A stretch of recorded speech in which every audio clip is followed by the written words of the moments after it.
Are you saying when you brought donuts, are you saying you support the police over the fire department? No, did you? Oh.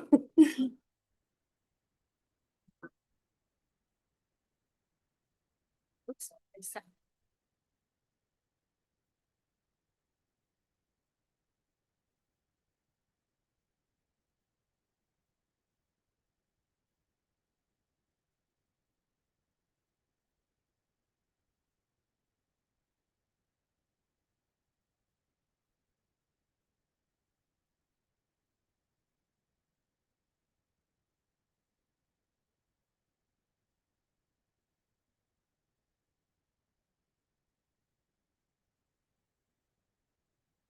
The invocation.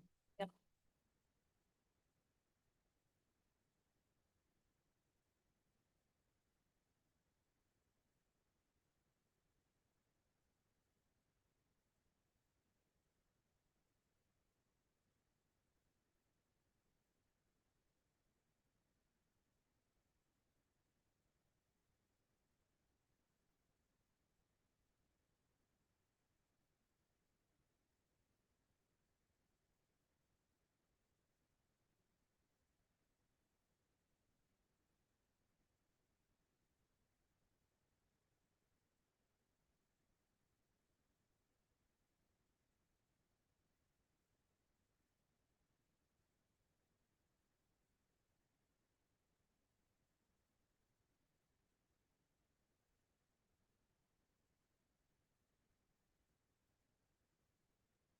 I'd like to call today's special governing body meeting to order. We will start off with the Pledge of Allegiance, being led by Councilor Bustamante. Salute to the New Mexico flag by Councilor Cassett, and invocation of remembrances by Councilor Faulkner. Please stand as you're able.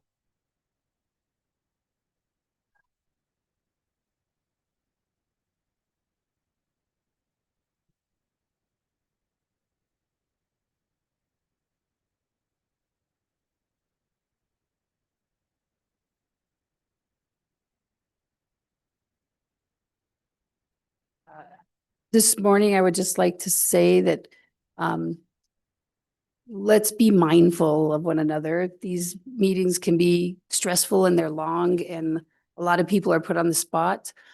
Remember that we're all here to do the work of the people, and try to be kind to one another and respectful of one another. And I think we'll get through this. Any other remembrance? Let's just take a moment to remember those and think of those in our community indeed.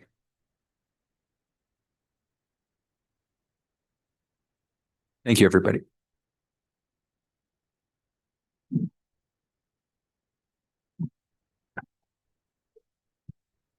Madam City Clerk, can we get a roll call, please? Yes, Mayor. Counselor Barrett. Here. Counselor Bustamante. Here. Counselor Cassett. Here? Counselor Castro. She's here. Counselor Faulkner. Here? Counselor Fagali. Here. Mayor Garcia. Present. Mayor, you have a quorum. Great. Next up is approval of the agenda. Are there any changes from staff? No changes from staff, Mayor. Any changes from committee or the governing body? Motion to approve. Second. We got a motion and a second. Any discussion or none? All those in favor say aye. Opposed? Motion passes. Next up, we have next item on the agenda, Madam City Clerk. Next item on the agenda is the fiscal year 2027 operating budget hearings. Mayor, I'd like to invoke the 10-minute rule. First, so we're going to go at this, and I'll hand it over to the city manager to lead the, and deputy city manager to lead the kind of proceedings and presentation portion. Good morning. Thank you everyone for being here. The first up, we have our tourism team. But before we hand it over to them, I do want to just once again thank all of the staff, our budget team in the back. They're available to help answer detailed questions as we move through these hearings. If there's anything that the department itself can't answer, I do want to just point out that we've been sending you a lot of emails. We have 28 pages so far of Q&As. Thank you to the counselors who've been sending those in. We just received a few more this morning and we'll work on getting those out. But you should have that in your email. We also have here a bike rack is what we're calling it. So if there's policy questions or things that come up that we want to look into later that maybe aren't germane specifically to today's discussion, we want to make sure that we're capturing them here. So we'll do that. We've also been sending out the performance dashboards, the scorecards with data through fiscal year 26 third quarter. So you'll see those in your emails as well. Oh, we sent out the templates. Sorry, we sent out in 4 different batches because they were large documents. We had requests for detailed information about the budget. So those came out in 4 separate emails. So you'll see those from last night as well if you want to delve into the details. Mr. Mayor, for me, nothing. We'll start with tourism. Randy, it's all yours. We have a little bit of time, but we're trying to stick to this division. I'll keep reminding all you, we have about 30 minutes for tourism for Q&A. Well, thank you. Thank you. My name is Randy Randall. I'm the tourism director for the city. With me is Melanie Moore, the director of operations for the Community Convention Center, and Jordan Gunther, the director of marketing for the city of Santa Fe. Our other director, David Carr, is out of town, so he couldn't join us today. It's a pleasure to be here, and I love being first. This is good. You all have the budget book, and you can read the our accomplishments and our mission statement. I think to highlight a few things, the fact that Santa Fe was ranked #1 by the reader poll of Travel and Leisure magazine last year is probably the most significant event that happened for us in tourism. And the new reader poll will come out. It'll be announced on July 7th. And I'm extremely optimistic that we will continue to be strong in that poll and hopefully will remain right on top of the poll. We're also #2 for the small city destinations in the Condé Nast poll, which frankly is losing a little bit of juice compared to the Travel and Leisure poll. So we're at the top of the right one.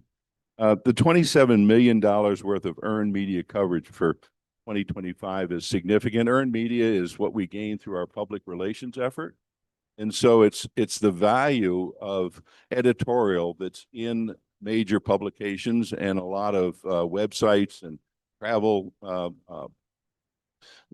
things that people go to, that it would cost us $27 million if we were to purchase the exposure we get through that public relations effort. Occupancy rates have been strong.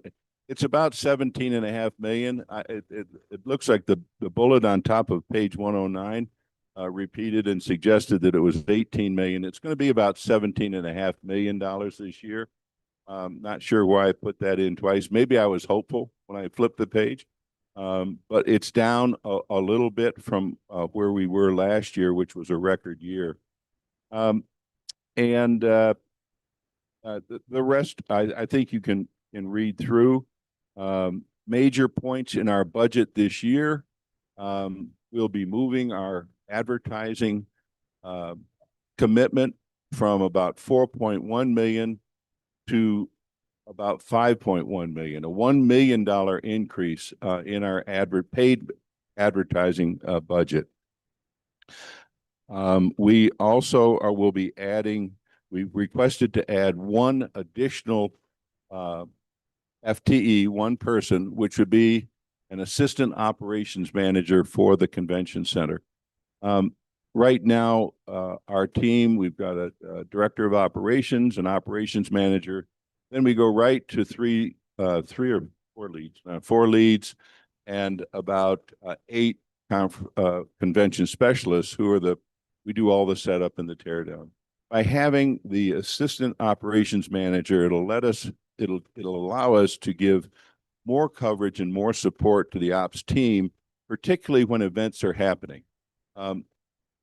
Decisions need to be made when we get set up, and at the last minute, someone comes in and said, gee, instead of the tables here, we need tables over there. We need this done. We need that done.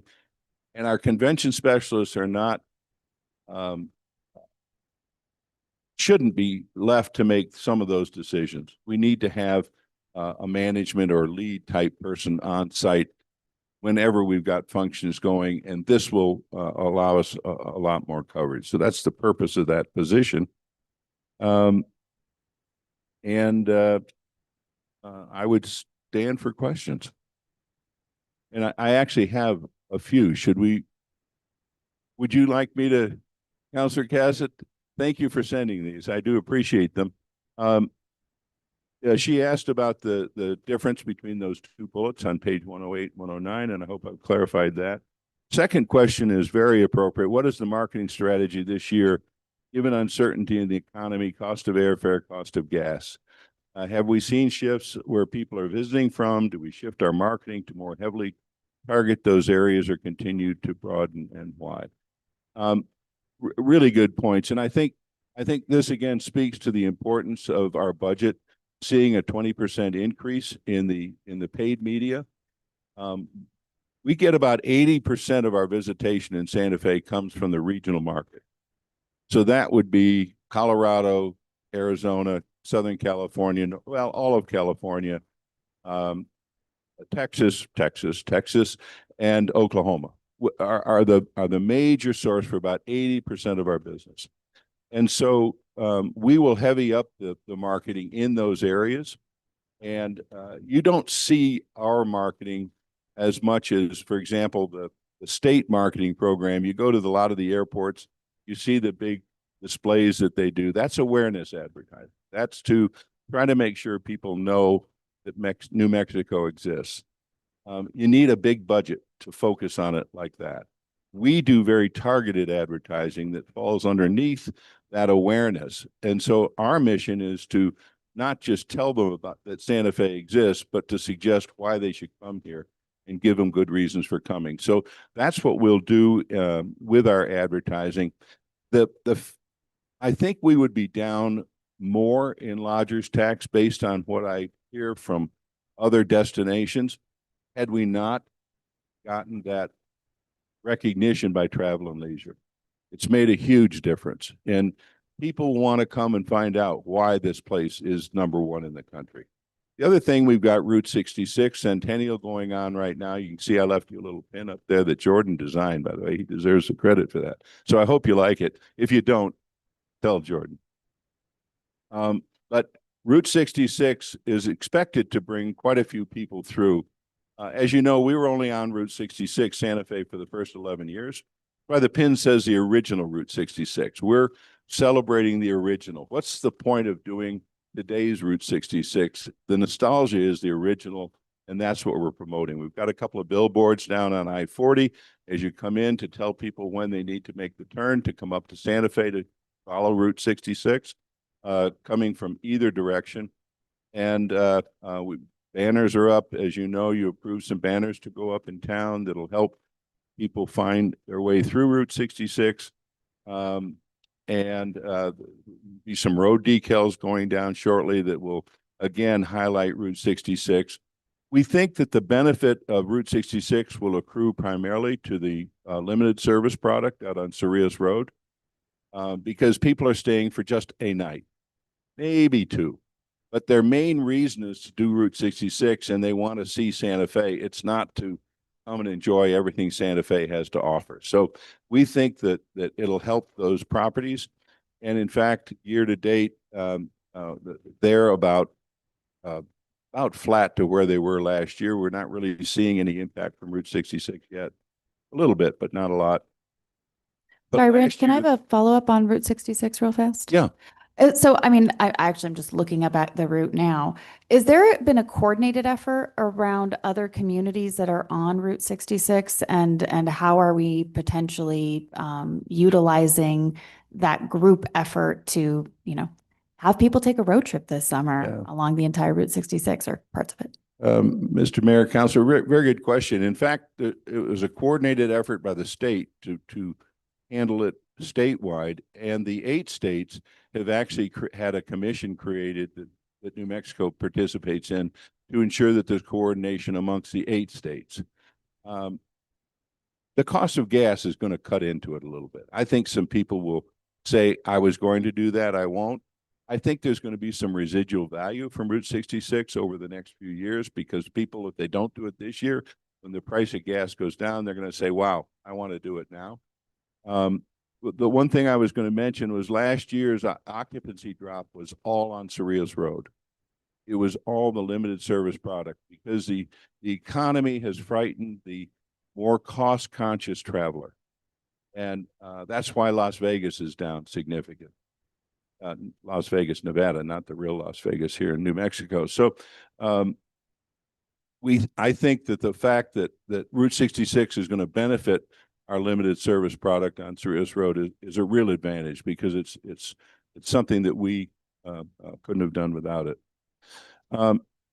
So I don't really perceive much of a shift in how we'll be marketing Santa Fe. I think the most important point is that we're going to intensify the marketing for Santa Fe by a 20% effort.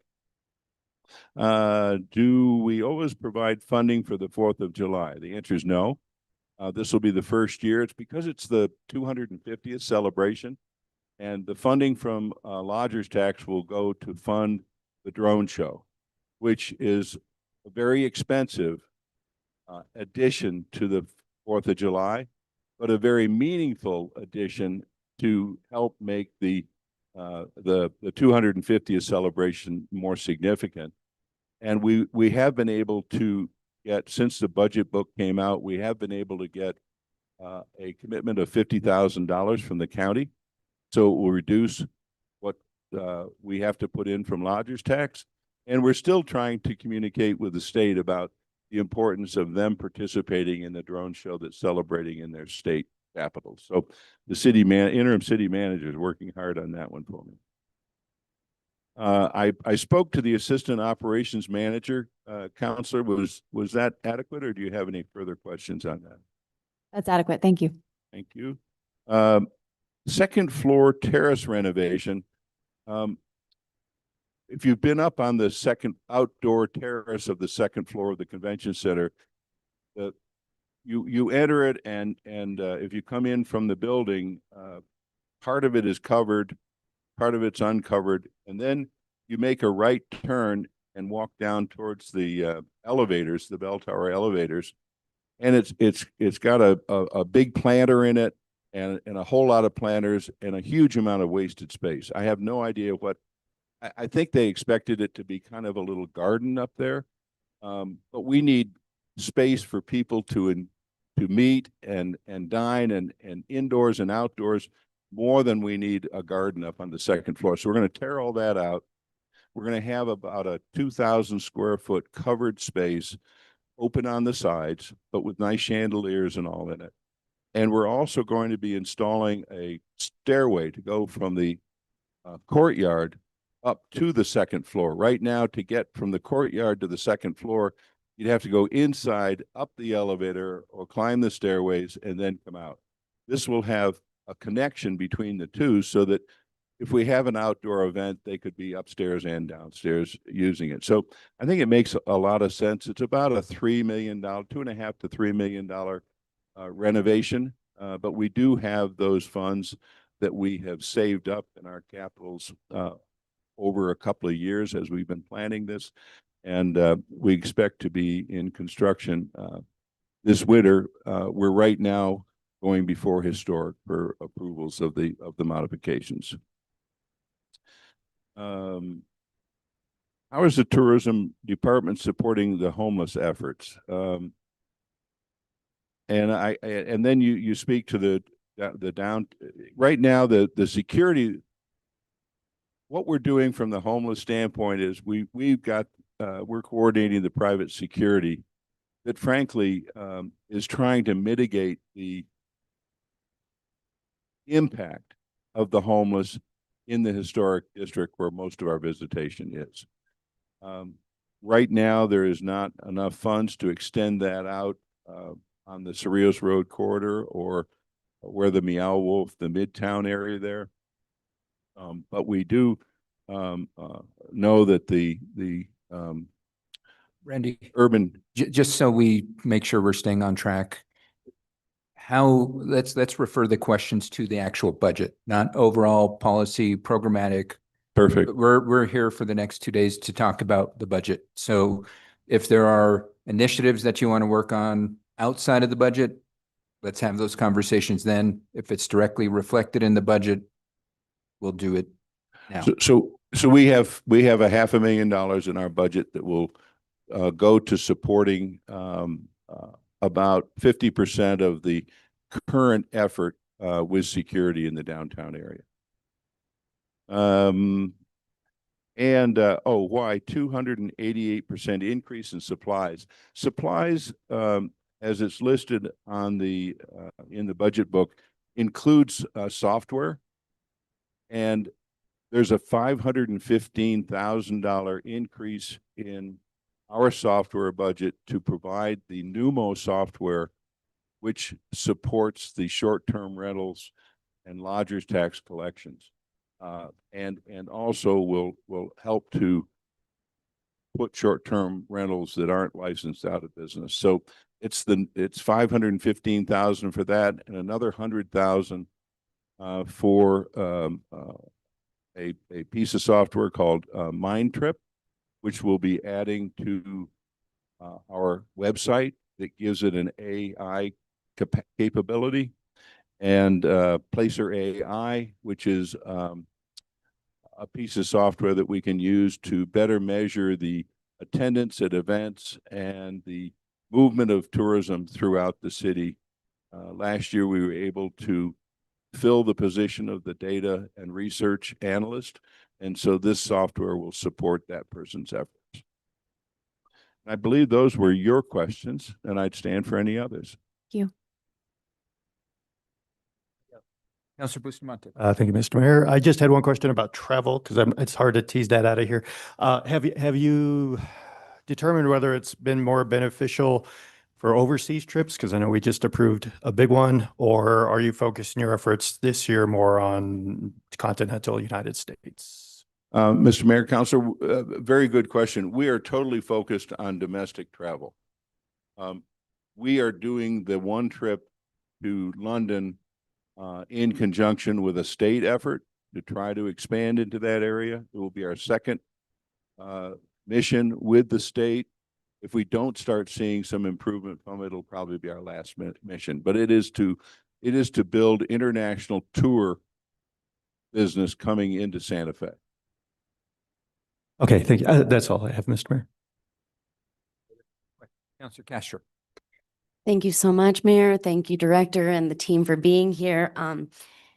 As you can imagine, we work very closely with you, in particular with downtown vendors, and we recently had a meeting with some of them. We did mention the security team downtown. Could you give us a little bit more on what that contract looks like, what we should be receiving from that vendor, and what's going to look like in the future, please? Mr. Mayor, Councilor, right now it's about a $1 million a year expenditure. And in this next year, we anticipate there'll be an increased police presence in the downtown area, which will allow us to cut back on the scope of that contract to what I hope will be just nighttime hours, when more of the issues seem to be happening with people misbehaving. And so we're hopeful that we'll be able to reduce that total contract to about $500,000 with the increased police presence during the day, and just use what's in my budget. I guess I have a comment just of caution. In that meeting, we did hear that folks would like to see more of a police presence, but that didn't mean that they wanted to see less security presence. I think that the supplement was to increase both visibility and presence downtown, not sort of to supplement. So I would just say that maybe we take a look at what the needs are, not only downtown, but in the areas where we have economic development and businesses in general. You spoke a little bit about the Cerrillos Road corridor. We had some security in that area for a while, but that has since stopped. Is that correct? Counselor, I was not involved with any security on Cerrillos Road. Now, do you consider, because there are so many hotels, the Cerrillos Road corridor, and I do hear that it has reduced, is that considered a tourist destination? Is that a tourist area? Mr. Mayor, Counselor, it is definitely part of our tourism. It's not a tourism destination. It is definitely 50% of our hotel rooms are on Cerrillos Road.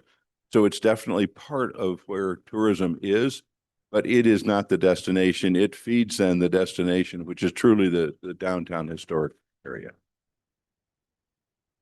Thank you so much. And it sounds like that's a little bit of work for us to do to revitalize some of these areas. So thank you so much. I also have, and this is not the first time we've talked about this, a little concern about our neighbors to the south and making sure that we are also marketing our city in Spanish language. I was actually trying to get some interpretation for today's hearings, which is a little difficult, but we're working on it. I imagine you are working on it as well.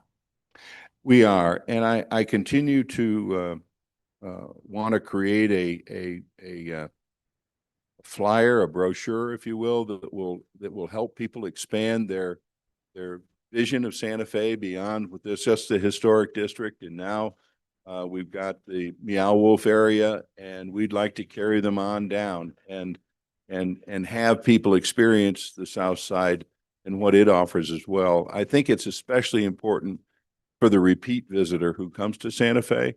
We enjoy between a 60 and 70% repeat visitation in Santa Fe, which means that for every 10 people who are here, 6 or 7 of them have already been here before. And they're coming back to not only enjoy what they did the last time, but expand their experience. And I think that's something we can definitely do. We just really need some help from some unidentified resources to help us put that brochure together, because it has to be done properly. It has to be done well.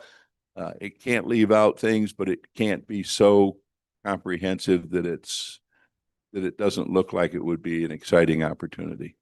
I would just suggest we maybe lean on our marketing contract a little bit to see if they might help us with that. And I am running close to my time, so I do just want to ask a little bit about Midtown. We heard a lot about MADA last night and the possibility of supporting artists, both be here temporarily and as a tourist destination, but also to have a space where they can create. Is there anything that tourism can do or is looking to do in the Midtown area? Mr. Mayor, Counselor, I definitely think the ability for our visitors to visit a complex with working artists would be an exciting thing for them. But again, they want to participate. So to the extent that that facility will allow visitors to not just see what they're doing, but maybe be part of that experience, I think will strengthen it and make it more valuable to our efforts to bring more visitors into town. But I think other cities that have these kind of complexes, they're very popular, and I think it would be a great addition for us here if it's done well. Thank you so much. I appreciate you. And as we heard from those folks last night, we want to make this city a place for folks of all ages. So as we look at some of our retiree community, we also want to look at what young people want to do in the city. Thank you.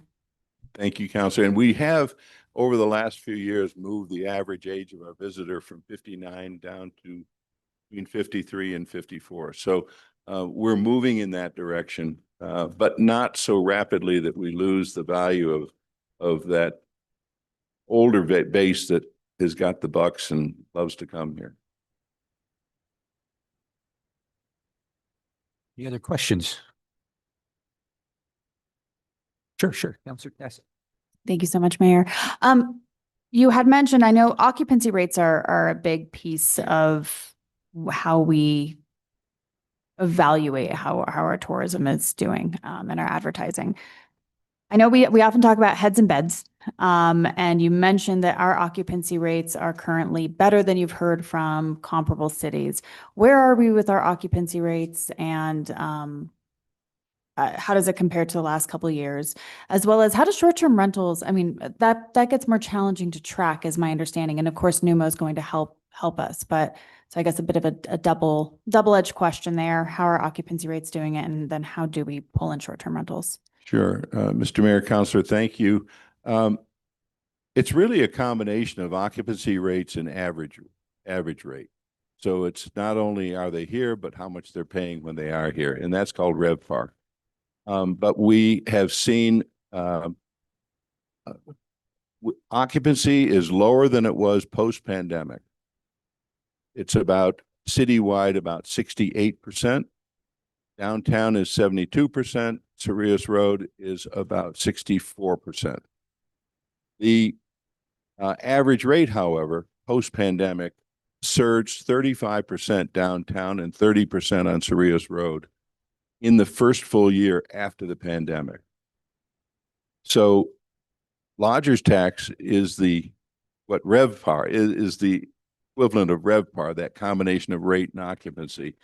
And occupancy tax pre-pandemic, the highest was 12.5 million, and it's now in the $18 million range. So that shows what the average rate has done. Average rate is more profitable for hotels. And so, but we're now seeing a bit of a rebuild on the occupancy. Last year, downtown was actually up by 2 points to get to that 72. They went from 70 to 72. But Cerrillos Road dropped almost 5 points, as I said, which is why the city as a whole was down just a little bit. But because of the different, and the rate downtown is a little bit more on average than double. It's almost 2.5 times what the average rate is on Cerrillos Road. So, short-term rentals, yeah, they're fairly flat. We're very hopeful, and it's in its first full year now of be using the Numo software, and after a few more months, hopefully we'll have a review to see what the real results of that have been. It's a very expensive piece of software that if it doesn't generate either increased revenues in the legal short-term rentals or a lot of cost savings to the city, it couldn't continue to be justified at the level it's implemented now. Right now, it's implemented at a full usage of their software, and there's a partial usage, which is an option we could drop back to without losing all of our benefits, but it would require more work on the part of the city. Thank you so much, Randy. Really appreciate it. And thank you all for being here. Our pleasure. Any other questions? Okay, well, sure. Yeah, absolutely. Councilor Castro. I'm so sorry, Director. Would you give us a little bit of an update on the outdoor recreation strategy and how we're trying to attract people to our outdoor spaces? For our strategy on outdoor recreation is to market what we have and make sure that people create an awareness of people that are both considering coming to Santa Fe to have it be part of their experience, or once they're here to learn what great opportunities are available to them. We are not getting involved in any development of outdoor. Our job is to inventory what's there, be kept aware of new improvements. We print now, for example, the hiking map that used to be printed and we couldn't find anybody to print it anymore, so we do it. And that's a very popular map. And the beauty is a lot of our outdoor recreation and outdoor adventures are not overly strenuous. And so it's available and it's something that a lot of our people can use. Some of our hikes I call strolls. And so they're really good for us. But our job is to inventory and market. Thank you so much. I appreciate it. I just want to remind everyone that we have a very diverse group of folks that visit the city and the state. So thank you so much for your work. No further questions. Yeah, I was going to say, Mr. Barrett. in the same vein of recreation, because now I didn't know, now that we're like a recognized trail town, if that was part of your thought about promoting biking or. now that we're recognized? Yeah, Mr. Mayor, Counselor, definitely. I mean, biking is definitely something that can be done here. We've got a group coming in. Or is he here now? Or last week was an e-bike website that promotes advancements in e-bikes. And so they were up on the trails filming this thing, and it will feature the trails in and around Santa Fe for the next year as the people go to see the new products that are coming out with e-bikes demonstrated. These are more aggressive e-bikes than you see just riding around on the street. Not too many of our trails allow e-bikes right now, but it's still a big up and coming thing. So for us to be on the cutting edge of some of these kind of things is really helpful to us. I hope I answered you.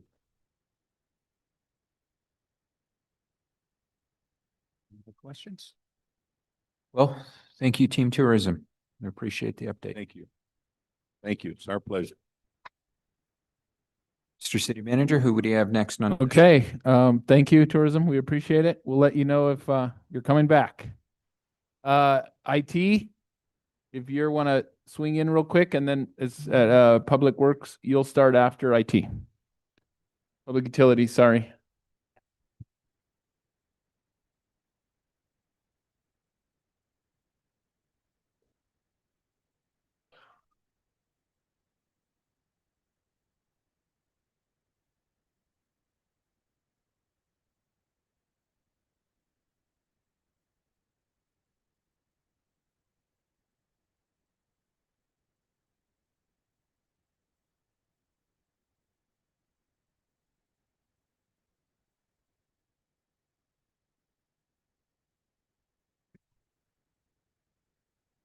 Good morning. My name is Eric Candelati. I'm the IT director here. First of all, thanks for having us come in and kind of talk about what our budget is for the new fiscal year. I'm not going to talk about the 3D printed mic stand. So we ran out of microphone stands, and I have a couple of 3D printers, so I printed a couple of stands for us. So, yeah, we try to be the jack of all trades. But thanks for having us today. We're excited to talk about our budget and our proposed initiatives as we begin the new fiscal year. As you can see from the budget book, we did have a budget increase about 8.8 million from last year. A lot of that is for computer services, hardware infrastructure that we need to kind of replace as the life cycle throughout its tenured life. But probably one of the biggest one is our transition from our Broadcom VM environment to a different cloud solution that will allow us to virtualize our environment. Our current infrastructure with VMware, Broadcom purchased VMware. We anticipate a pretty significant increase in licensing. And so now this money that is allotted to us is going to allow us to move off of VMware into another platform that we've already identified and have been testing for over the last 8 months. And so we'll begin that transition starting in July. That's really one of the biggest focus areas that internally our team is going to really focus on. You know, part of our strategic goals are to enhance, you know, our end user customer support. We implemented an ITSM, which is a information technology service management tool. It's a service desk, but it also has other tools that will help us gauge and monitor what our performance is, allows us to track resources and tie them to tickets. So if we identify a specific machine as having, you know, constant issues, those things will pop up in the system. We can identify those more quickly. It will also give us the ability to kind of track issues before they become problems, and then help identify those issues if they are problems. So if we have multiple inquiries about a network issue, all those tickets will be identified, alerted our service desk manager, and then he'll work with the appropriate infrastructure team to ensure like, hey, we have a problem. We've seen a number of tickets that come in. So we'll be able to see things on a trendy up or down aspect into the system. Another piece that we're trying to really do is emphasize business process reengineering, trying to streamline efficiency within the departments. And it's really working with them to understand what their current workflows are, what their pain points are, and then working together with them to see how we can mitigate a lot of those issues. We've done it with one department as of now, which is the land use team. We really intend to really spread more with the rest of the departments to ensure that we're being more proactive in engaging who we call our stakeholders, which are the departments who serve the constituents. We can identify pain points, work with them how to streamline workflow. We'll be able to allow them to provide the services that they need to the constituents. Currently, we have 45 FTEs. We have 6 vacancies, but each of those are advertised as we speak. We are going to be bringing on a new enterprise applications manager next month. So we're really excited about that. Within our team, we've been really avid and moving forward in promoting our team members within, giving them opportunities to do that. With that, we're going to be working with our HR team this year to kind of give our job descriptions and add more, actually add more job descriptions so we can provide a career path for our IT team. There's really 3 jumps that we currently have. There should be 3 jumps for each position that we have. So that way they have an opportunity to grow. We were able to successfully do that this last year or this fiscal year with our project managers. We had some very good candidates, but weren't able to offer them what they were expecting. And that's kind of the comp and class ratio for project managers across the city. So we worked with our HR department and we're able to develop an IT project manager so we can kind of remain in the game with the current other IT project managers in the state. Another part of our budget increase is due to kind of basically software increases throughout the year. So every year we anticipate about a 20% increase for most of our software services. So that's everything from Adobe to our ERP contracts to our Microsoft licensing. Every year those costs continue to go up. And so we're just using that to maintain and keep the status quo. I think, based on that, we talked a little bit about our strategic goal for end user support services, enhancing our service desk system so we can, provide knowledge bases for end users so they can get quick responses for small issues, and trying to resolve our first call resolution as people call in. We still continue to increase our cybersecurity within our infrastructure, maintaining our SIEM, which is our cybersecurity aspect of IT. We continually go to try to enhance our phishing capabilities. We see quite a bit of phishing attempts that come throughout the city. And so we just work really hard to ensure that we're maintaining those aspects of it. Currently, we block roughly about 80% of all emails that come to the city. Those are all phishing attempts, spam emails. And so it's a valiant effort by our security team who catch those phishing emails quickly and then pull them out of mailboxes or let us know whether or not they're acceptable. So we would like to develop some sort of a public relations thing where, instead of call before you dig, think twice before you click kind of thing. So we're working with our teams to do something like that to not only inform our end users, but also our constituents out there to be aware of those things. Part of our budget increase, it also included an opportunity for us to do more penetration testing for cybersecurity so that we can maintain our security posture where we think it's the most advantageous. Other than that, I don't have any.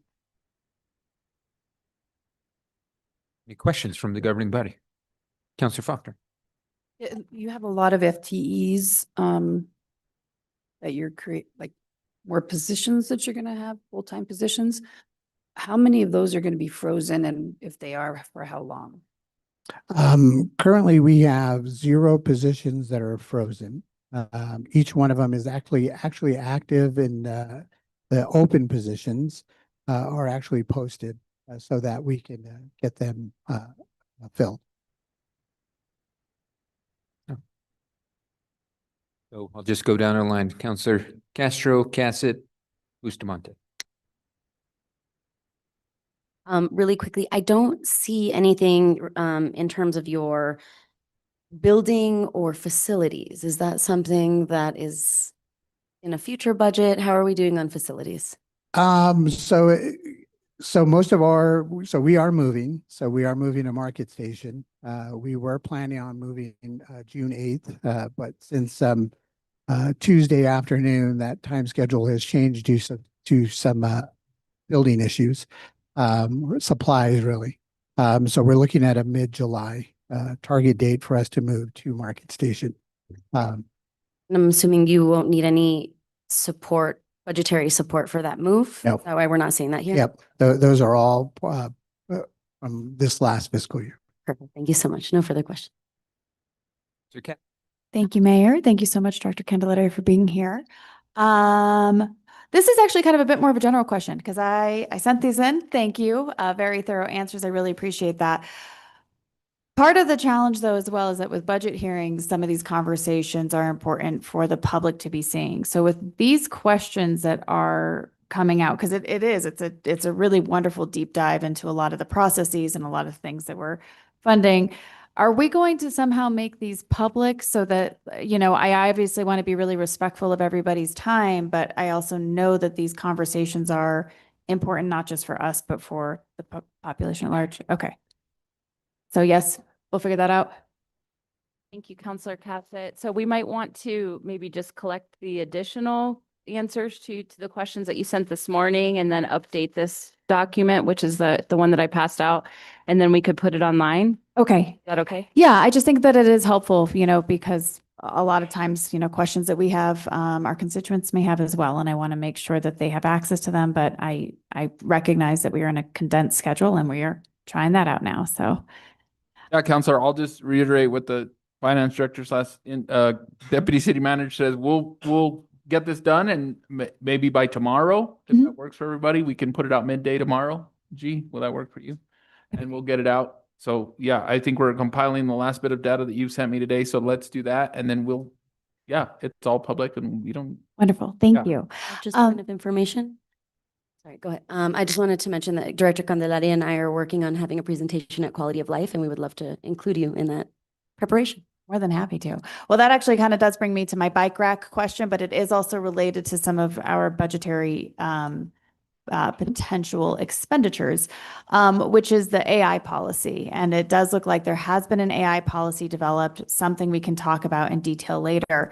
It has not yet been approved by the city manager. However, I am hearing we just heard about something in tourism, and I think there's been some mention of AI technologies that other departments are interested in using. And have you reviewed those yet? Are we budgeting for something that we don't know if it's going to meet our policy? And I think exploring that as part of that quality of life presentation will be really interesting and important because there's a lot with AI. Some of it very helpful, some of it not so much, some of it great, some of it kind of dangerous. So that's kind of a question for the both of you that, I understand there's some proposals for some AI coming in.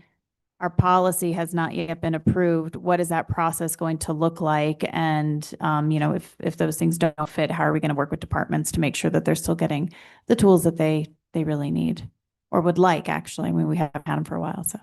Yeah, thank you for that question, Counselor. So I think anything that as we move forward with AI is always going to have impacts.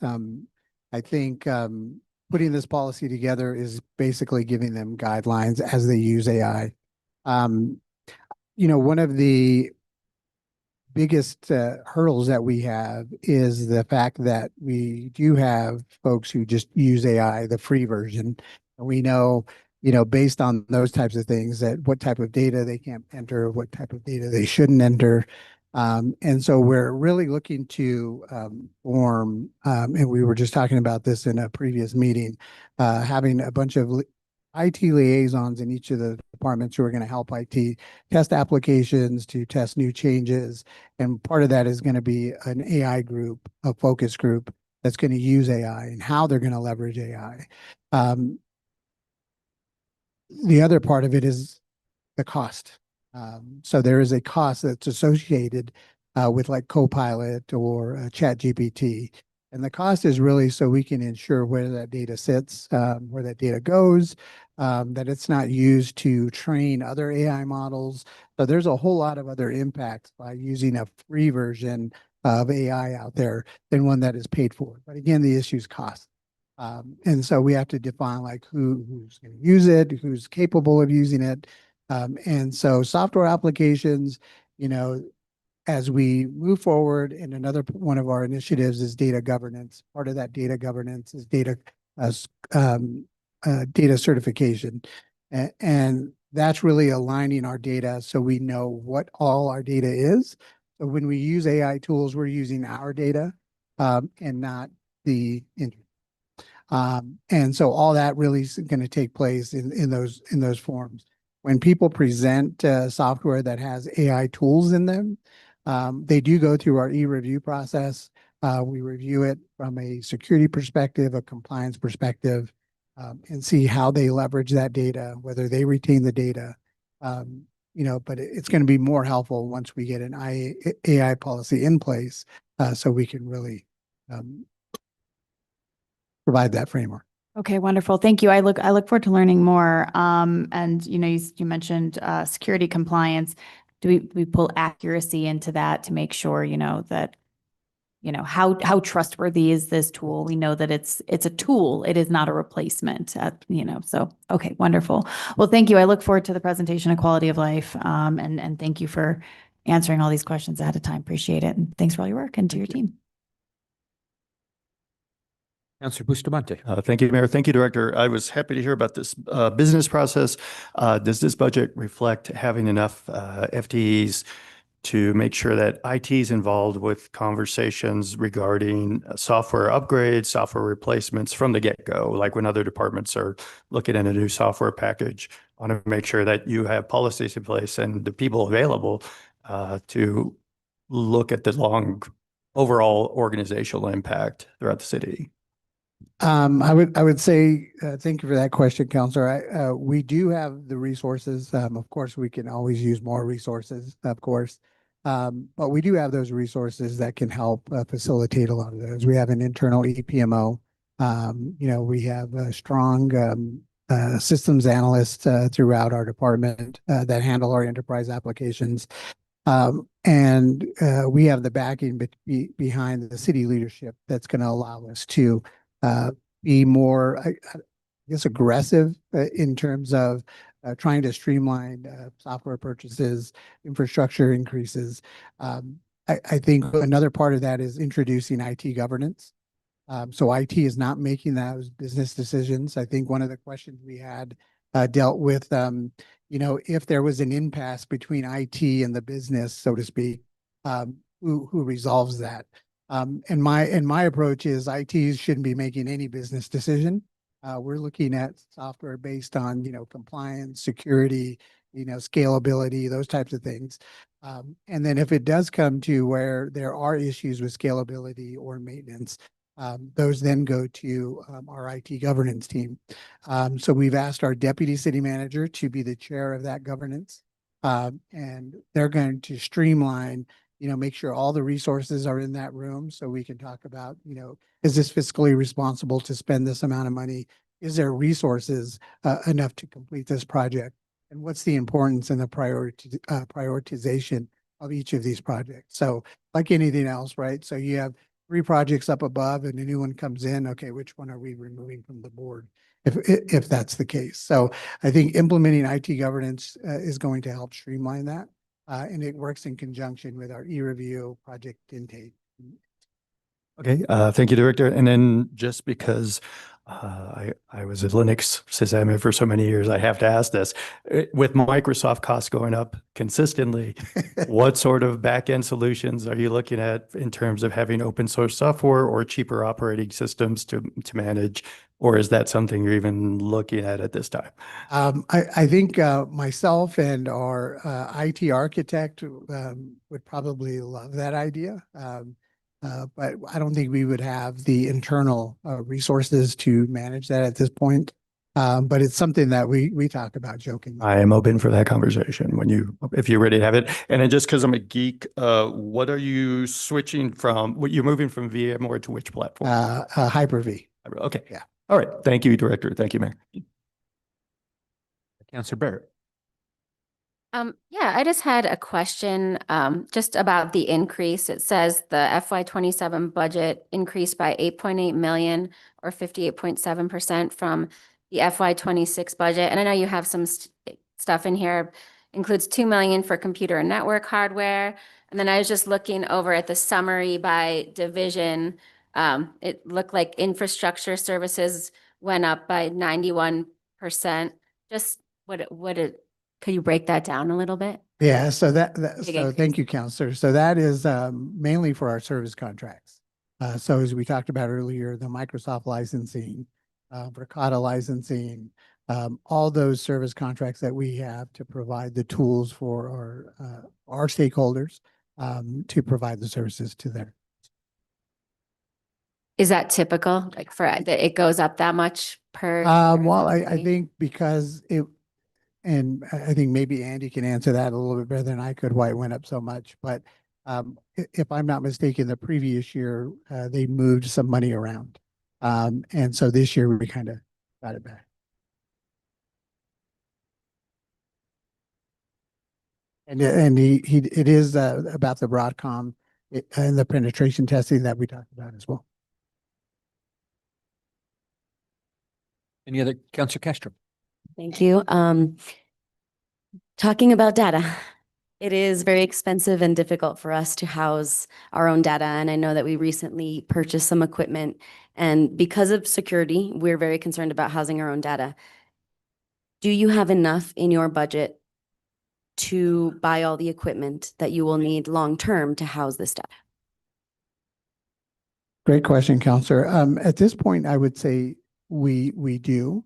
We are going to see a little bit of an increase in archiving video data for our police department and legal.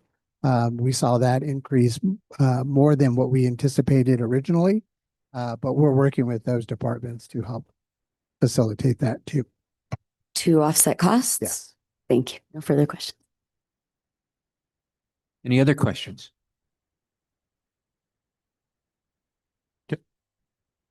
Sure. Councilor Wachter. So some of the departments prefer to use a different software than Munis. And so for the bike rack, I think that that's something we need to resolve, because some of the software that like land use would use, or maybe public works, isn't exactly like Munis isn't the best for those. And so I'd like to see how we can make these departments more compatible with the software. I agree.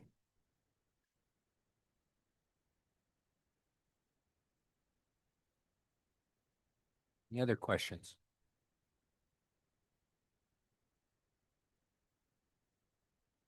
Well, I think Let's finish, Mayor, councilors, about that conversation. We are getting some little more detail. I will just say it, OpenGov. We are working on that. I've given direction to the interim finance director. I've also given direction to land use to get me a little more detail about how it works. We're also asking other cities. We found, I think, one city in New York that uses Tyler Munis and OpenGov so I'm going to get with their finance director and I'm going to get with their IT director in the next week and see if we can have a conversation and see how it's working with their thing. So I had that conversation with land use yesterday. So yes, we are working towards that and we will make a decision soon on how we're proceeding forward specifically with OpenGov and land use case. And we'll put that in the parking lot. Yeah, so I would just to be clear, the complication isn't necessarily our staff. It is more that these two softwares are proprietary and they're competitors. They don't want to share information, I guess, is what anyway. And I think, as mentioned, or as Eric mentioned earlier, it's all IT governance process we're going to be implementing. We all want our team to have the best tools possible, but we have to take many factors into consideration to determine what is the best tool for us. And so that example provided is just an opportunity for us to further stress why a strong IT governance model needs to be implemented. And so with Eric's guidance, we're going to be doing that. And I will add that with IT governance, that conversation that Councilor Faulkner just asked about would have occurred at that point. Yep. Okay. Any other questions? Do we need to get another easel for you? Yeah, I don't know what they were doing there. Well, Eric, thank you. Yeah. Well, thank you, Eric. I appreciate that. Thank you. Thank you, everyone. Okay. You're out. Public Utilities is up. Jesse, wherever you want to sit. And if you'd like to bring your team, you can bring them or they can just be on standby.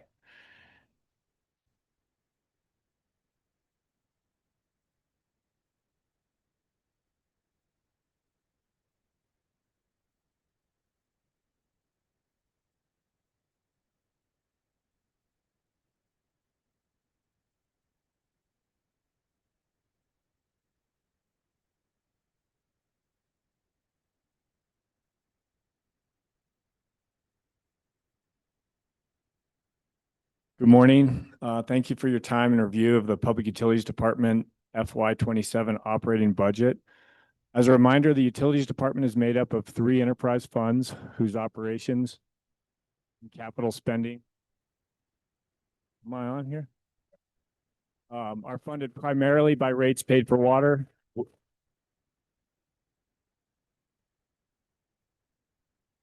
Test. Test.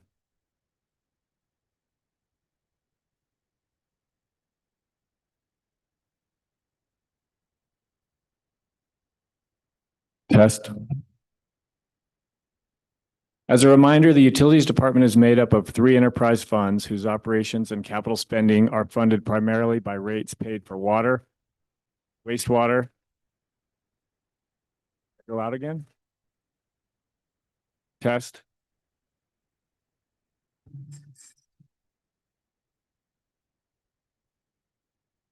No. All right. And solid waste and recycling services provided to city residents by the department.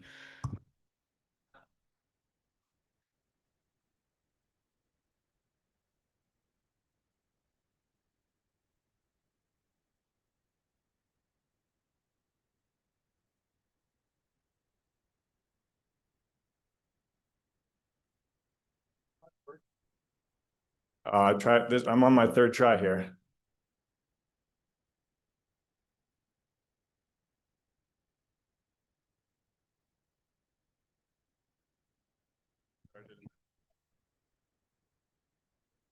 Okay. Again.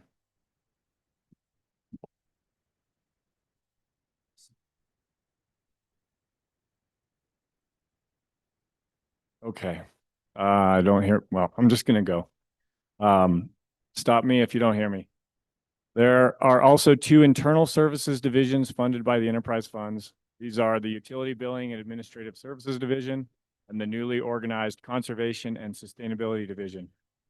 Overall, the Public Utilities Department budget request represents a 0.3% reduction from last year's budget, due primarily to a 16% reduction in the requested budget for wastewater and 11% reduction in the budget request for utility billing and administrative services, as both of these divisions scale back on large spending as a result of discrete projects that are winding down. The Environmental Services Division budget increased by 1.2% and the Water Division's budget increased by 10%. Though that amount is misleading because 90% of that change is a result of moving money from the capital improvements budget to the operations budget. Big picture, the activities that this budget will support from each division's perspective are as follows. In water and wastewater, we're making significant capital investments supported by recent rate increases to ensure reliable long-term future operations. ESD is focused on fleet renewal and construction of a new operations building. Utility, billing, and administrative services is focused on transitioning before the end of the calendar year to the advanced billing software platform and improvements to customer service. Finally, our newest division, Conservation and Sustainability, is focused on standing up a new division from pieces previously into different divisions and are now a standalone group moving into a renovated building all their own. With that, I will stand for questions.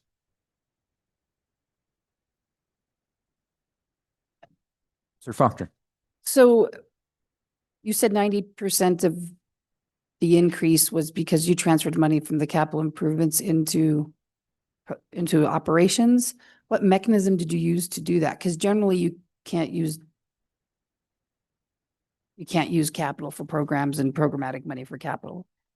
Mayor Garcia, Councilor Faulkner, thank you for the question.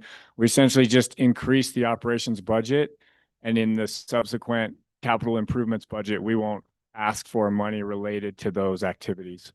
And essentially the direction we're going is if we can't define it as a project, we're going to move it to operations. Whereas if it's a specific project, we're going to keep it in capital. And so this was essentially ongoing work that we do on either maintaining or adding new PRVs, which are pressure reducing valves throughout the water system. Any other questions? Councilor Castle. Thank you so much, Mayor. Thank you, Director Roach, for being here. I asked about it in my fun little packet of questions, but let's talk about utility billing because it comes up a lot. We have large contracts for it.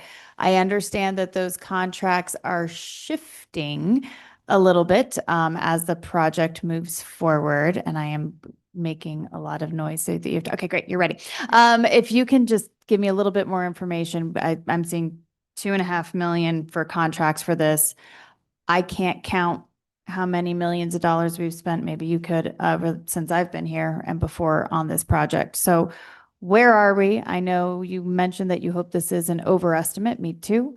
And is there a point that we're ever contract free on this system, or is there always going to be some reliance on a contract for some portion of utility billing? Mayor Garcia, Councilor Cassidy, that's a great question.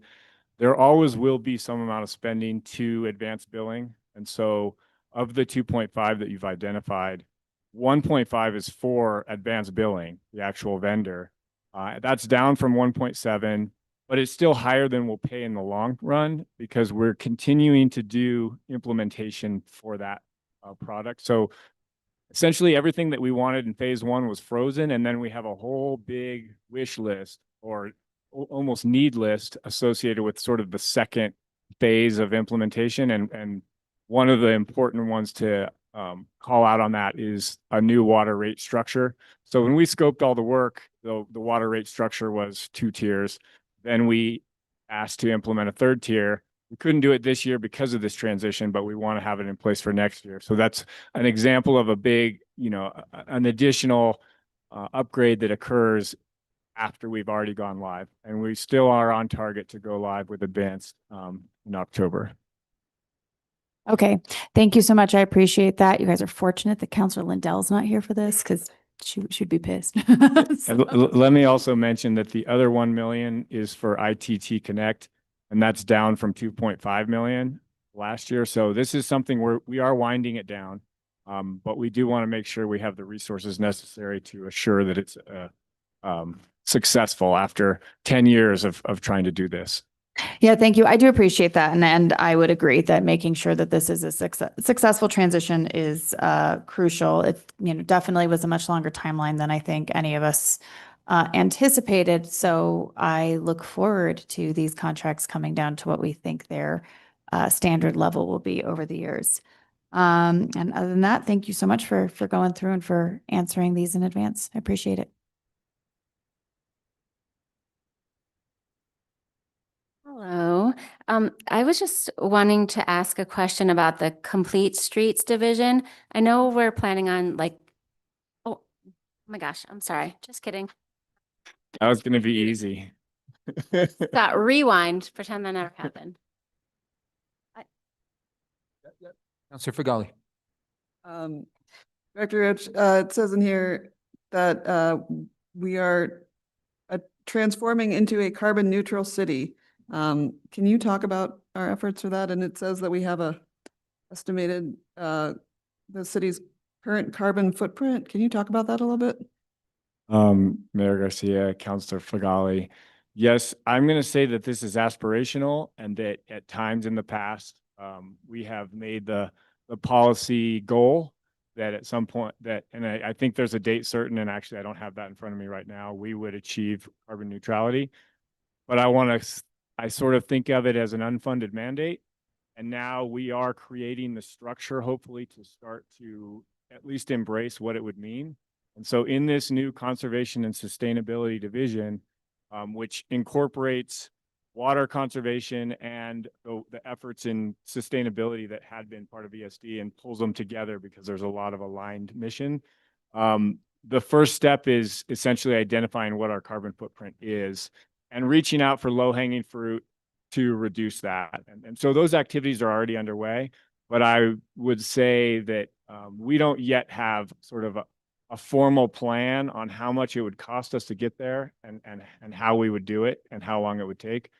But we now do have the pieces in place to start taking a look at this. Again, I'll call it an unfunded mandate and really see what it would take for us to get there so that we can bring that back to the policy board that ultimately tasked us with it.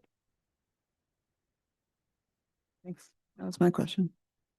Any other? Counselor Castro. Thank you so much, Mayor. Thank you, Director. I'm impressed with a reduction in a budget in something that is so important in the city, and we've made so many changes. Knowing that this is not your entire budget and that some of the capital money that you're using for large projects is coming from a different source, will you explain to me a little bit what's happening in wastewater treatment, why we see the reduction? You did a little bit. What are some of those projects that are winding down? Thank you, Mayor Garcia, Councilor Castro. I'm going to list a few of the big numbers and as a start, and then Manny Morales is here from wastewater, and he can probably put a finer point on what some of the things we are winding down. I will say that from my perspective, as we became aware of problems with compliance at the wastewater treatment plant, we shifted and we did invest significantly in many different efforts, and those efforts were successful. And now we've largely stabilized the treatment facility, and so we're winding some of that stuff back. Specifically, we're reducing the budget there about over $2 million in repair and maintenance of buildings and structures. We had large one-time requests for those things. We have a new administrative building there that was seen in previous budgets, is not there anymore. A 1.8 million reduction in repair and maintenance of system equipment, and hopefully Mr. Morales will be able to speak to some of the pieces within this. 1.7 million reduction in equipment and machinery. So, though between the three that I just listed, we're up in the $5-6 million reductions, and largely because we really had increased our budget to get our arms around the problem, and now we're scaling it back. And pass over the one that works. If you have minor points on that, you and not too much, we can defer it. So a lot of that budget was put towards replacing pumps and motors that were failing, and now that we have those replaced, we are back in compliance. So that will reduce the amount that we're using for this next fiscal year. Perfect. So then just for my brain, I'm sorry, words are difficult for me sometimes. It's not really a project. They're more one-time expenditures is what I'm hearing. Is that correct? Yes, a lot of that was, yes. Okay, perfect. Just trying to get our facility back into compliance. Wonderful. Now, talking about staffing, we did see an increase, right? Enhanced staffing levels. Thank you so much. We still have an 18% vacancy. Is it because we have frozen positions, or are we having trouble recruiting? Why do we have that 18% vacancy, and how can we help? I think we have made some good steps. We don't have any frozen positions. We do, and we do sort of budget them, and we've made a few different efforts, and especially, well, the utilities operator position that crosses divisions in the entire department, to me, has been very successful. It's raised compensation, especially at wastewater and T&D, to levels that were only being experienced sort of in water and BDD. So we're seeing at those facilities, we're seeing them staff up on that particular ladder. So I think it represents a successful initiative. And I think, you know, there's always going to be some vacancy, but I think you're going to see us start to chip away at it because that represented a large number of the vacancies that we have. And so once we start to staff up, then we can look more carefully at, okay, now we're getting closer to fully staffed. Which ones of these vacancies do we actually need? And maybe there are some that we won't. But I think before we actually were able to start to gain the level of staffing we needed, we weren't asking some of these other questions about, you know, we were just trying to fill whatever we could. I think you're going to start to see, you know, I feel we're on the right path, and we're going to be able to chip away at this. So thank you for asking what you can do to help. I think the governing body has been very supportive of the ideas we've had in the past. And as we come up with places where we need your help, then we'll reach out. Thank you so much. And just a quick comment to follow up on Councilor Fagali. I know that we have some energy being produced both at the wastewater treatment and in our dams. I don't know if you want to touch on that in terms of the net neutral or carbon neutrality. Sure. Right now we produce quite a bit of renewable energy from solar, and most of those solar panels are next to large pump stations or areas where we use a lot of electricity.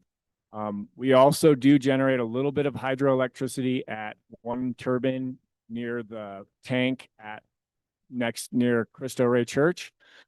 With the Nichols Dam improvements, we are going to be in a position where we could at some point invest in a turbine and generate hydroelectricity from releases from Nichols. That's exciting for us, but we haven't done the cost benefit analysis yet of, is it worth that investment? With the San Juan Chama return flow project, similarly, there will be opportunities to generate hydroelectricity to capture some of the energy that we lose as we return water to the Rio Grande. We have largely saturated the renewables we need next to those pumps with solar, but at some point we will have hydro sitting there again, ready to invest in if the cost benefit analysis makes sense for us. And then finally, I will say at wastewater, there is natural gas being generated, and to date, we're almost there on turning that natural gas into electricity for the grid. You know, hopefully in the next year, we'll finally be able to flip the switch on that. There's been a lot of frustrating and discouraging delays associated with contractors and us and regulators. There's blame to go around, but we're still working on it. And so that's another significant potential source of renewable energy associated with our operations. Thank you so much. No further questions. Counselor Casa. Thank you so much, Mayor. Counselor Castro, triggered a couple more questions for me. We talked about, in the overall budget, there's a 50% decrease in repairs and maintenance. Sounds like we talked about wastewater. Where does the rest of that decrease come from? It's about another million and change, if you can call hundreds of thousands of dollars change. Yes, in a municipal budget, you can. Thank you for that question. And I did dig into this a little bit this morning, and I'm not sure which versions of the answers you're looking at. So I did mention about $4 million reduction in wastewater, and that's as far as I look. So if you're seeing more than $4 million reduction, I'll have to dig into the budget to see where that's coming from. Oh yeah, I'm looking at the repairs and maintenance. It looks like there's approximately $2.7 million reduction. You said that about $1 million of that was coming, or $1 million and a bit was coming from wastewater. So about another $1 million and a bit coming from somewhere else. Well, so I'm seeing, and something that I guess I'll explain is that each of the department, of course, has 5 divisions. Each of the divisions has 4 or 5 sections. Those section supervisors understand about 10 to 20 lines in the budget really well. Okay. And then the division directors, that means they understand probably 50 of them pretty well. And then the department director probably understands about 250 of them not that well. And then, of course, we can't expect you to look at, for whoever requested the budget template, it's a great thing to request. And I'm sure when you saw it, you're like, oh, like there's 1,000 lines on that for each division. How are you going to go through that? So budget wraps it all up into these nice sort of summaries, which is the only way I would want to look at it if I were in your position. But the only way that we look at it is on these lines. And so it's hard for us when we see this roll up to know kind of which pieces got rolled up. So when I looked through this, I found $4 million of reductions in wastewater just in things called repair and maintenance. And if you're seeing less than that in the total reduction, that means it increased somewhere else. Right. Now we can dig all that out, but it takes a minute. I think the valid point is that there were some big ones and the rest of it is a bunch of other small, regular, everyday, nothing out of the ordinary that has been added up and rolled into this. Correct. Okay. Then this may be the same, but insurance is increasing by about 52%.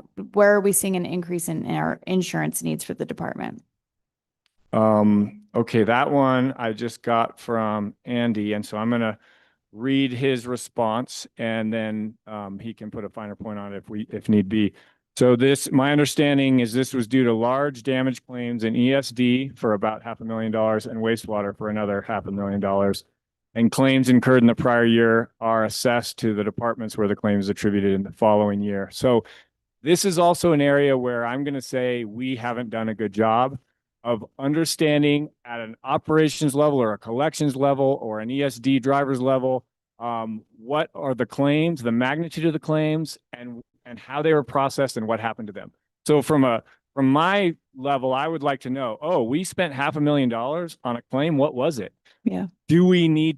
How do we prevent that? How do we take $200,000 a year and put it into some prevention so that we're not paying $500,000 a year in claims? That's a loop that I know Deputy City Manager Phillips has become aware of and is trying to help us close.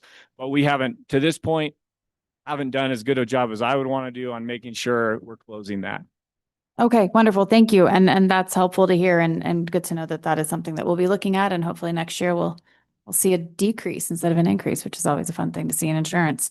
My last question with positions, it says FY26 when FTE transferred, it's a contracts admin moved from BDD to utility customer service. So has that transition already occurred? Yes. And how's BDD being supported? We exchanged positions. We moved a union position one way and we moved a non-union position the other way. So something was moved to BDD? Correct. Okay, I don't believe I'm seeing that here.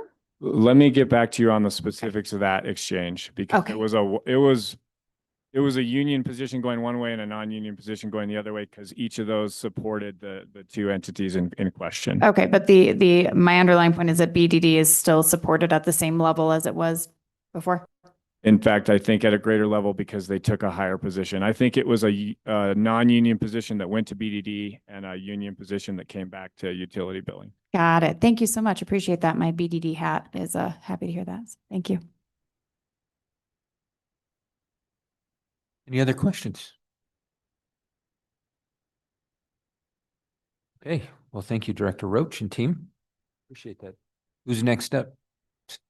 We're gonna go with Sandy Emery and her team. And just Counselor, so you know, we're doing really good. So you can ask more questions if you'd like. We have about an hour. Counselor Chavez is still in her meeting, so I just, we got to keep going. I thought I was trying to stall a little bit, but it's not happening. Point of information, Finance Chair, is that okay? Can I ask questions? Thank you.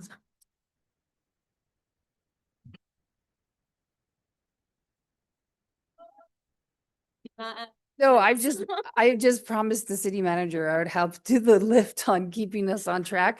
So I'm like the Dias police, I guess. So happy to be doing it. More questions over here, you guys. Harsh timing, 2 weeks in.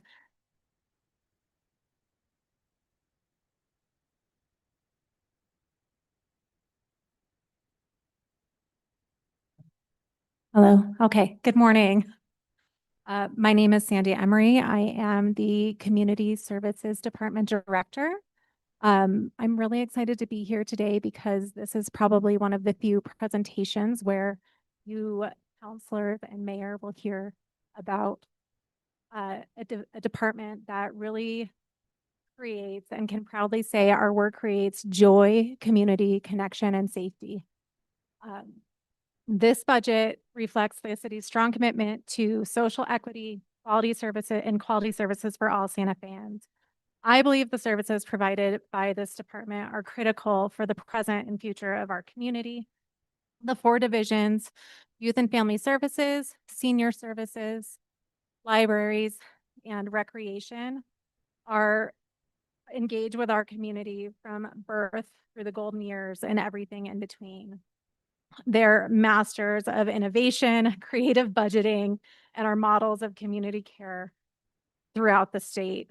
Our recreation facilities, including the teen center, are North Star models for the state. And you will see that this budget really is reflective of the need to preserve and maintain them. Our librarians are just amazing and true innovators. They create programs with just everything they can imagine and that serve the whole community. Youth and Family Services provides a continuum of care and collaboration across the whole spectrum of the social determinants of health. And our Senior Services provides nutrition, engagement, and transportation for our elders in their golden years. So our KPIs are awesome, but they really can't even begin to touch the scope of the really wonderful and impactful work that is done by this department.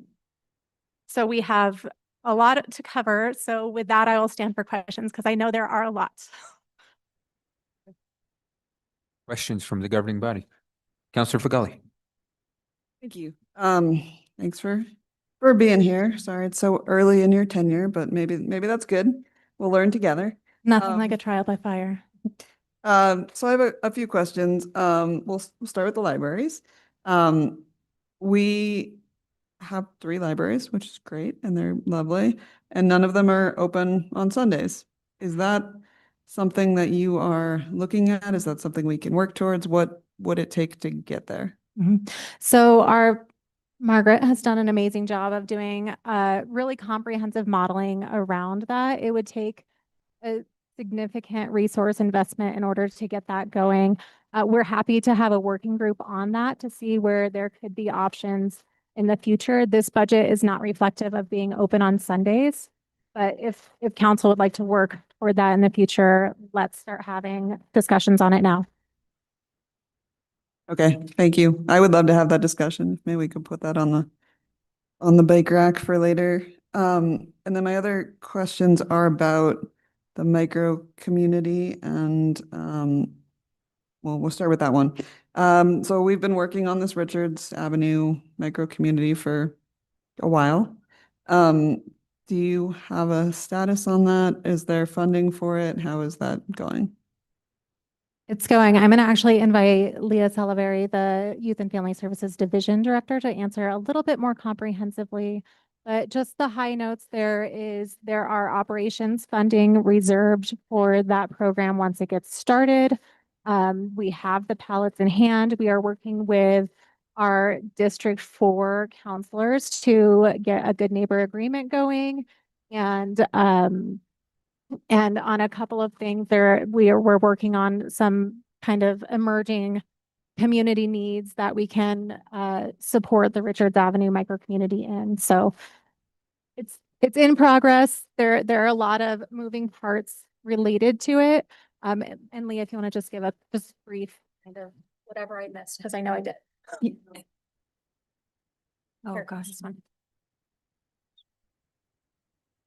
Good morning. Yeah, happy to provide some additional context there. So as Sandy mentioned, the Richards. Turn the wire on. There you go. We'll try again. So as Sandy mentioned, we are on track to open the Richards Avenue community in the next couple months. We actually, as of today, had our pre-application meeting. So that's a critical next step for us to then receive our conditional use permit. And then from there, once that permit is approved and we get our utilities as well, then we're on track to do construction and open the site as soon as possible. So what we're trying to do as a team and as a citywide goal is make sure that we can expedite that process, and to the extent that we can sort of shorten the time frame for the permitting that's needed, we're able to, deploy funds and really get folks inside as soon as possible. So that is a strategic goal, and we're working with counselors to help make that all possible. Okay, so you are going to Board of Adjustment for, or is that all administrative for the conditional use permit? No, this is through our city land use. Okay, so you're not having to go to the public, like to the Planning Commission or Board of Adjustment? Is it all administrative? It's all administrative. We are going to have a series of community meetings as well for the general public. So we've had a couple already. We're planning additional ones in the near future, as well as a good neighbor agreement. Okay, thank you. That's it for me, Mayor. Thank you. Okay. Councilor Cassett, then Councilor Bustamante. Thank you, Mayor. Thank you all for being here. So a couple questions. I'm going through the answers you already provided. Again, thank you so much for that. I do have a couple of follow-ups. One following up on library and opening up Sundays. I know you said it's not in the budget. Do we have an estimate for what would that cost? Say we were to not impact services at all at any of the other libraries, what that would cost? Or have we explored closing one of the libraries one day, like on a Monday, to open up another one on Sunday? So that might be a bit of a bike rack unless you happen to have the number on hand for what it would cost to just open up one of the branches on Sunday. It would cost about $150,000 to $200,000. Okay.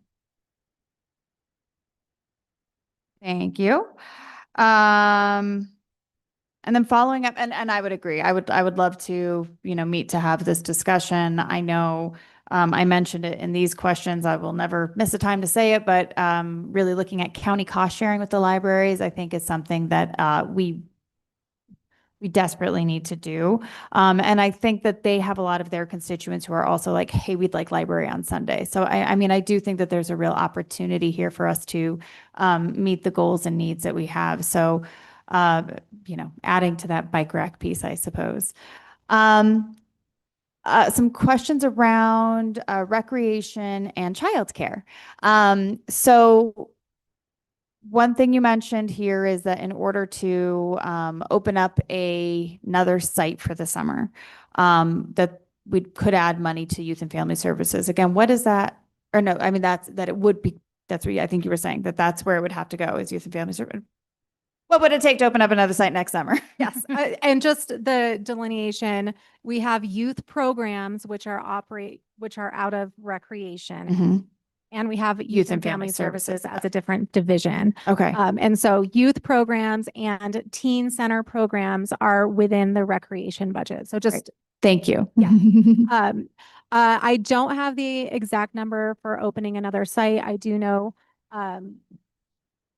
the costs kind of fluctuate, especially with the cost of food, staffing, things like that. But the program manager, Melissa Bustos, does have, she is administratively sound. She is. So in order, if she had the budget to stand up another site, I have 100% confidence that she could. Yes, that's why I'm always wondering what would that budget look like. Mhm. And then I know, again, this is a bit of a bike rack conversation as well. I mentioned here contracting, getting some of the state funding for childcare. Makes sense that the aftercare program is considered more of a rec program. And I know that there's a lot of site specifications. However, the summer program happens in the schools, and I would be shocked if the schools are not meeting those standards, given that they are getting some of the funding with their pre-K programming. And I really want to take a look at how we could take advantage of that in some way, shape, or form. Aftercare is always a hard part, but summer is just brutal for families. Thank you again to whoever made the decision to allow city folks to have an early application there. I really appreciate that. That helps me a lot. But it is, it's just such a valuable program. And I think how we take a look at opening up funding, this is also maybe not as popular of a thing to say, but the high end of that spectrum, you're really not paying that much. And especially considering what we're used to paying. So looking at some of the different ways that we might be able to fund and serve more kids, I still see almost every day on Facebook, on the Raising Santa Fe parent page, somebody, concerned about summer because they don't have care. It's too expensive, et cetera, et cetera, et cetera. So, whatever we might be able to do, and even if we have the potential for a mid-year budget change for next summer, conversations with the schools, whatever needs to happen to expand summer care, please, I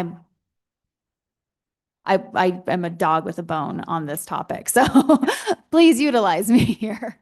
I think we're highly aligned in that spectrum, and city manager can attest to the fact that this is one of my goals in coming into this position.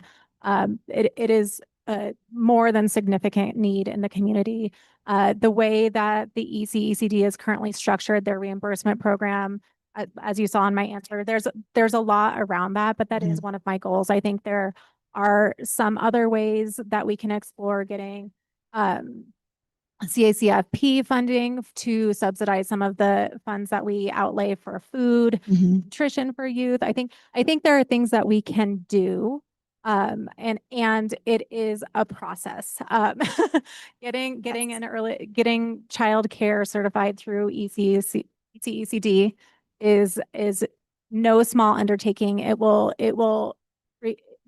The administrative load in getting it started is incredibly significant.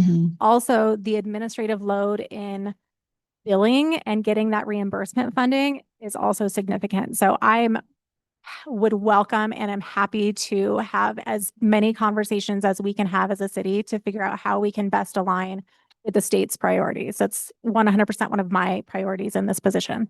Well, wonderful. I look forward to having those conversations with you because this is one of my passion projects and I am happy to help any way that I can. I'll yield the floor for a moment. I need to go through my giant pile of questions and see if there's more. Thank you. Councilor Bustamante. Thank you, Mayor. Thank you, Director.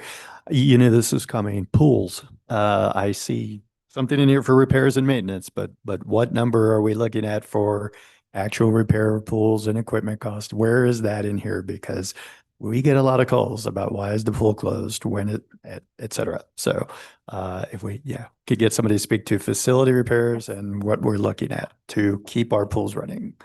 So as I said in my brief intro, all of our facilities are aging, rapidly aging. That was discussed last night at length, I think, too.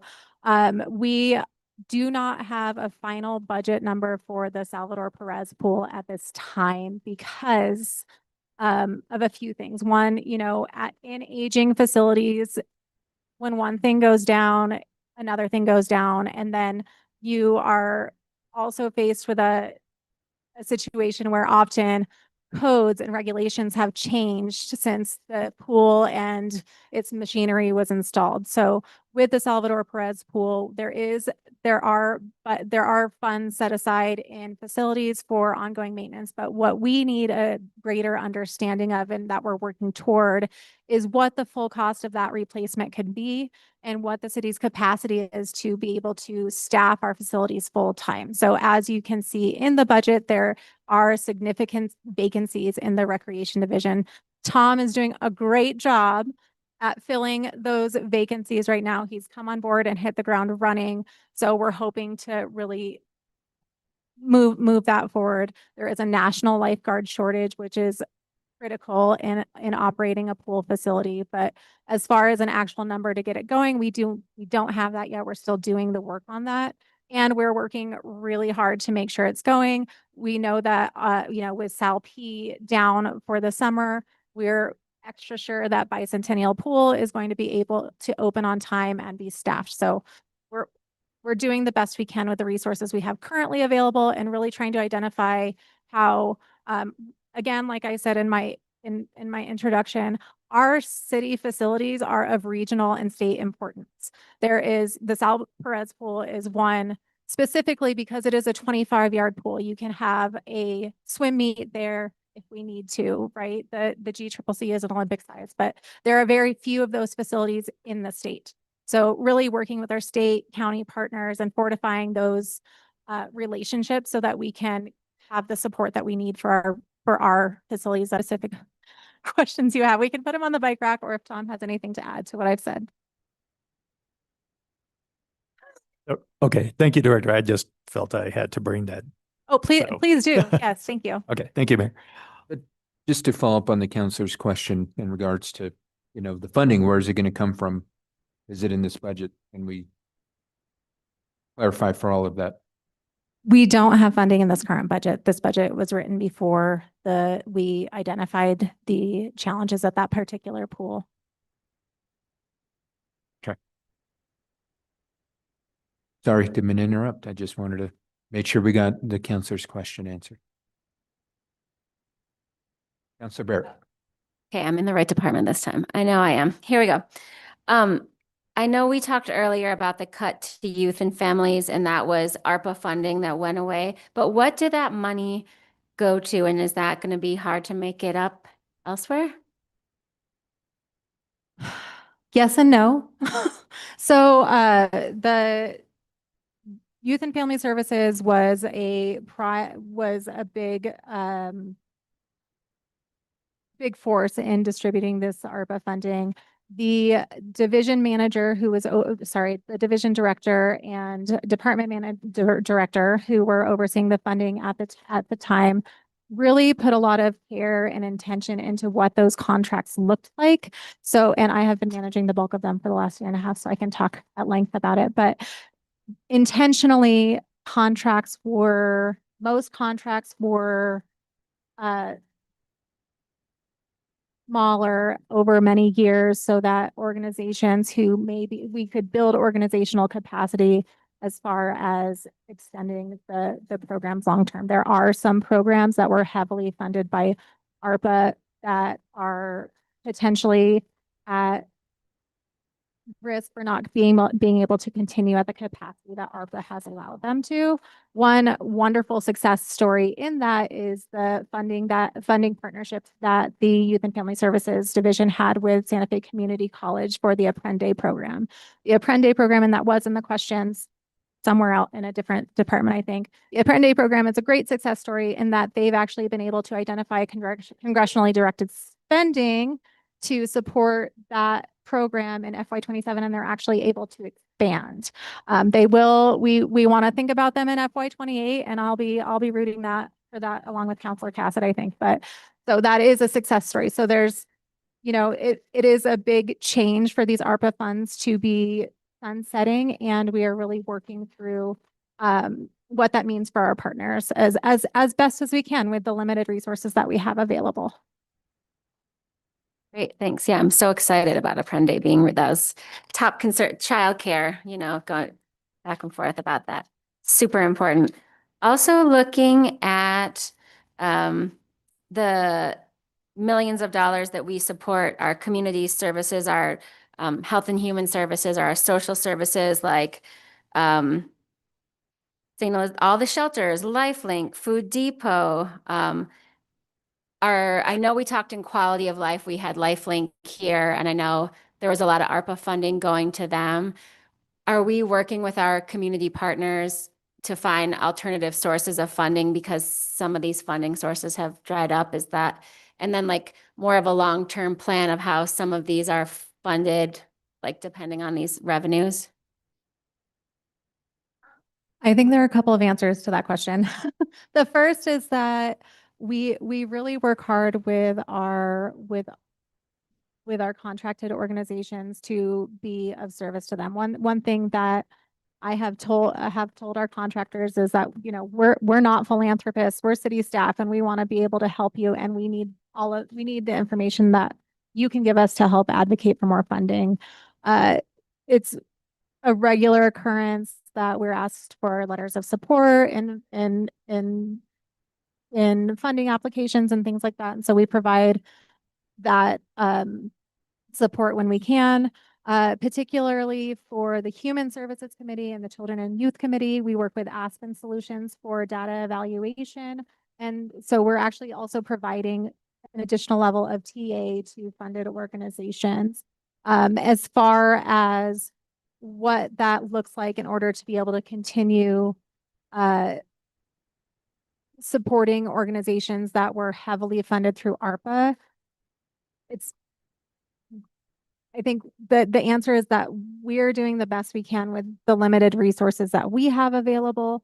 And we also understand that that's a poor answer for our community. I just in understanding what the funding landscape looks like for nonprofits in particular at this juncture. Thanks. That's a great answer. Now, I know we've all been talking about it, and also Councillor Faulkner has been talking about, getting a working group together for homelessness. And I know we have the summit, at the end of June, just future planning for funding, because we know it's underfunded. We know we're only at half capacity. We know the pallet shelters are coming down the line. This is all going to help, but like the long term of the planning and funding, because we know we've kind of been only funding, it seems like, at maybe half capacity, and what we need to do forward thinking, of course we all know that, but just saying that out loud. Yeah. Thank you. Any other questions? Councillor Cassett. Thank you so much. I found my giant list in here.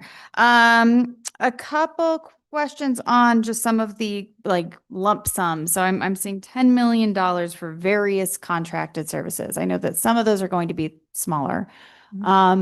I was hoping to get a list of maybe some of the larger contracted services. I know this is a big part of community services, that there's a lot of contracting going on. So what are some of those bigger contracts that we're discussing here when we're looking at 10 million? So I believe I sent a list. So it's actually 9.9 million total. It was a roundup. And so those contracts are everything from the list sent for like the Human Services Committee. The Children and Youth Commission is in the middle of an RFP process right now. So those contracts cannot be discussed at this moment. Yes. And so it's 9.9 million with contracts ranging from larger housing and homelessness pots of funds to also multi-year and innovation funding from 20,000 to $85,000 a year for various organizations. And that is something, so the external funding part that's anywhere from, I want to say 85 community contracts. And also that also includes utilities because it's the same type of liability account, and contracts for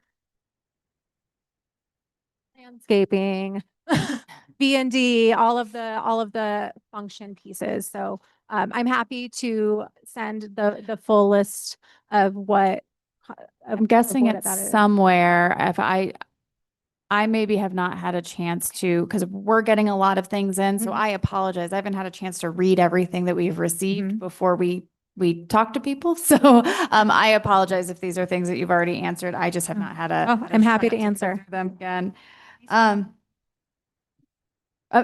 Andrew, was it? Oh, Go ahead and forward this to the counselors right now. And then you also have all the details in the templates. right. And I haven't had a chance to look at those yet either. Thank you. Okay. Thank you. I appreciate that. And then a couple, just areas that I highlighted that were kind of big shifts in the budget. So I'm seeing 1.7 in community services administration as an increase, 1.7 million, about 116.9%. What is that attributed to? That is related to a grant received in this fiscal year from the Department of Workforce Solutions for shelter operations. Ah, yes, know the one. Thank you. Appreciate that. And then we talked about youth and family. We talked about contracts. And then a couple things on the positions. I know that there is the two program managers, one data reporting and policy development manager. I think this is all going into youth and family. Am I correct? Correct. And can you just explain a little bit more about what that is actually going to bring in terms of operations of the division? What can the community expect by adding these positions in? Right. So historically, the Youth and Family Services Division has had one program manager assigned to all of the city's responses to homelessness and housing challenges. So what this addition of staff does, and it was authorized, I believe, in the last fiscal year, and it's taken some time to fill the positions, is that we have now a data manager. So just recently hired, who is really pulling all, as I think anyone knows, we have tons of data in the state, and it's all coming from different sources. So that data manager is working to bring all of that information into a dashboard that's accessible for us so that we can use it for decision making. So that is one of the positions. Then there are two more program management positions directed specifically toward homelessness and housing initiatives to really support that work. So, each contract for homelessness or housing, or each initiative in that is kind of its own body of work almost. And so to previously have one person assigned to it was wild. And in order to, right size what we're doing for the workload, those positions were added to as support. Okay, wonderful, wonderful. Glad to hear. Sir Moore? I just wanted to expand on what Sandy already articulated a little bit more and kind of give you a bit of a granular sense of what those two positions are going to be working on day to day. So as mentioned, our data reporting manager, she recently got access to HMIS. She's going to be tracking the by names count. And as you all know, we have 280 shelter beds system-wide and a growing count of homelessness. So the most recent count as of April was 578. So we currently have 298 beds as a gap. And we've seen actually just since January, 15% increase in homelessness citywide. So it's quite significant. Some of that can be attributed to things like weather and climate. As the weather warms up, more people are leaving shelters and coming outside. However, just really getting a good grasp of not only the current snapshot of homelessness, but the trends moving forward. And again, making data informed decisions. So her role is going to be really critical for convening all of our providers and also doing program evaluation. Because to date, we do have a lot of oversight, but we haven't necessarily had a streamlined framework for how we're sort of assessing the yield of all of our nonprofit providers and partners across the system. So she's jumping into a lot of that work. The second program manager who we just hired, his background is in emergency management. So he's going to be our lead for efforts like Code Blue, and also a newer effort that we're moving forward with to sort of scale Code Blue out. So we're doing a comprehensive encampment management policy and operations across the entire city. So working with ARU, park rangers, as well as our contracted service providers who do outreach, and really bringing that work to the next level. As part of trying to scale all of the work that we're doing, particularly around homelessness, we are also looking for grant funding. So one of the things that we recently did is put forward a congressional directed spending request with Senator Heinrich for 1.8 million. That would help us scale that body of work around encampment management and response, so we can make sure that we're getting people off of the streets and into shelter and housing as soon as possible. So some really critical work that's happening, and we greatly appreciate the addition of those two staff. Wonderful. Thank you so much for that information. I think that's really helpful and sounds like a very good investment on the part of the city. I'm actually glad you brought up grants. A little bit of a sidetrack. One thing that I was talking with city manager and deputy city manager about is looking for some additional funds for an on-call grant writer contract. I know I've had conversations with Sandy, with you, with many, and primarily in community services, economic development, et cetera, about wanting to apply for grants and not having the capacity to do so. So that's one thing that I would like to hear more from the departments around what that support would look like, as well as, we've had the conversations around once we get a grant, we actually have to spend it out and manage it. And so how that coordination could work. So another bike rack topic, but things that I do want to be exploring is how we're going after this funding. Because as we can see, a lot of this is stuff that we contract out. We often get this one-time funding, and then we're looking for ways to continue to fill those gaps. So I would love to hear from you all about how we might make an investment like grant writing in the city and move that forward. So thank you for clicking that back in my memory. Sorry, yes. And I would just plug Youth and Family Services in that Youth and Family Services has done a great job over the last 3 years of really diversifying its funding portfolio. So they're receiving federal pass-through grants, state funding. There are several different funding sources that actually contribute to the Youth and Family Services portfolio.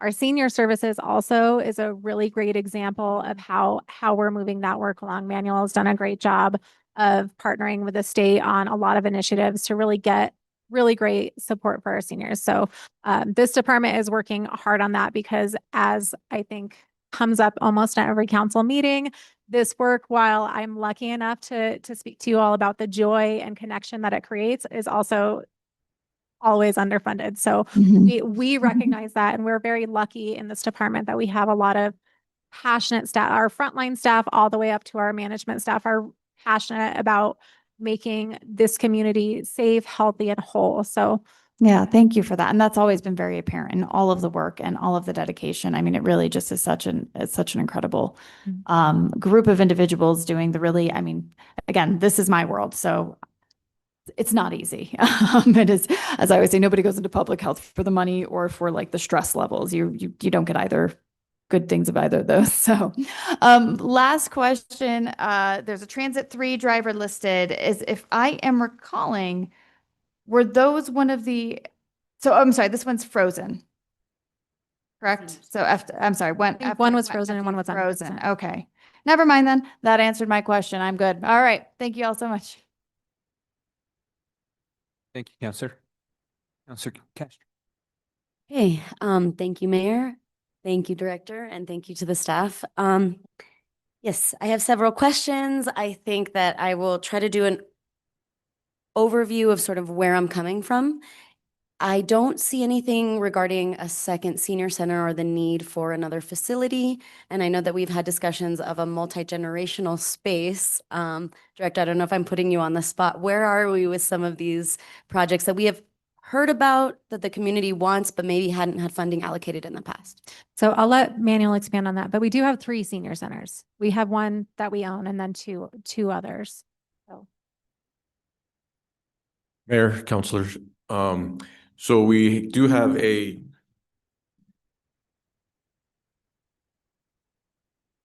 we did have a project going forward for the looking at our new senior center for the city of Santa Fe. We got to a certain point and we have a report on it. So now we're going to go through and finish go through in our further CIPs to finish requesting funding for that additional senior center.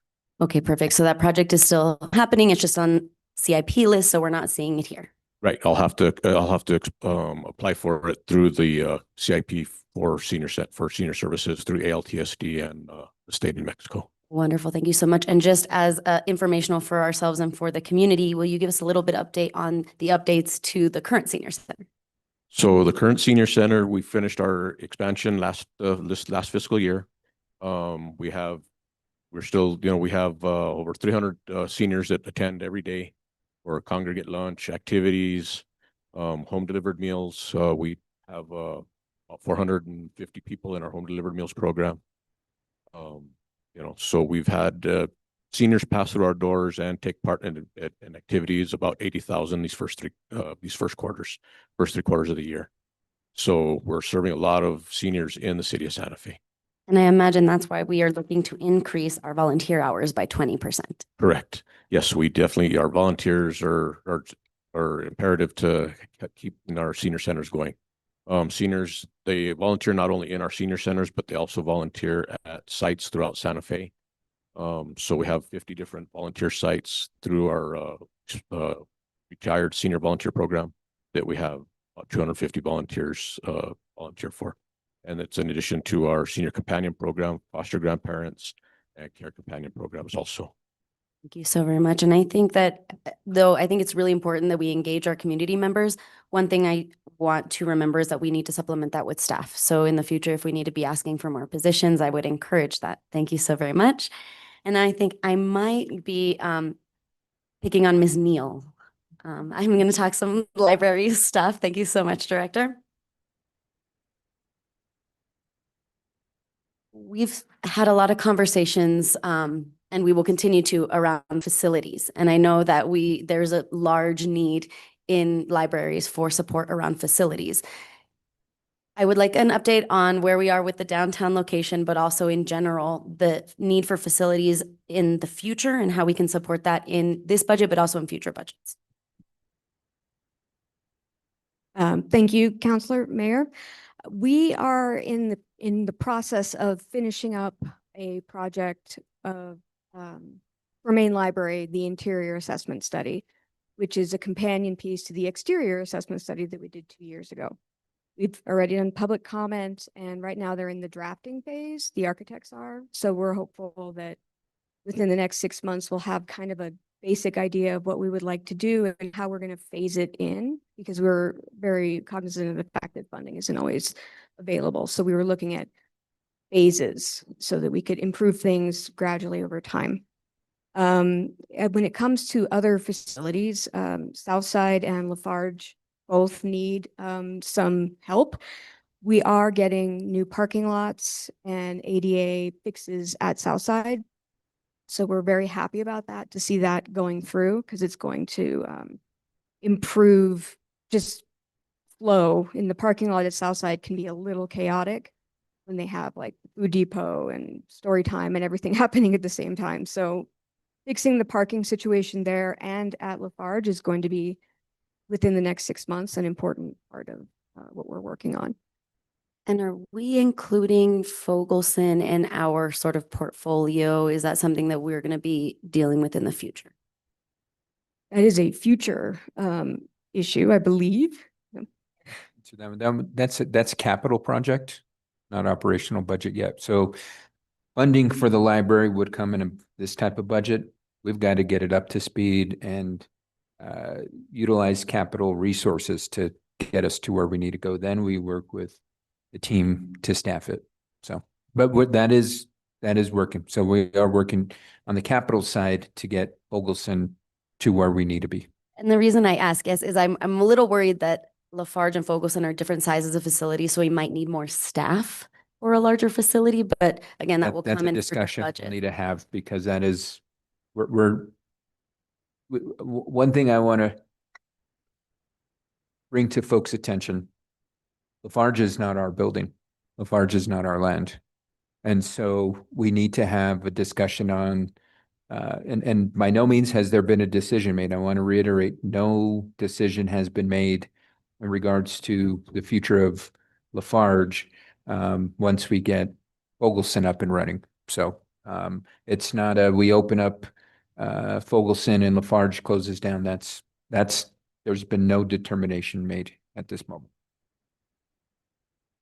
And just to add to the work group that we kind of kicked off with, Margaret has done an exceptional job of modeling what all of these things will look like. So I think as part of looking forward and looking also into the immediate future, I think you will find that the library division has just done a really exceptional job of doing the work. I think you've all been invited to the strategic planning sessions this coming week. So do stop by too to hear what the public are saying.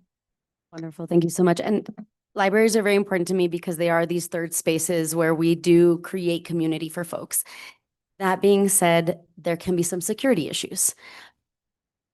We have, and earlier today we were talking with tourism about the downtown security. Is there a need for more support around security at the downtown location, but in all locations? We should always have a security on site when we're open, because although things don't happen often, like really serious issues, when they do, we do need people on site. Right now, we work with Condor Security. They've been having some issues with retaining employees. So we have gone without guards at the different locations, just kind of throughout the full fiscal year, because they don't have enough staff. So sometimes we handle it ourselves. Sometimes we call the police, or sometimes a security guard is there and they can handle it. But we do always need to have at least one security guard in every facility when we're open to the public. Thank you so much. And I understand that we as a city government need to support each other in our departments. And so if we could work with tourism, that would be great. But if not, we need to be seeing that in these operational budgets in the future. So thank you so much, and no further questions. Any other questions? Councilor Chavez, welcome. Thank you. It's been a morning for me, so I apologize ahead of time for the entire day. I mostly just have comments. I get, I'm trying to word this, be mindful. I just think it's very important that we're all aware that expanding in any way in most of our departments is just out of the question right now, because we're not where we need to be with what we have. And I know people want more and people want more, but they probably want more because we're kind of deficient in what we have, despite our best efforts. We have amazing people doing a high demand of, like, there's a high demand, they're doing that work, but they're not equipped with all the resources they have in it to be truly successful and meet the need of Santa Fe. I can't even imagine having other facilities within this department, because the ones that we have right now aren't completely staffed and probably aren't resourced like they should be resourced.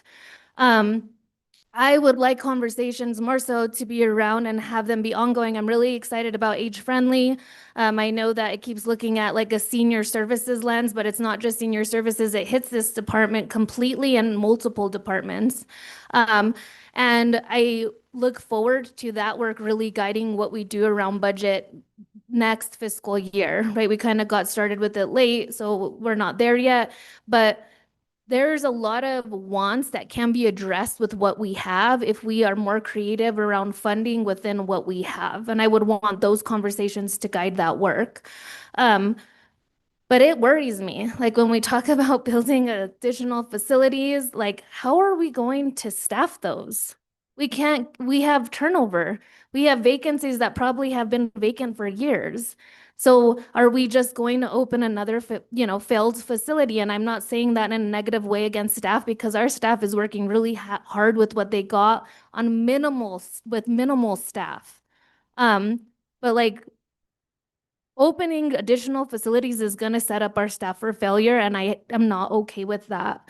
I think as a governing body, we need to start having work sessions about how expansion is actually going to hurt our services in every single department, specifically this one, because this is what we hear about the most, right? Like there's no lifeguards, pools are closed. We need more senior services. There's a huge need nationally in this area.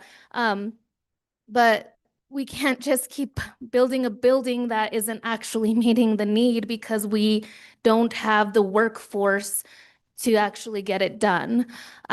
So I really want to take this year with the age-friendly work and us putting our heads together about how do we take what we got and make it functional to its full capacity for the success of our community members, but also for the success of our staff. I will tell you in multiple departments, the reason why we probably have turnover is for this very reason. There's an unimaginable amount of work on our staff members right now that why would they stay?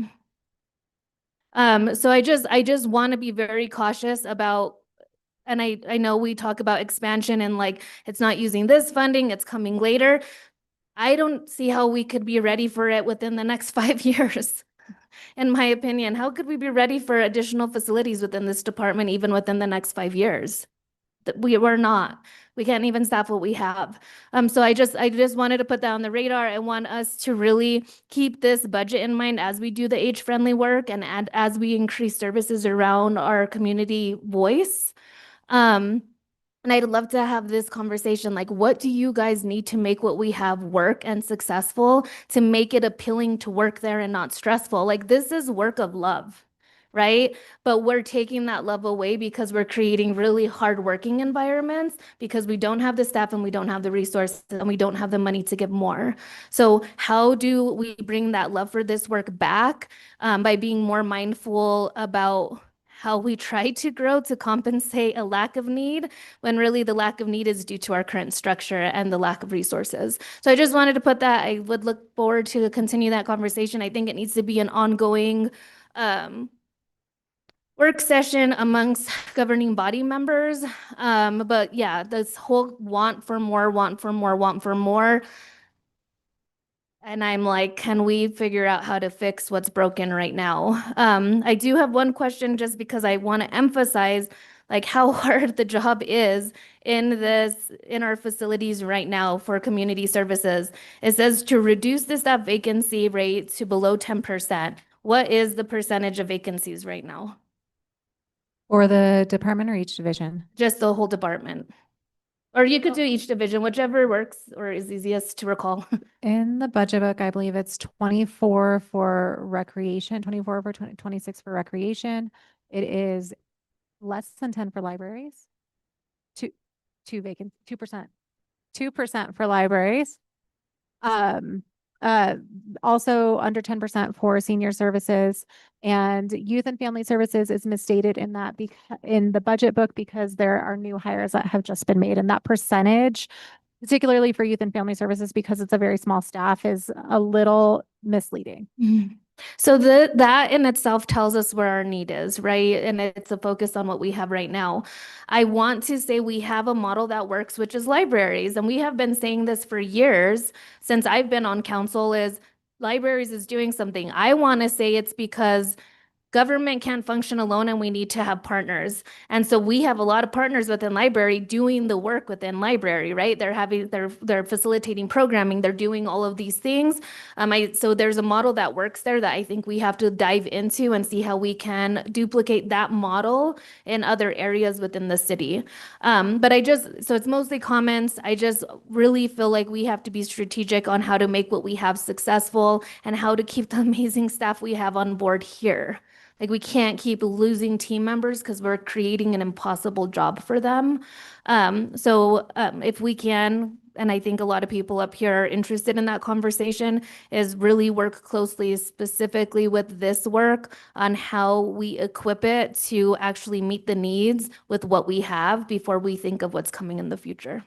Thank you so much. Thank you, Counselor. Any other questions? Okay, not seeing any. How would you like to proceed, Mr. City Manager? Mr. Mayor, thank you guys very much. I would like to give you guys a 15-minute break. We can grab us some a sandwich and then we can start with emergency management. We'll go first. Kyle, you'll start at we'll shoot for 12:31. Will that work for everybody? Okay.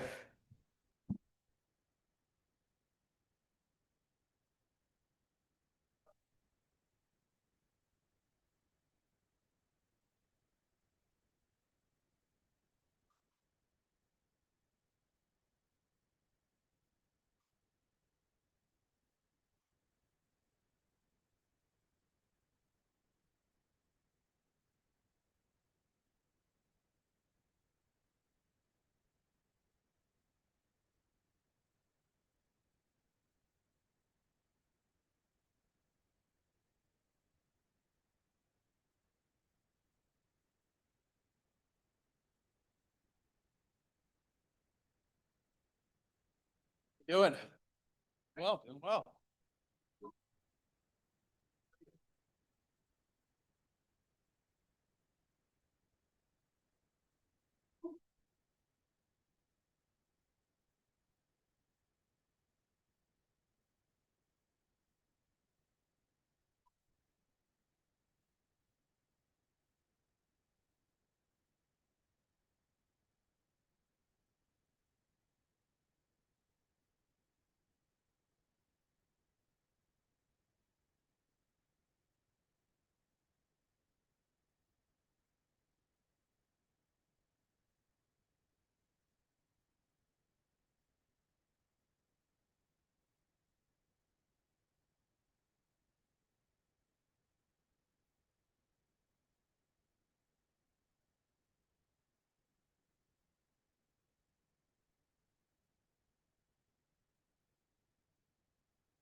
Okay, let's go ahead and reconvene.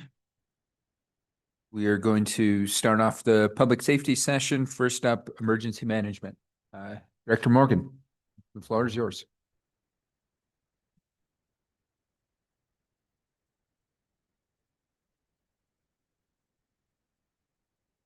Testing.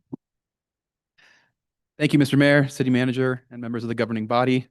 My name's Kyle Morgan, the Director of Emergency Management for the City of Santa Fe. Before I start, I want to thank finance and budget staff for all of their help navigating this budget process for my first time as a director this year. They were supremely helpful. And I want to thank you all, Mr. Mayor, Council, City Manager Moya, for your policy and budgetary support of this critical public safety function. Your support makes Santa Fe a safer, more resilient place to live, work, and visit. Emergency management coordinates with internal, external, private industry, and community partners to build disaster preparedness, mitigate known hazards, and facilitate a coordinated response and recovery when critical incidents do occur. We take an all hazards approach, building coordination, warning, and response capabilities that work across the full spectrum of risks that Santa Fe faces, from wildfire and floods to human-caused incidents and infrastructure challenges. We do this through a continuous, intentional cycle of planning, organizing, equipping, training, exercising, and evaluation. I'm going to walk through FY26 accomplishments by KPI. Looking at our first KPI, we updated our comprehensive portfolio of emergency management plans, including threat and hazard identification and risk assessments, stakeholder preparedness reviews, and emergency operations frameworks. We began a comprehensive hazard mitigation plan revision and initiated new continuity of operations and resource management plans. Looking at KPI number 2, we deployed Ready Santa Fe, a GIS-based platform that allows first responders to show constituents where incidents are occurring in real time. This system was designed with scalability in mind, and is the same system we will utilize for providing public information during evacuations or other complex incidents. We also developed a year-round preparedness campaign with communications, which has resulted in roughly 3 times our historical average annual Alert Santa Fe subscriber growth. New subscriber growth, I should say. Looking at KPI number 3, emergency management led a significant increase in training and exercise activity, consisting of both standalone events and escalating series of trainings related to all hazards, incident support model coordination, and wildfire response. Taken as a whole, these covered every national incident management system function, every FEMA community lifeline, and involved every single city department, as well as many partner agencies and organizations. I have 2 highlights I'd like to call out specifically. Number 1, emergency management served as the lead planner and evaluator of a full-scale exercise at the Santa Fe Regional Airport 2 months ago. This both satisfied an FAA regulatory requirement to keep our airport open and operational, as well as provided City of Santa Fe first responders, mutual aid partners, and regional healthcare systems with the opportunity to test their emergency response capabilities in a realistic environment. Number 2, the Code Blue Resilience Initiative is a strategic partnership with Community Services and the Youth and Family Services Division that uses actual humanitarian relief operations as an entry point to building all hazards emergency management capabilities throughout the city. It was expanded this year after a lengthy fall training and exercise series on the incident support model, which is the coordination model that our Emergency Operations Center uses. The results were measurably better than in years past. Looking at FY27, we're thrilled to reestablish the number 2 position in the department. The reworked job description and clear oversight of citywide internal preparedness functions.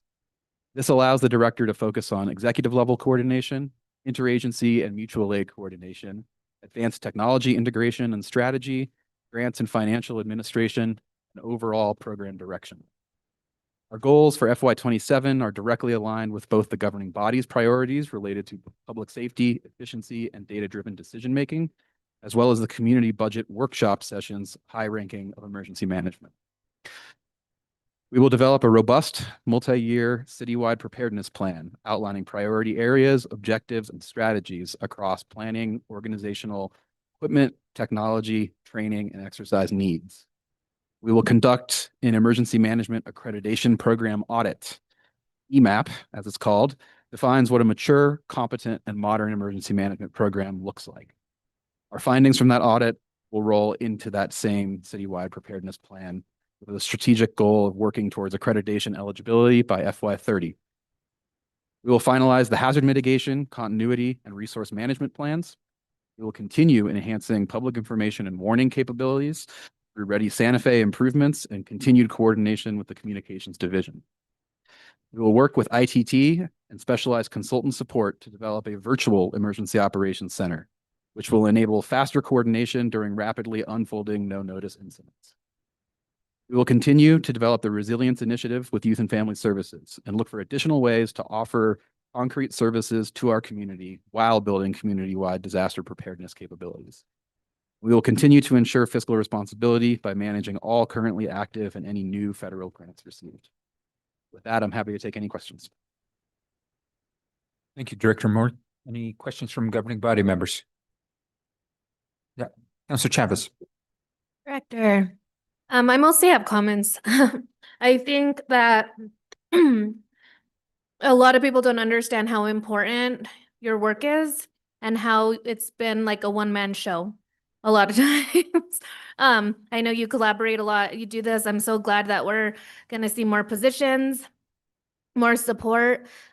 This work can save our city and our community members if put in a situation that we've seen happen across the nation. So it's like such essential work, so preventative. It will save large amounts of lives, but because it's not actively happening, I don't think that you get that emphasis of importance that you should get with your work. So I just want to give that to you now. It's been a lot of it has been on you alone. And so I just appreciate your work, and I like that we see it growing, because it's what will keep us safe keep us safe and our community members safe with really real situations that can occur. So I just want to thank you. Thank you, Councilor. Councilor Cassett. Thank you, Mayor. Thank you so much for being here. And as Councilor Chavez pointed out, you really held this department steady for a very long time, and very happy to have you step into the director role. I did have some question about the reclass to an assistant director. It's a few things and as I'm reading, I understand to perform the duties. It feels a little strange to have a two-person department with a director and assistant director, and nobody that they're directing. And so I'm trying to, why a director and not program manager? Why, and like a senior program manager? I understand that it's a really high level. I also am curious about, Councilor Castro can actually speak to the conversation around supervisory roles and what that means in the city I'll let you speak that. You have more information there. So can you talk a little bit more about, I understand a project coordinator, that's a little bit probably not meeting the descriptions, but if we're talking like a program manager, a senior program manager, as opposed to an AD, just trying to square that. Mr. Mayor, Councilor Cassett, thank you. Happy to talk about that. So first and foremost, this is actually just an administrative correction. The previous emergency management coordinator job description did refer to it as the deputy director. So this fixes that, makes that the job title, and then consistent with salary and benefits. That's the administrative answer, right? Operationally, this does a couple of things. Number one, it mirrors police and fire in having a succession plan in case of a director departing for any reason. And we see that right now, right? We're about to have interim chiefs present on both departments' behalf, and there's been no gap in service. The reworked job description provides a much clearer responsibility over citywide internal preparedness functions, which allows the director to focus on external coordination, executive group coordination, mutual aid coordination, advanced technology, and hazard mitigation programs, as well as overall program administration. It's also pretty consistent with other departments throughout the country.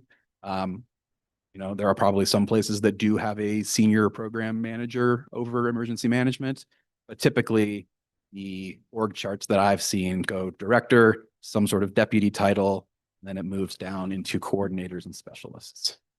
Happy to answer any other questions. Yeah, thank you. That's helpful. Interesting that there was some discrepancies in the job titles before. That's never fun to deal with. And I did see that, you know, the contracts that are being cut were essentially contracts that were in place simply because one of the positions was vacant, and that makes perfect sense that now we're restaffing. Will those contracts be in place until somebody is hired so that you do have that support? They will not. But this job, because the available budget already exists to fund this at a very low end of the salary range, this position is actually posted currently. Okay. The budget enhancement that is being requested exists to fund this at a more competitive rate to make this equitable with similar positions at, for instance, the Department of Homeland Security and Emergency Management or other local emergency management programs throughout the state. Okay. I would just say, you know, keep us up to date in terms of hiring if this does become a challenge because I mean, some of these positions we get lucky, we hire people right away. Some of these positions are vacant for a really long time. What I would not want to happen is that you then take on so much more work while we're busy trying to hire this position. And if we're not getting an adequate candidate right away, I think making sure that the work continues, even if it's not in the ideal method by which we'd like it to continue is always important. I know that there's always a lot of conversation on this dais about contracts and people, you know, don't like contracts, but when we can't hire people, sometimes they're necessary. So that would be what I would urge, that if there's a challenge with getting that position filled, that'd be helpful. Councilor Castro, I know we'll likely follow up on this, but I had, I guess, some more of the bike rack questions around some of the findings for hold on, where are they? The exercises and like looking at how prepared we are and where are the gaps. And that does speak, you know, a bit more to some of the, you spelled it out a bit in here, but where the city needs to really be focusing to make sure that we are prepared for anything, especially wildfire. If we're honest, like that's, you know, one of our higher risks. We've seen flooding in the rest of the state after fire. So I'm hoping to get a presentation on a debrief of all of these. I know that that's not what we're doing here today. So I would just really appreciate either governing body, quality of life, wherever that might be, to really understand where are we in terms of emergency preparedness. As you mentioned, when it talked about staffing, you're looking at multiple fiscal years and hoping to build out. It would be great for us to understand, you know, as we're looking into the future, what are some of the things that might be on the horizon for this department? I think emergency management's been, I mean, I know it's been here the entire time that I have, but I mean, it's really just been the last couple of years where, and I know a lot of this is due to your work, where we've finally been getting a lot of reports and information and seeing these drills and getting a sense of what is going on. So I'd really like a deep dive into that and for us to start doing some strategic planning around that. And that meaning, what's it going to mean for budgeting processes later? Other than that, you answered my questions. I do really appreciate that. I know communication is a really big thing and how we get this information out. Yeah, I'll yield the floor. Thank you. Thank you. And yes, very happy to do that at a presentation and or study session. Thank you, Councilor. Councilor Castro. Thank you so much. Appreciate it, Mayor, and thank you so much, Director. I do have a couple follow-up questions in regards to the structure of the department. And this might be a city manager, deputy city manager question, actually. Are we going to be in trouble or are we causing any issues with union representation because we don't have anyone that a supervisor is supervising? Are we in communication? Is this potentially signaling to us that we're expanding this department? I'm not sure if I can answer that from an HR or union perspective. What I can say is that the inherent nature of emergency management as a coordinating entity frequently involves, yes, not necessarily supervising our own staff, but supervising activations, initiatives, and projects. So I think that's one way to look at it. how I look at it. Yeah, and I would just caution us that there's some language in our negotiating documents that might need to be worked on based on some of this structural change. I do know that you had previously been with the department, and so you have a lot of history on how we're developing. I just want to know a little bit more about some of our modeling events, some of our emergency management equipment that we are currently looking at. And also we had some bars for equipment last year. Is there other needs that the department has that we're going to be seeing in the future? So going back to the beginning of my speech, this is an iterative process, right? Preparedness is something that we build. It's a thing in motion. So there are always needs that we identify over the course of these trainings, exercises, and evaluations. So yes, we will absolutely be coming back to ask for money for specialized consultant support for key pieces of equipment that are either new or replacing something that has already been exhausted. One high point in this budget request is a small but notable enhancement to our operating expenses budget. This enables us to replace exhausted materials in real time, such as sheltering supplies during the winter when we run Code Blue. It also lets us, if there are small little things, either pieces of equipment or trainings that other people need to go to that we identify after an exercise, we can close those gaps quickly. Big stuff, of course, will need to come back to governing body for requests and approval. And then additionally, we have always lived off of grants for the most part. It's why our budget's so jumpy if you're looking back at our, multi-year stuff. We still have a healthy grant portfolio. I don't know what that looks like heading into the future with everything going on at FEMA. But we will also continue to seek out grant funding to close these gaps as it is available. And that was my next question. I mean, we have a significant reduction in grant funding. I think that's why potentially we're losing FEMA dollars. Is that what this reduction is? It's partially. I mean, there is one grant that we typically receive annually that hasn't come in yet. But actually, I would just say that what you're seeing in the budget book, the highlights, those are grant revenues that are in emergency management budget proper. Most of our grant portfolio right now is actually related to hazard mitigation projects and lives in public works budget.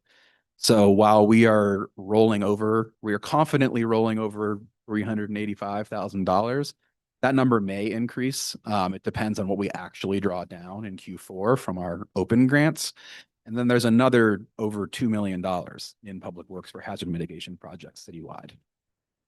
And as we've noted all day today, we do work with different departments, and budgets do complement each other. I want to know a little bit of how we're working with private entities, in particular in the watershed around fire mitigation, if you want to touch on that. And also if there is going to be a need for space. So you touched on Code Blue, and we're currently filling some of the spaces we had used for Code Blue. Absolutely. I can't speak necessarily to the watershed specifically, since that's managed in coordination between the water department and the United States Forest Service. Director Roach will know much better answers than I do about that specifically. We have enhanced our ability to detect wildfires in the watershed. One of the one-time funding projects that you all graciously authorized last year was a wildfire detection camera. That is up. We're still doing a little bit of tweaking, but that is expected to be operational for real in the next 2 to 3 weeks. And in addition to that, there are two competing different wildfire detection camera systems in this part of the state. One through a company called Pano AI. Those were purchased by PNM and MNERD. And City of Santa Fe, Emergency Management, Fire Department, Wildland staff, as well as our counterparts in the county and the state, all have access to those feeds. There is also a publicly visible system through Alert West that has 2 separate camera feeds of the upper watershed and the foothills. So just to reiterate, we have plenty of eyes in the upper watershed. Folks should know that we are constantly monitoring for forest fires in that area, correct? That is correct. Thank you, Councilor. Thank you. And I know this is also not in your wheelhouse, so feel free to say you don't know. We've heard a lot about emergency shelters and pallet shelters going up. What is your interaction with that department, and how can we potentially help speed up that process? Mr. Mayor, Councilor Castro, thank you. We work super closely with Youth and Family Services, specifically on Code Blue and related resiliency measures. In terms of pallet shelters, I see them as an extremely valuable asset for emergency response. Should we ever be in a position where we need to suddenly shelter a lot of people in a non-congregate setting, whether those people are experiencing homelessness or suddenly lost a home. So we're happy to support them, but day to day do not work on the pallet shelter project. But if we were to have an emergency situation, you could deploy those through your office, I imagine. We could absolutely coordinate getting those deployed. We talked about that extensively in some of our EOC training series. We've got people in public works and public utilities that are well equipped to set those kinds of things up, and they've got all the heavy equipment to move them around. It's just a matter of having permission on where to put them. So just to bring it back to the budget, we wouldn't need to look at any contracts for putting those up. We can do that all in-house. I believe so, yes. Well, no further questions. Thank you. Thank you, Counselor. Any other questions? Not seeing any. Thank you, Kyle. Thank you. Next up, we've got fire. Thank you, Kyle.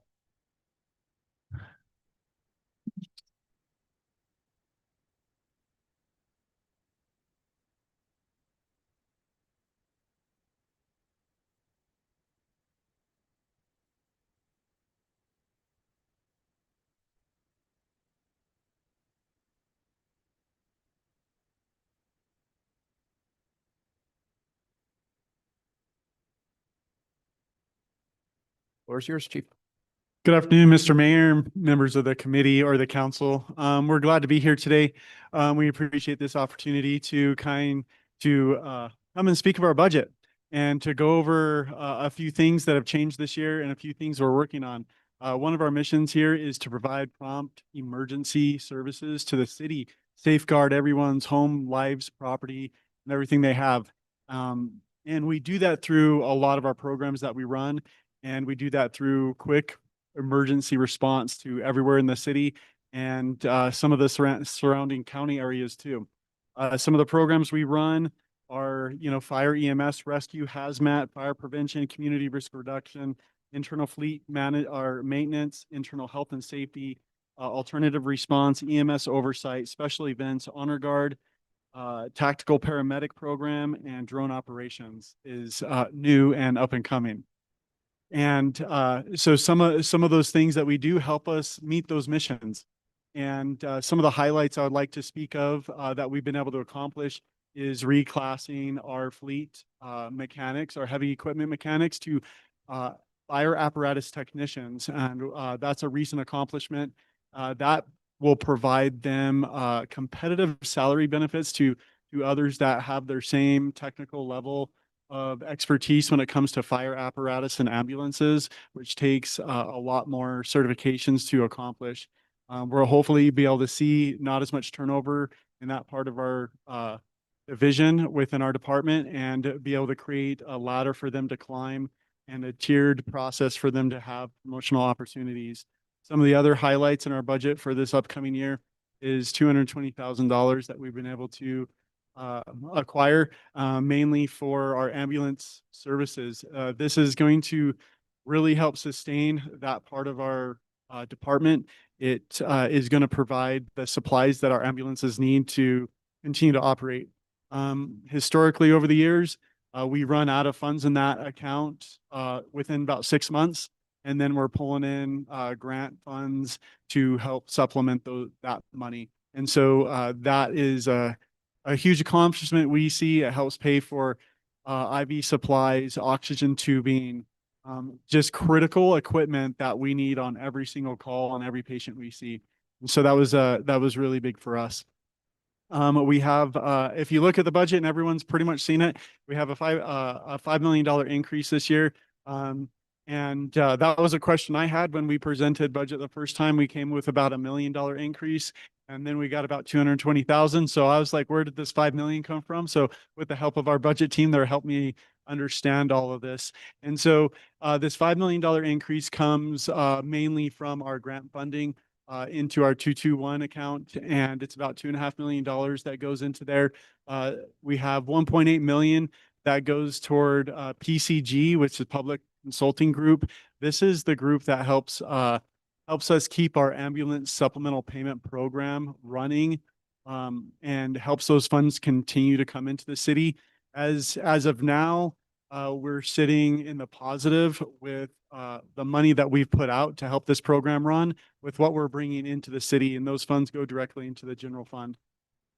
We have another about $1.5 million going into our FTE and the link to our POL and our other contracts that renew every year. And so hopefully that explains some of that $5 million and where that's coming from. And so if we have questions on that, we can dive a little bit deeper. But with that, we will stand for any questions. Any questions from governing body members? Councilor Cassett. Thank you, Mayor. Thank you both so much for being here. Really, really appreciate it. Thank you for these questions. I appreciate that. A couple things that I wanted to try to get more information on. So you put in goals about emergency call, and I had asked what is categorized as emergency call. And I understand that the budget is not dependent on such things, but I just so I understand some of your goals that you've listed here. What is considered an emergency call? What is considered a non-emergency call? I know that we have, emergency and non-emergency for what I tell people to call. And then how do you guys, of the 22,000 that had been reported last night from the union around response calls, I'm just curious how that breaks down and if you guys have that information. Yes, Mr. Mayor, Councilor Cassett. Emergency calls versus non-emergency calls is what we're looking at in our goal is response times to critical incidents and to structure fires, to multi-company responses when we need all of Station 3, all of Station 1, all of Station 4 to kind of respond to a major incident. That's what we're looking at. And so we want those kind of emergency calls to have a certain response time. We want to be able to make it out the door within 2 minutes and on scene within between 6 and 8 minutes, right? So we want to be able to have a timely response to those emergencies, which will help protect life and property, right? Especially life. When we're looking at fires, seconds matter. Right. When it comes to response, fire moves through things very quickly. If you look at a plane accident and a fire's in there, it only needs 90 seconds for a fire to penetrate the main cabin area, right? So it's extremely important that we have a quick response to all these areas. The same thing with any medical emergency, minutes matter. And so we want to keep those as low as possible. And so emergency calls versus non-emergency calls would be things that we're headed to that are very critical, and those that we're running lights and sirens to versus not running lights and sirens to is probably the easiest way to explain it. Okay, got it. And do you have a breakdown of what, I mean, I know you guys are seeing a lot of emergency calls. I hear the sirens all the time. So, but what those look like in terms of the various responses. And then I know part of what brought this question up for me is when I was looking at PDs, they have a very like level 1, level 2, level 3, and specific call response times for each. Do you not differentiate those? Or? So we have an Alpha, Bravo, Charlie, Delta, Echo. And so we still try to maintain the same standard of response for those.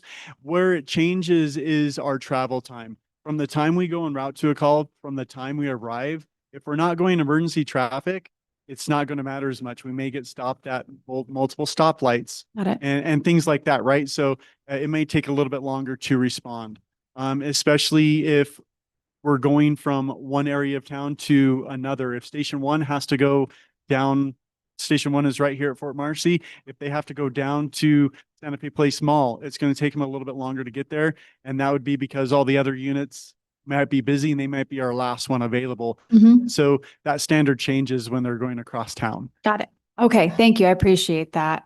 The other question that I'd love some more information either now or in the future is the legislative outlay facilities improvement funds. And you said that they're almost done being spent. I know they'd been reallocated from when we had originally gotten them. So I'm curious where they have gone, what's happening, what still needs to occur there for those spending. And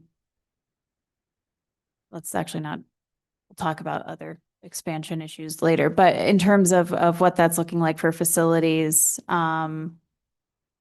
what's being spent out, and if you need to send me a list later, that's fine, but also what are we needing in terms of additional facility upgrades? Is that something that is being contemplated right now? Because I know when we initially had these conversations, it was like, great, this will get us to a certain place, but there's still some needs there. Absolutely, yes. We had allocated 3.9 million for facility improvements. And that money has been, we're vigorously trying to spend that money. We have a certain amount of time to spend it in. And so we're really working hard to get all of that gone. As of right now, we have most of that money tied up in facility improvements, and with only leaving us about $500,000 left over right now. And so that money is going to Station 7 improvements. We've changed all their windows out. We fixed a lot of their internal issues that they've had there. We're putting AC units in and get rid of the swamp coolers. Station 1 has had a lot of improvements. We're looking at windows there, redoing the stucco, putting a baseball net up so we don't have holes in the stucco and birds nesting in there anymore. So that's kind of exciting for those guys.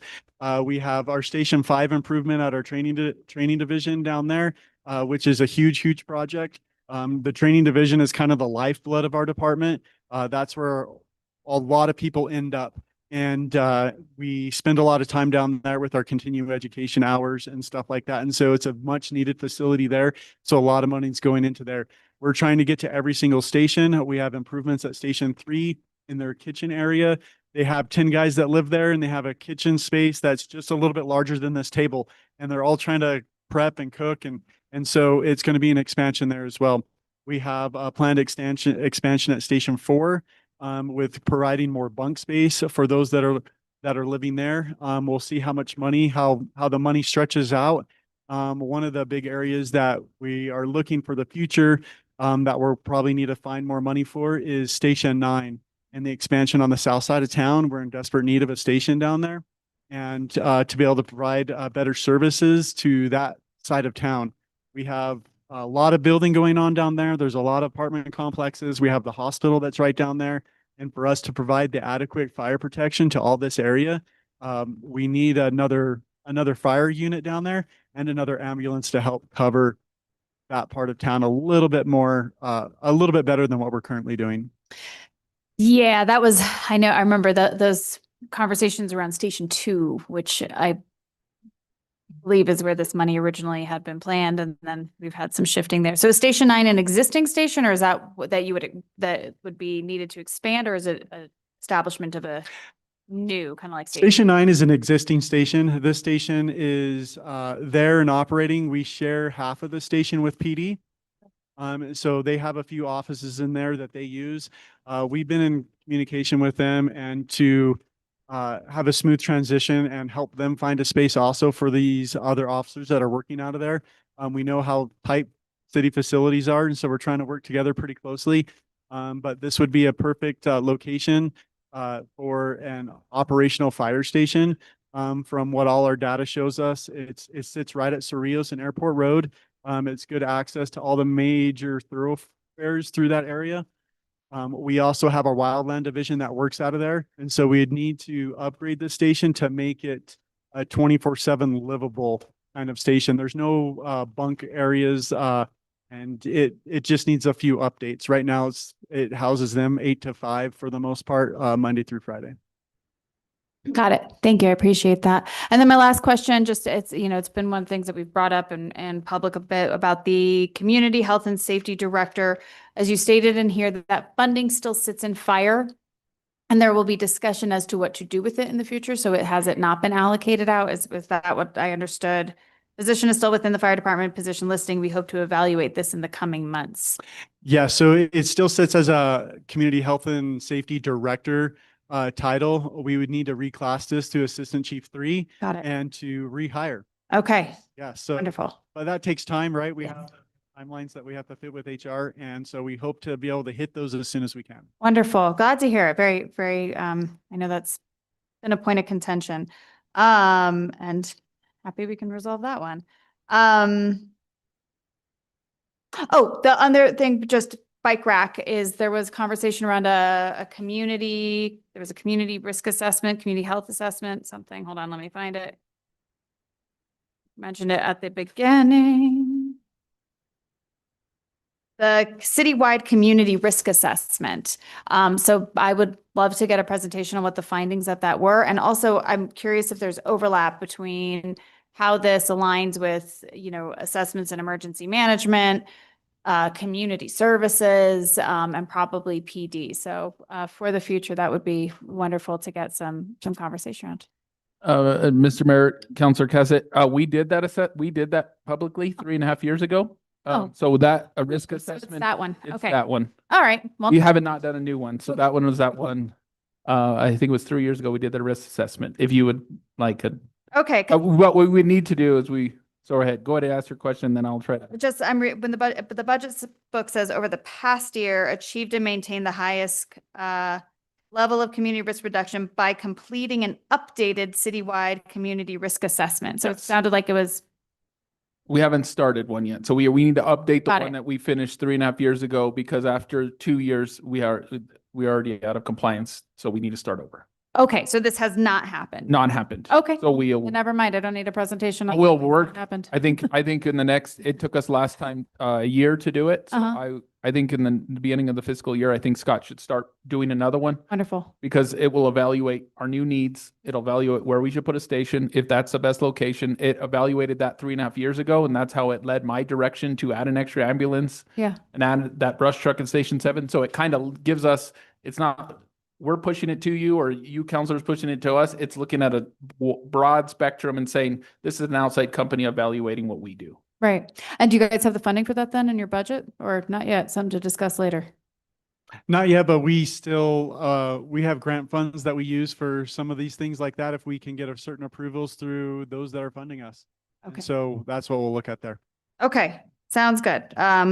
Just a note though, that page 51 is a little misleading in the budget book for what has happened and what needs to happen. So I don't think we make edits to it, but okay, wonderful. Thank you.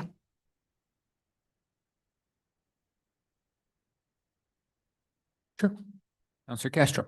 Thank you so much. Sorry, I know that we're all going through a lot of information and I don't want to bombard us. I just would like for our information and the public, could you talk a little bit about some of our contracts? Because I know that we've been trying to move things internally, but we have a lot of contracts that we can't do internally and are really valuable. Life extension might be the first.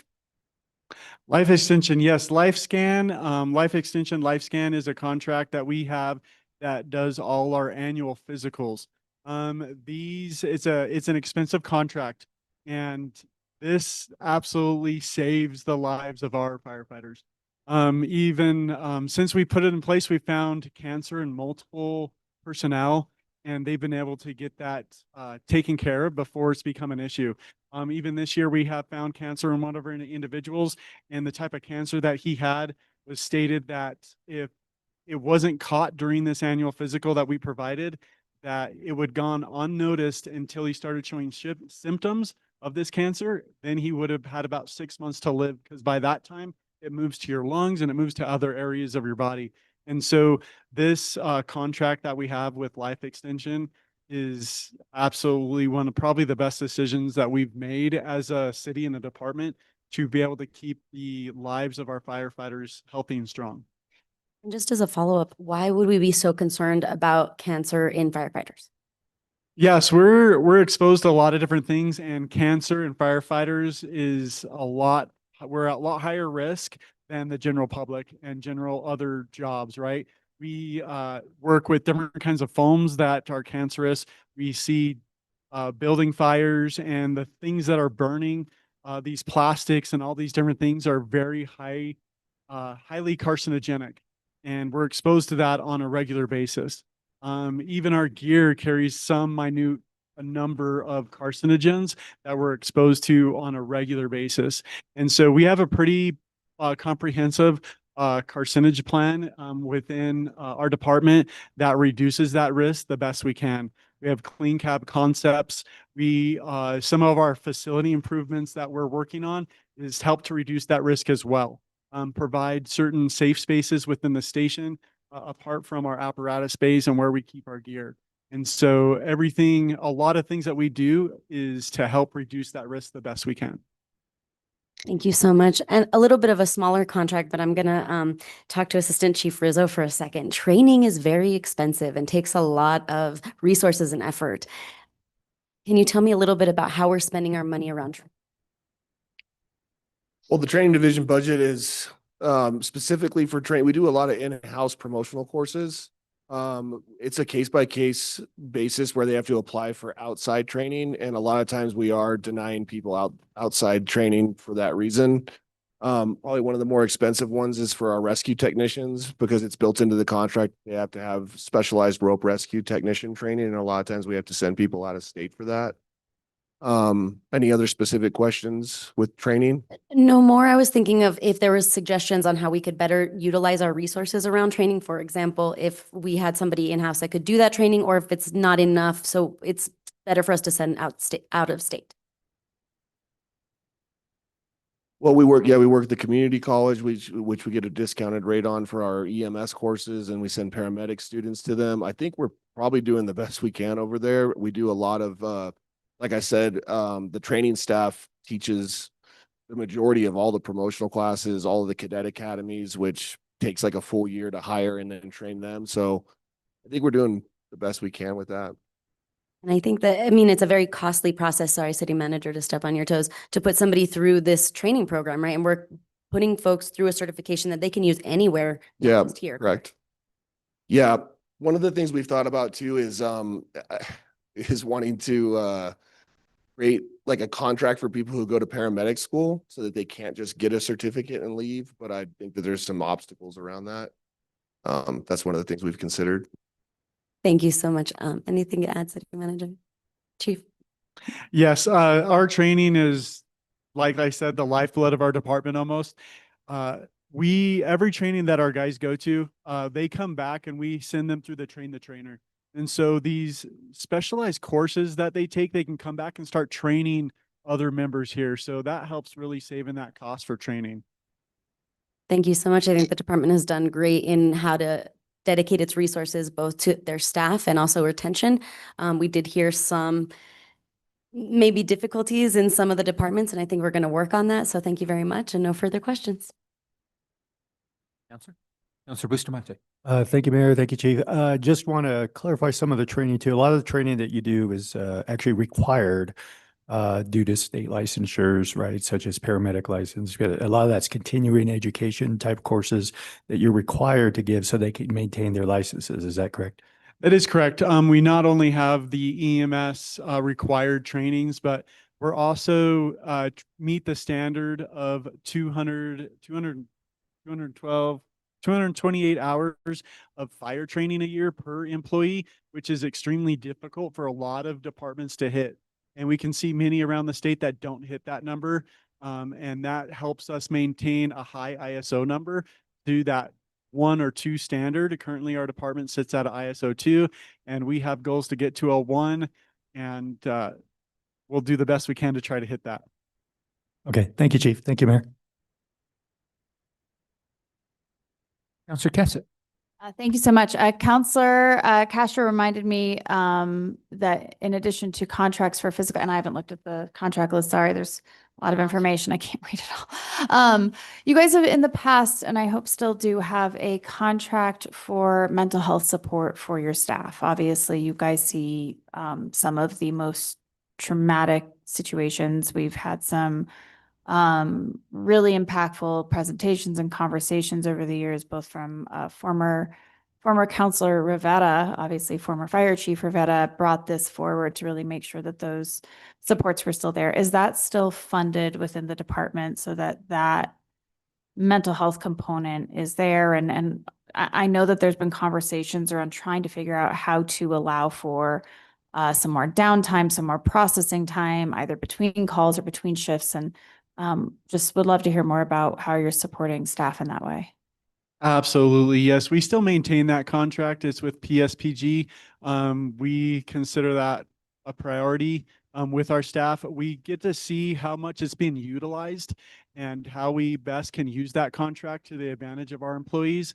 One of the things that we offer on any critical incident, they can respond immediately to our station, to our department, and debrief our firefighters right after the incident. We have partners within the Metro Albuquerque area and us. We have peer support team within our own department.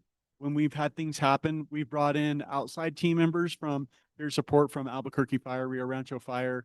We've had people come from Grants and Farmington to help our guys out with some of this stress debrief and some of the things that they go through.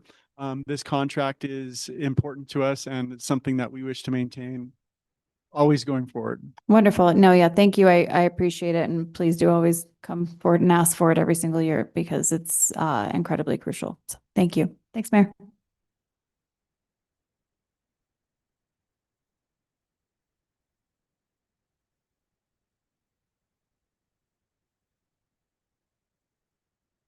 Thank you.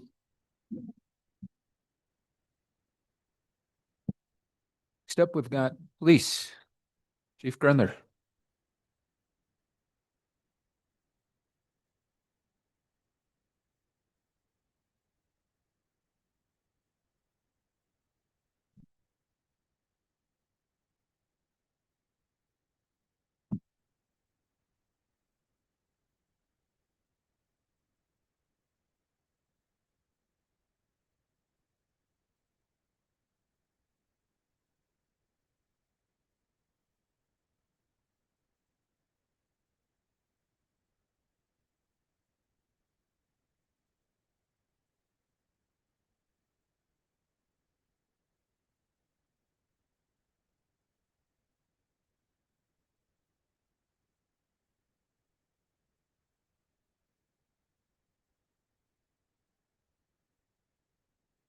Good afternoon, Mr. Mayor, councilors. We sit before you to go over our budget and understand that our main goals are operational readiness and improved efficiency. And we can stand for any questions.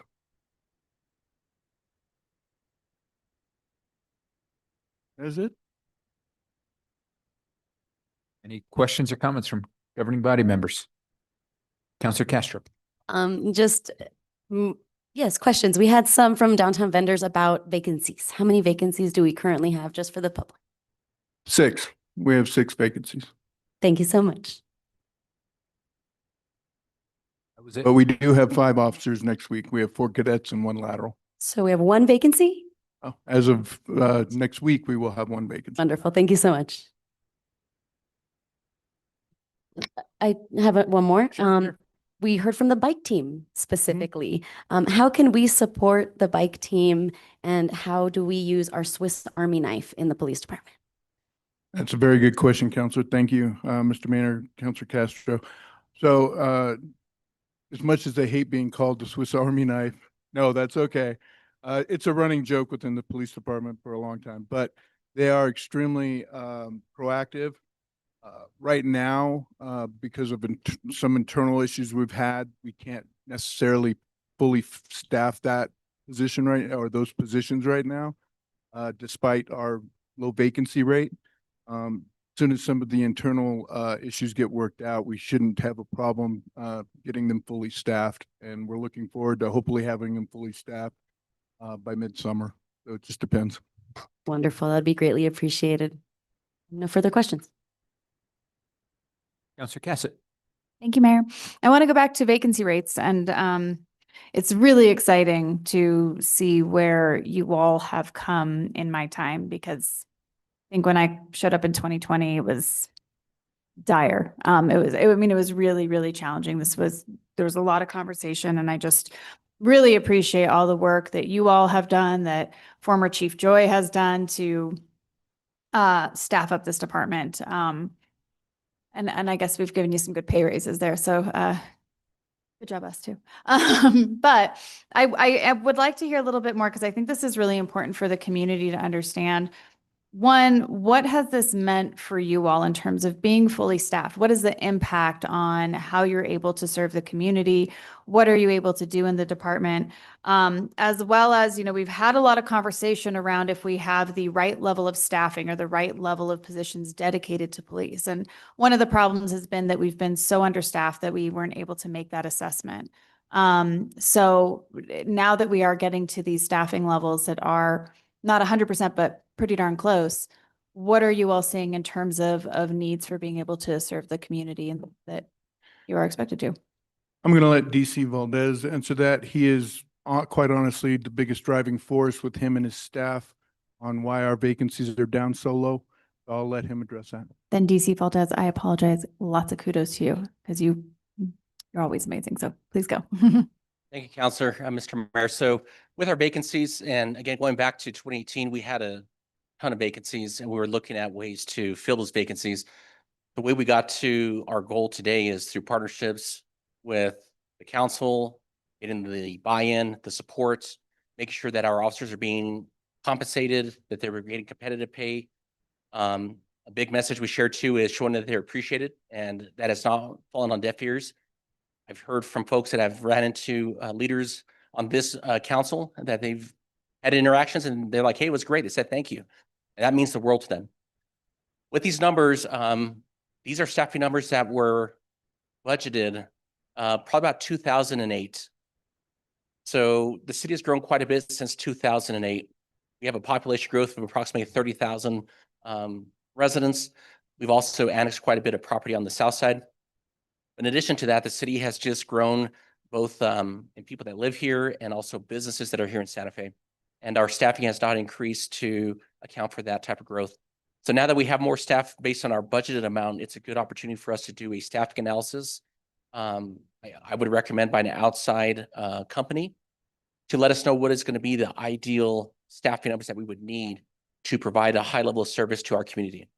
One thing that's important, though, we've made a lot of strides with recruitment and retention.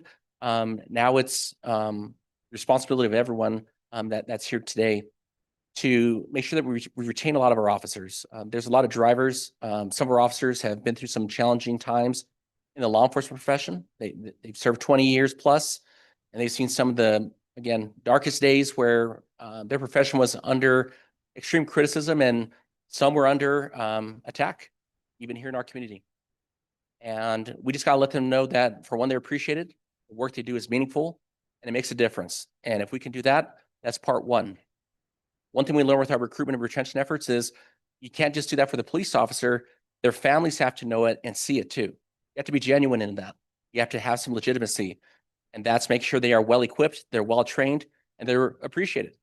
They're all human beings. Some are part of the community that have kids and spouses that work here. Others, they spend 2 hours on the road to come and serve this community because they believe in this. And it's important that, for us, we don't see them any different. They're all public servants making a difference. They can really help us with, again, improving safety in our community. Now that we have staffing numbers up, that means that we can add staff to the bike team, to the traffic unit, which we know has been a big point of concern with members of our community with issues related to unsafe driving. With our detective bureau, to make sure they have people that can bring justice to those that would otherwise not be brought to justice. And with the staffing numbers, it's been a huge night and day comparison from when I started here back in 2018. So again, the support that's been given by leadership has been amazing. That's been huge.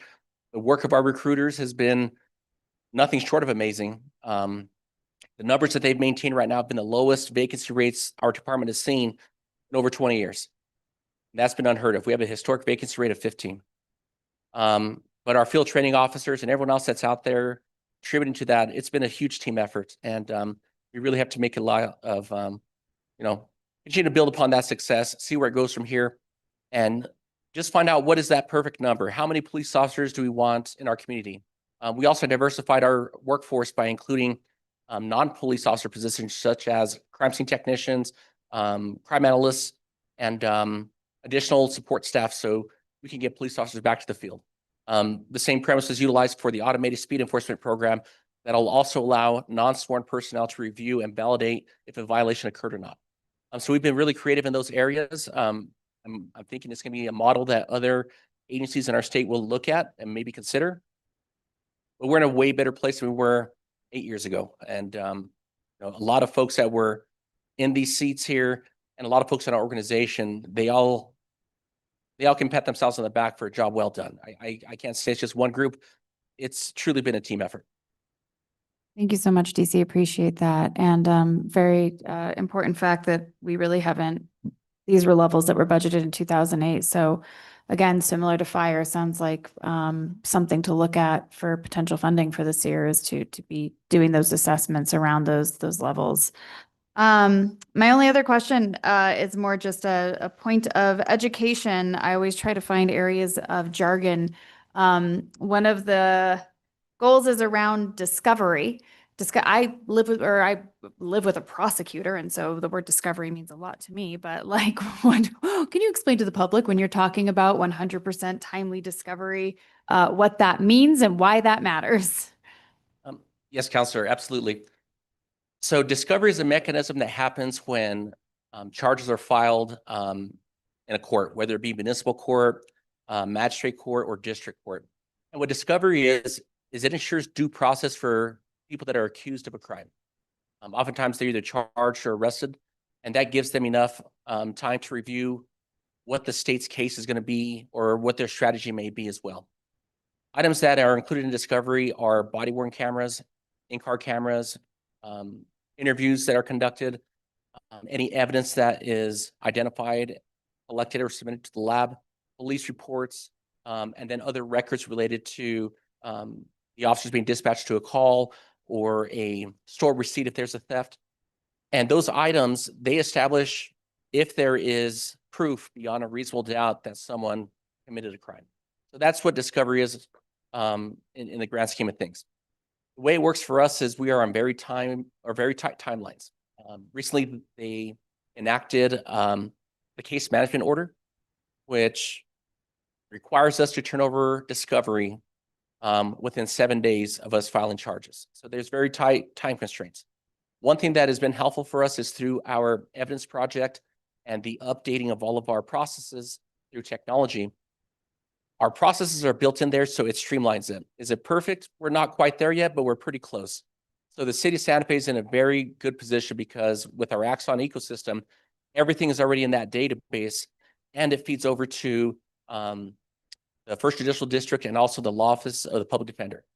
And they also have an Axon product, which is called Justice. So that allows a case file to go to those attorneys. If there is a partner attorney that is not associated with the DA's office or the public defender's office, we can also send them a link so they can have all the discovery material for their case available. But it's important for us to have those timelines met, because if we don't meet those timelines, then justice may not be served, or someone's due process may be delayed if they're accused of a crime. And so it's really important for us to make sure we have those mechanisms in place. With the additional advent of technology and how it's being utilized, not only for law enforcement, but also for first responders, by retailers, and even by the general consumers, there is so much data that has to be provided to attorneys so they can put their case together. That is essential that we have a system like Axon to be able to facilitate that. So technology is a really big thing that we're looking at.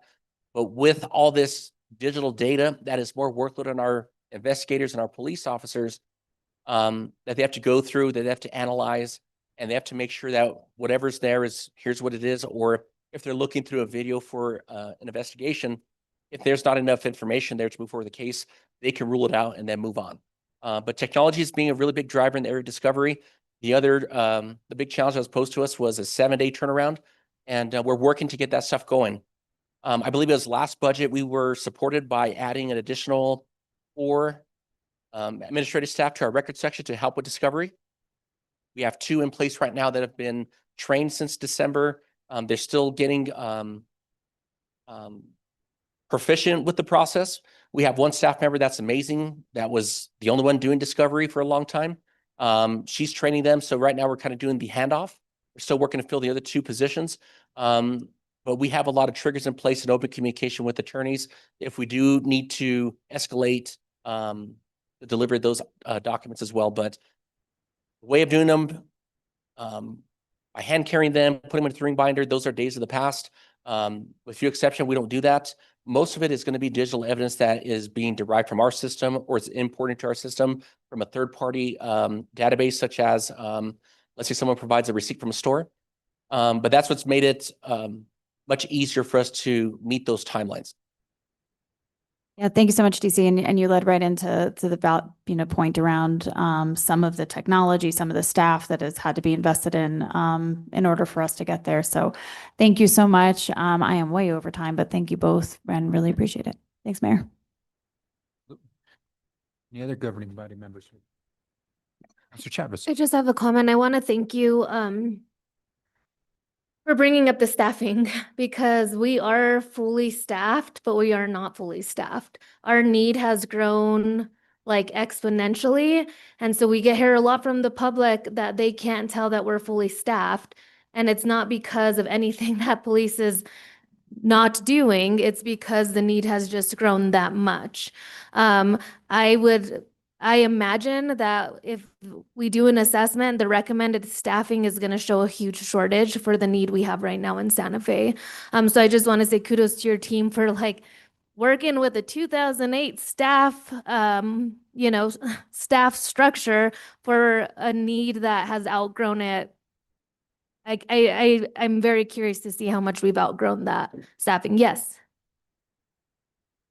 Councilor Chavez, so just based on our numbers and what we looked at in 2018, we saw that we needed approximately 205 police officers based on the workload in 2018. That was based on actual data from the call volume. It wasn't a population comparison. It's how many calls, how long are they taking, how many staff members do we need to complete that workload. City's grown quite a bit since 2018, so that's going to be somewhere between 205 to 215. As of today, we are budgeted for 169 police officers. So that is a number that we need to look at. One thing I would ask, I know we would like to tackle this, but in moderation, please. Again, we worked very hard to fill 40 vacancies. It took us a long time. So if I get them 10 at a time, I already have folks that are interested. They know they're going on a wait list. Our police department right now is of a huge interest of employment for people that want to get into law enforcement. Mm-hmm. And a lot of that is because of our staff and the way that they share their experience with it. So although I appreciate a lot of support in moderation is good. And I think hopefully for everyone, the budget wise, it'll work out really good. But I see if we have 10 at a time, it'll make it easy for us to get those numbers. And once we fill them, get them settled in, then we onboard 10 more. But that would help our staff that although they're fully staffed per budget, the work still continues and they're still going from call to call. And I imagine if we use an outside person or outside entity to do the contracting, they'd probably have a rollout how to grow that staff, I would hope, in a productive way that doesn't cause strain on the department. I was just going to ask really fast, like quickly, if you can just summarize briefly some of the technology that you guys are bringing into the department, the innovation around that, because that will, especially as we grow it and solidify that process and those systems, will help with the workload that we currently have amongst our community right now. Absolutely, Counselor. So right now we have approved 2 contracts. One is for ShotSpotter, which will help us identify where reports of gunshots are coming in. From the presentations provided previously, we're seeing that there's a large number. I think it's somewhere about 70 to 80% that go unreported. This will help us with evidence collection once we get those notifications to go get those casings and to send them off to the lab to be analyzed and matched to a gun and possibly an offender. The second one is going to be our automated traffic enforcement, which will have speed and sound. My team is working on this very quickly. We're hoping to have a go live date by August of this year. That'll help us with improving safety on our roads and augment the efforts of our people in the field. There are other solutions that we're looking at, and it's expansion of technologies through our Axon ecosystem. One of them that we're working through right now that we're seeking funding on, and we have been working with counselors on and the fire department, is drone as a first responder. That will really help us with getting response times down so we have eyes on to emergency situations, gathering evidence, and that may be something that could possibly reduce the number of sworn staff we may need to provide resources to address the workload. We're also looking at other technologies through Axon as well that will help us with officer safety and make them more proficient. One is a language translator that can translate languages from across the globe. So it'll help them in an emergency situation if someone needs help with that. I can go on for days. So after the hearing, if you're interested, I have a ton of things, but a lot of it, the things we're looking at is expanding the resources that Axon currently provides, mainly around drones and first responder. And the big thing with that is providing time and distance between our first responders and a dangerous situation, but also getting a first eye view on what's going on, so they have better information and can have better outcomes when responding to these situations. Thank you. Yeah, with the technology, both in fire and in police, it's been a very hot topic with the Public Safety Committee, just because of the potential impact it could have on safety and just on their workload. But it is going to take additional funding as we build those systems, so that they're successful and we're taking advantage of them to their full capacity. So just, put a note in that to keep an eye out on how they are growing tech within both fire and police and how we could better support it. So thank you. Thank you, Counselor. Any other comments, questions? Sure. Sorry, Counselor. Sorry, some follow-up questions. I'm going to ask things I asked other departments that related to you, just for fairness. Data collection. We are going to be collecting a lot of data and we have to store it. You have a relationship with IT that you're supporting each other in that. Do you want to speak to that a little bit? Yes, Councilor Castro. So a lot of our systems that we use currently that collect data, we have Axon, our entire ecosystem. We own all the data with that. That is on a secure cloud that is cloud-based storage. So we don't have a drive that's here. We coordinate all of our technology stuff through IT so they know what they need to maintain or what is part of that service agreement that we have. The same thing is going to also apply for the automated speed and sound enforcement program. That data is also our property. It cannot be shared unless we explicitly give permission, and that is not our intention. We're to use it for the program, and that was insight that was provided and direction, frankly, from counselors. Same thing is going to apply to ShotSpotter. That's going to be cloud-based. That data is going to be offsite. To be completely honest, we're trying to get away from an actual physical server on site because there's a lot of risk with that. So we've gone with secure government level cloud-based storage solutions. Wonderful. And I know, just to supplement that, we've also put personnel on those teams to sort of coordinate some of the sound cameras and things. So that is additional resources to those programs, right? So with those programs, the ShotSpotter is going to be integrated into the workflow with our dispatch center. We're going to give our officers all training on that, so that will not have an impact. The initial launch is being conducted by my team. Captain Barnett is spearheading that effort. For the automated speed and sound, we're going to be conducting the reviews with our current staff, and that's going to be our public safety aides.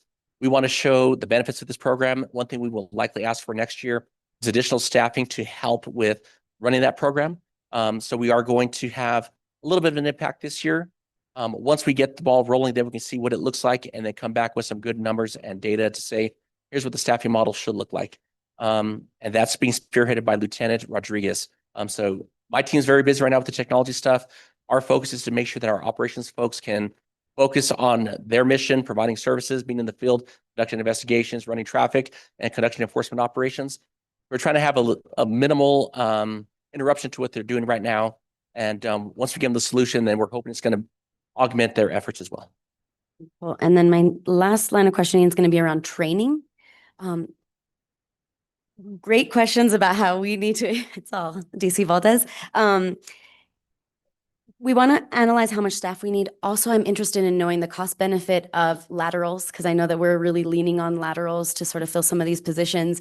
Are we getting, I want to put this, do we need to do supplemental training when we get some of these lateral folks into our department? Yes, Counselor. So one thing we do is anyone that joins our department, if they are an entry-level police officer, they go through a consistent type of training. We make sure that they know what the values of our department are, what our policies are, and our expectations. When we get laterals, they have the same type of training when they get onboarded. The only abbreviation part of it is when it gets to field work. At that point, in most cases, they have experience in that type of field work, which is consistent with state law, and maybe they learn about similar ordinances that they may have had at their previous place of employment. However, there are some exceptions. Sometimes we get laterals that are from smaller agencies. And if that's the case, then they go through a traditional program or field training, which is the full field training program, so they can have an opportunity to get that experience and be proficient. But with our training, one thing that we see is very valuable is the investment you make in training and the time that you put in. That's where you get your benefits, because if you have a well-trained force and they're confident in what they do, that reduces liability, that provides a high level of service.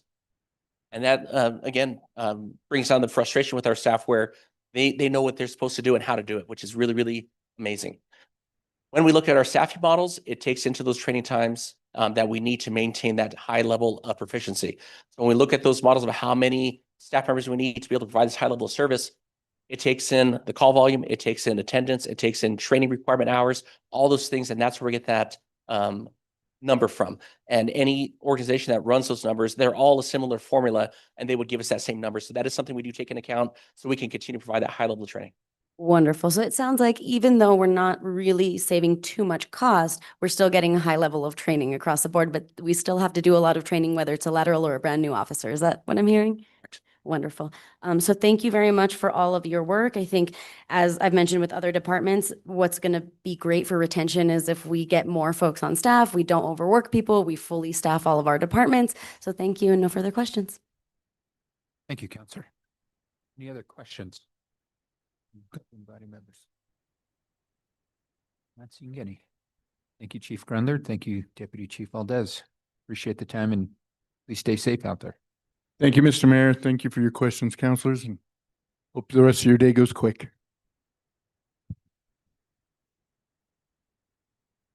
Okay, next up, we have our Public Works team.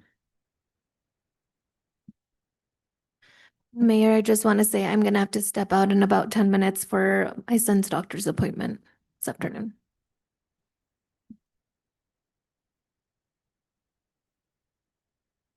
Given that, do you have any immediate questions that you want to ask the Public Works team?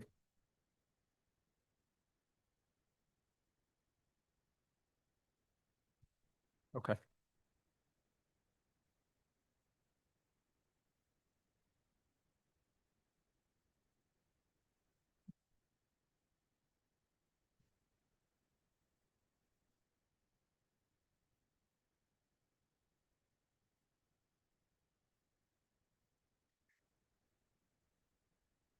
Director Burnett, the floor is yours.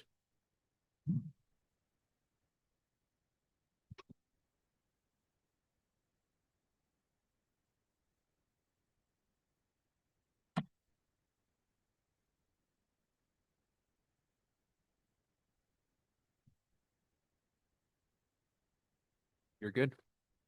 Thank you, Mr. Mayor, councilors.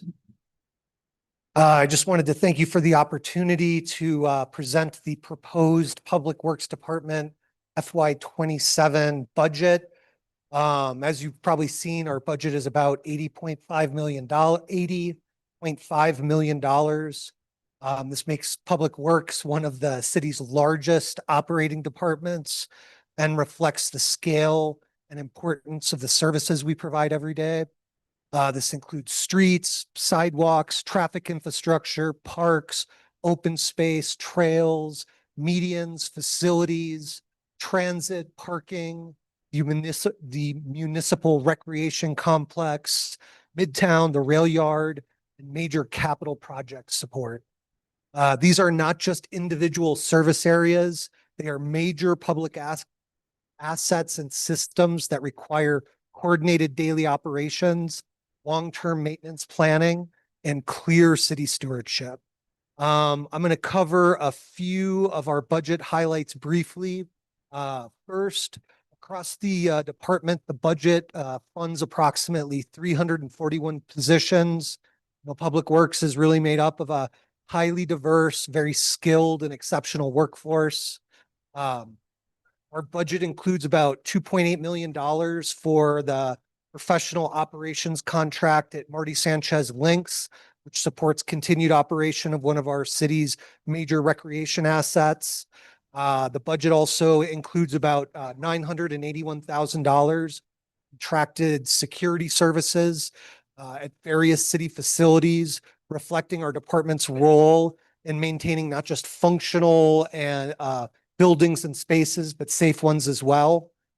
In Complete Streets, the budget includes about $1.8 million for contracted traffic engineering and maintenance services, supporting traffic operations, transportation safety, and the city street network.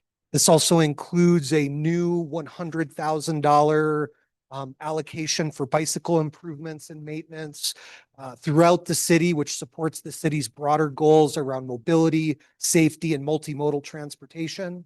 The budget includes $400,000 for the facilities management division to begin managing facilities landscapes, something that hasn't been done for a number of years. This budget creates a $1.5 million facility maintenance and repair fund, which gives facilities a reliable funding source to begin systematically planning and executing work around addressing critical facility needs, emergency repairs, and deferred maintenance. Finally, the budget includes an increase of approximately $720,000 for a new 7-position parks crew, including the new equipment needed to get that crew off the ground. I think the intention here is to begin lessening our department's dependence on contracted labor and bring more of this work in-house. You know, overall, in FY27, our focus is going to be using these resources responsibly to improve basic services, strengthen maintenance and asset management, support safe and reliable transportation systems, maintain parks and public spaces, meet our compliance obligations, and continue moving our department towards a more coordinated and proactive operating model.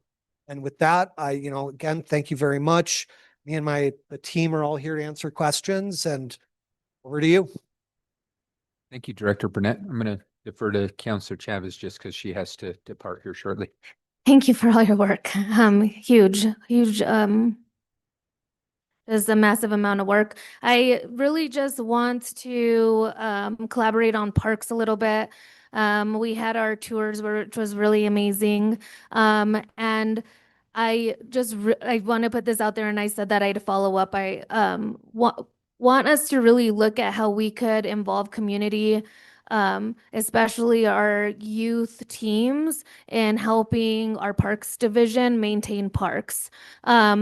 We need to build, I think we could build like a program, right? Like a program working with community services on how do we build a relationship and a type of program where all of the teams we serve within our parks, because there's so many teams, families, kids, and start building leadership within them and taking care of what serves them. Because we talk about park maintenance, we would be able to take a lot multiple times a month if we would build a program where we could lean on youth to start doing this community work and giving back. Talk about building capacity. And this is what serves you. So how do you serve your community, right? They're giving back so it could be used by other individuals within our community. I really think it would go far. And I really think that a lot of our coaches and youth programs, youth teams would step up to the plate and be very excited about it. I think it's huge with coaches to build leadership within their teams, and this would be a perfect opportunity. And I think it would be a program that could be built and mimicked in other places if we could build something like this. But I look around and I see the potential, and really putting their hands in it and having them form something that serves them best would be a great way for us to try to take some of the work off of our parks division and the maintenance that comes with that. So I would really want to explore an opportunity like that with you at some point. I just wanted to plant that seed. I feel like it could be a free way for us to maintain parks while building leaders in our community and creating opportunities for our community members, especially our youth, to find purpose and to give back. Thank you. Thank you, Councillor. Any other comments? Councillor Bustamante. Thank you, Mayor. Thank you, directors. Just a couple of questions that came up. So I just want to make sure, because I fully applaud trying to bring those contracting positions in-house. Those contracts will remain in effect while that hiring process goes on. Is that correct? Counselor, Mr. Mayor, Counselor, yes, we're going to have contracts in the beginning of the spring. Our goal, beginning now. Our goal is to staff these positions by October or November of this year and then make the transition next spring. Okay, thank you, Director. I just want to make sure that service to the public doesn't go down while we're waiting, essentially. And then the other thing, Director McDonald, we briefly touched on this at the Paint the Plaza, but I just kind of, for the benefit of all, because I can't see anywhere in here things for items such as equipment for playground equipment. We have a lot of parks where that playground equipment needs to be replaced. So what is our process for that? Mr. Mayor, Councilor Bustamante, our current process is that we have a budget allocation, about $200,000 that we use to purchase parts and equipment that is needed in repair. We tend to go to our ICIP and grants to replace entire units or playgrounds. Right now, we have 5 critical playgrounds that we believe need to be replaced. And so those are on our capital plan, which you'll see later this summer. Okay, Director, thank you. That's all there. Thank you. Thank you, Councilor. Councilor Cassett. Thanks so much, Mr. Mayor. Thank you all for being here. I know I sent some questions. As long as we're on parks, let's stay there. So I do want to talk about the conversation with the contract reduction and what that is going to look like. I am in full support of a new crew and a full crew. I think that the quality of our parks is something that we have heard a lot about, and people feeling that we are not meeting the quality that they had experienced 20 years ago, which makes sense given the fact that we had fewer parks and more crew 20 years ago. And so how we start to, similar to that conversation around police where, we were operating off of 2008 levels, we have a similar situation in parks where we actually have a reduction in parks teams. And then we have added parks and I think added responsibilities because we added trails. When we did the reorg, did we add medians at that point to the parks team? But we did. It's been a little bit of some transitions there. If you have more information on that, that'd be great. Yes, Madam, Mr. Mayor, Councilor Cassett. Yes, when we came over to, it was when we split from recreation went on its own. And Parks and Open Space went on its own. We haven't added more trails, but we added the river and watershed section because the greenway spaces are often along our trails and on our river. So the care of those facilities are also very important. We've also added the ranger team since I've been on board. That's been a wonderfully contributing piece of our program.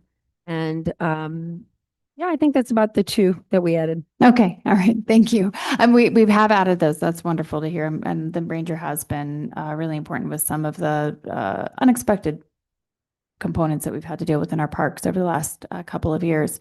What I want to understand is with the proposal to reduce contracts, add in a new crew, can you give me some information on what this means for, as you said, contracts will stay in place until crew are staffed up. What does this mean in terms of level of service that we're able to provide? What contracts are potentially going to be reduced? I know that it's not a specific contract that has to be reduced is my understanding, but what this is going to look like. And then also when we added in the larger contract to take over medians, what was the intention is that it was going to free up a crew to basically be what I call the SWAT team. You guys call them the PAC team. But essentially it's a crew that is able to quickly respond to constituent concerns because obviously, we've seen the schedules of the maintenance that our parks crews have to take on. There's not really a lot of time to address issues that come up unexpectedly, things that we should expect to come up unexpectedly. So that crew got put in place there. So can you give me some information on what we can expect with this transition? Mr. Mayor, Councilor Cassett, there's a lot of questions there, so I'll kind of go through them all, and if I miss them, I apologize. Yes. So in terms of contracts that are going to change, we are asked to reduce $200,000 to help support the 7-man crew or 7-person crew that we're getting ready to bring on. Those contracts, we're looking at the median crew as well as the encampment crew. Those are our largest contracts, and that leaves us some opportunity to have that coverage that we talked about, because we have, contracts that will cover as we transition. So those are the ones we've identified. I think you also asked about the PAC crew. We will keep the PAC crew.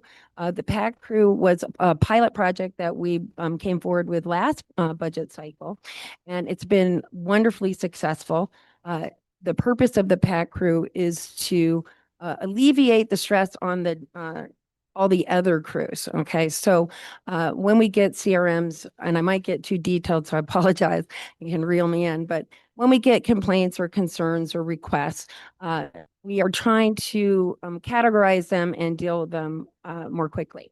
And so the PAC crew really picks up those things that are immediate that they can fix, and or a public safety, and or they will work toward more complex projects. So a regular crew would be doing their regular schedule in the parks, and they don't have to stop to try to do something more complex. They can call the PAC crew, and the PAC crew can, take the longer amount of time to do it. Or if they're really busy and they, for whatever reason, can't deal with a situation that's a public health and safety, we'll deploy them to get that. So it's been, I think, hugely successful, and the reason I believe we will be making that 2.5 for 50% of our parks at the end of this fiscal year.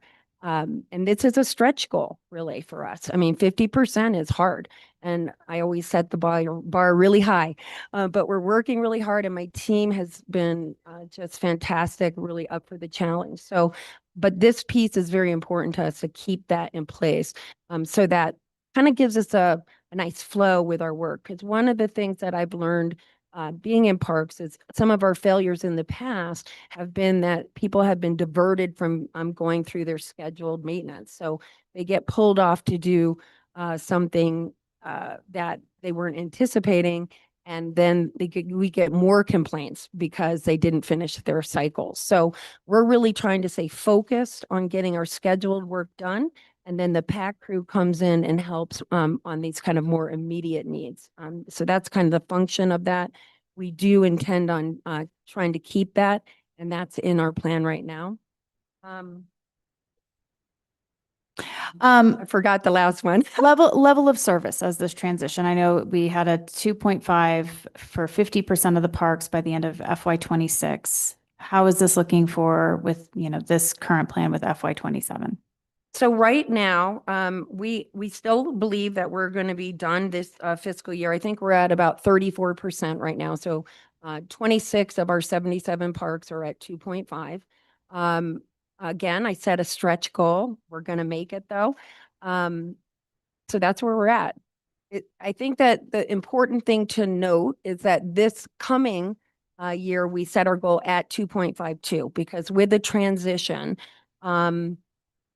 training people, moving things around, I didn't want to stretch it too far. So when we make the 2.5, I didn't go up in our requests, because I think it's going to be a little bit of transition, and there may be some gaps that come up while people are training, that type of thing. But we believe we're going to be there, and we're excited to make it. Wonderful. And you guys have worked, incredibly hard. And as Councilor Chavez mentioned, we got to do a tour.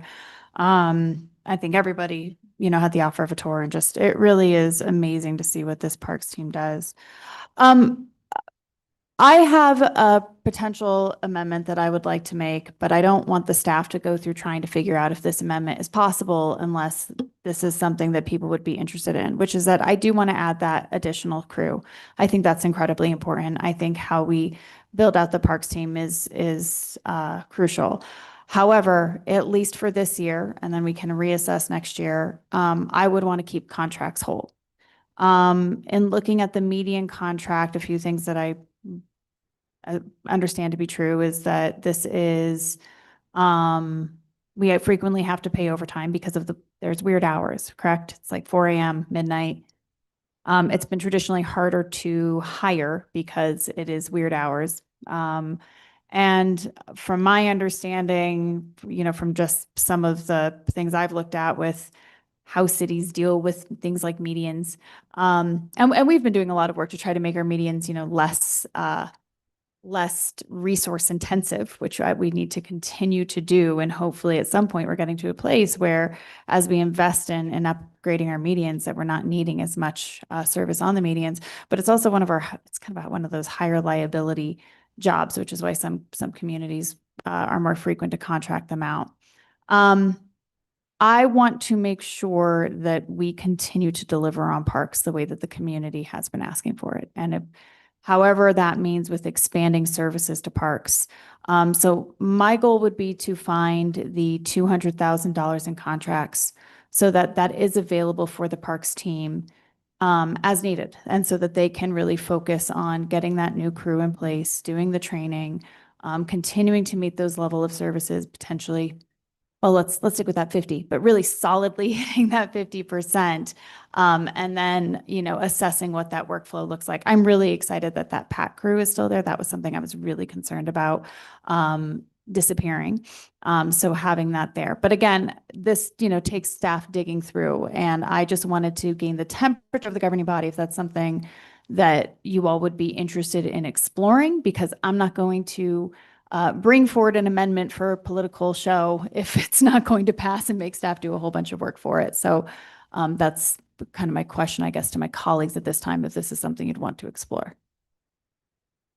Before Councilor Castro, I'll go to you. And the reason why we're reducing contracts is it's a leveling off. If we continue to have contracts fully funded while we're working to build capacity, we're going to continue to become reliant on contracts. And when you reduce contract availability, meanwhile increasing staff support, we're essentially forcing by resource availability to ensure that staffing is there. Now, we as mentioned before, we are providing contract resources because it is a process. Now, if we do find ourselves in a predicament where we do need the resources, we can always, whether it's through the staff salary savings that are for the positions that are being proposed or other avenues, the money is there. It's all about the strategy of working to build the workforce. And so I'm open to what the governing body wants to do, but this is the philosophy around us leveling back this way. The money is there.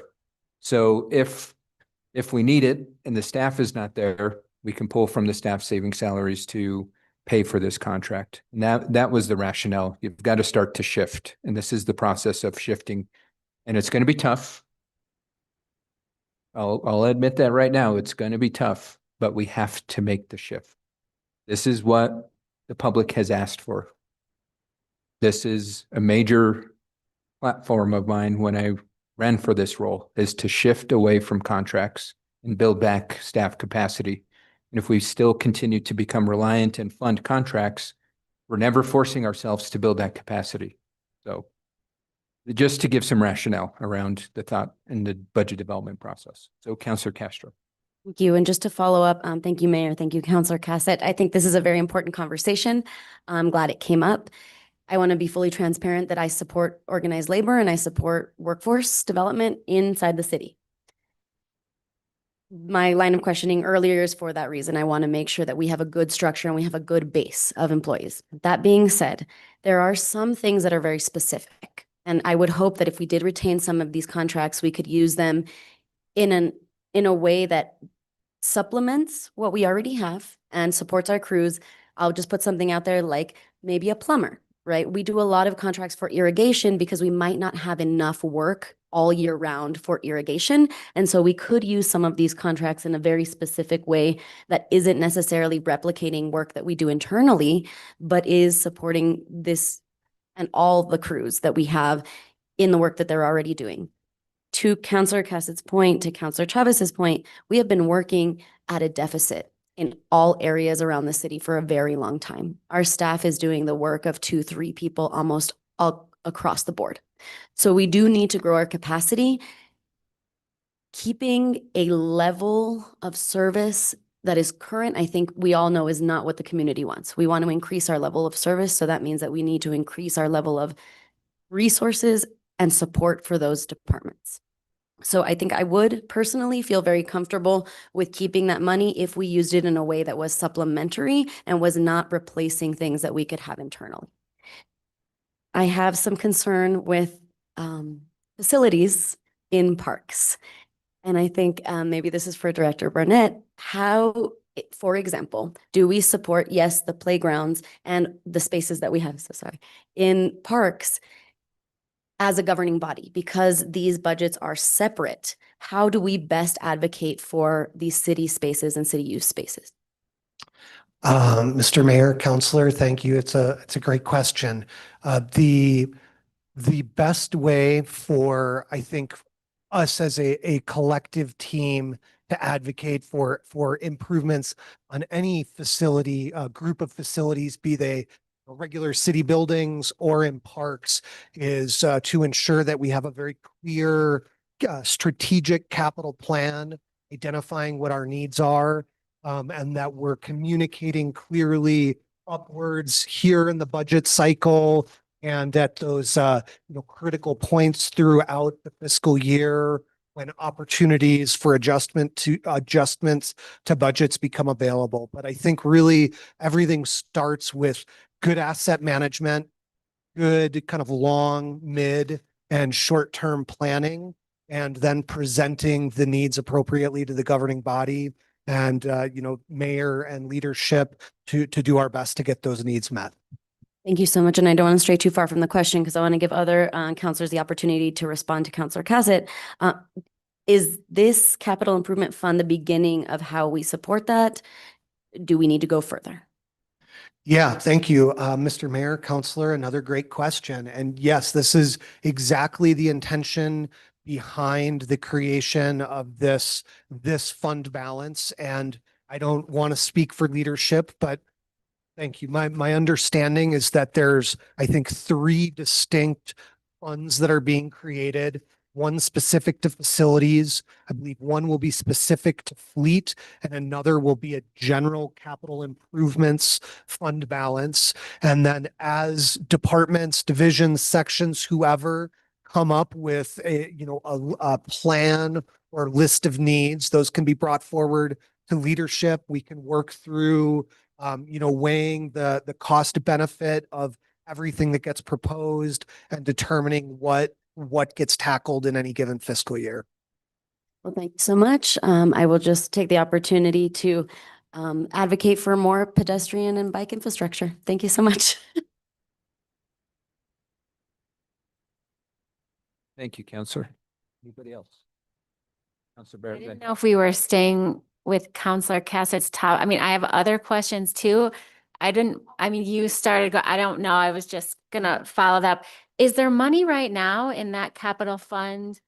Like, I know we talked about playgrounds and we do receive a lot of emails about broken structures. Is there money right now? Are there capital funds right now to fix up for those replacements? Mr. Mayor, Counselor, another great question. Thank you. This is actually a new model for the city. In the past, we really relied on what we collectively referred to as one-time funding to address needs like this. And this year we're shifting to Andy's here. I don't know if I'm stealing his thunder, but I think we're shifting to a more kind of strategic and planned approach. This will be the first time these funds are in existence. They're part of the budget package. So the answer is no, but should everything go well, it sounds like they will be. Mr. Mayor, Counselor, no denigration to Sam because he does not necessarily know all the little details of this. So it's not his fault. What he's saying is essentially correct. This particular tranche of funding has not existed yet, but what it is simply unallocated revenue in the 365 or 0.5% capital GRT fund. So that is where we have traditionally funded capital projects, debt service, capital maintenance in the past. The difference this year is we are leaving a fair amount of money in that fund that we could later put into capital projects, but it is not specifically put into any line like WIP construction or design where it could be spent yet. It is simply sitting in there in unallocated revenue, ready to be put to bike trails or, another giant sinkhole opening up or, zombie apocalypse, whatever might come along. So, and again, Sam didn't necessarily know that little bit of nuance. So what he's saying is essentially correct. It's just to give you the actual details of how it's working. Thank you. Yeah, that's helpful because I know we were talking too about earlier, like the pool, like Salvador Peta is closing, and are we going to need a new pool, or is it just going to be, the fixes for that? Because the community does reach out a lot about those issues. And then I know that Councilor Castro was just saying about bike infrastructure, just to like bounce back for a second. That $100,000 for that infrastructure, is that coming out of that Complete Streets division? Yes, Mr. Mayor, Counselor, it is being added this year for the first time to the Complete Streets Division. And this is related to a resolution that came out of the BPAC committee. And it's the first step towards providing more funding specific to bicycle and pedestrian infrastructure. Awesome. That's really exciting. One more thing, and then sorry, I'll go back to your, sorry, I don't want you to feel ignored over there. Just about the MRC. I think it's just because I coach Northern soccer and I'm always there. I always get a ton of questions about the MRC expansion. I know that's all kinds of funding. I know we're privately funded and we put money into it. And I think it's fully funded, right? And it's in the design phase. No, it's not fully funded. Okay. And then what does that look like right now as far as timelines and the rollout of that and how much more funding we need? Thanks. Mr. Mayor, Councilor Barrett, we are going to be coming to you shortly with an update on that. We're about at 30% design. There was an ordinance in which it's required that you guys give input on whether or not we do artificial turf or natural turf on the fields.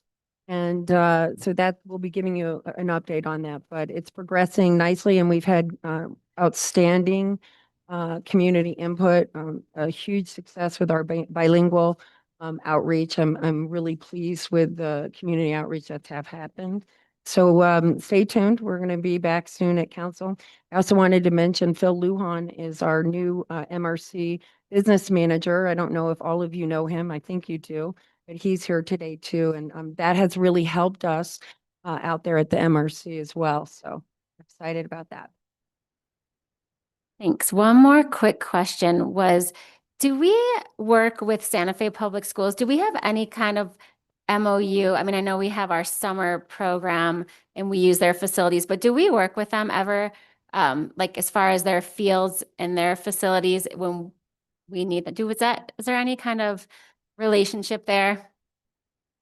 Mr. Mayor, Councilor Barrett, we do have a few MOU agreements like at Wood Gormley, and I'm sorry I'm forgetting the school, but over off of Westia, there's a school right there. It used to be Milagro and now it's something else. I think it's vacant, but we've taken over that open space, doing some management there.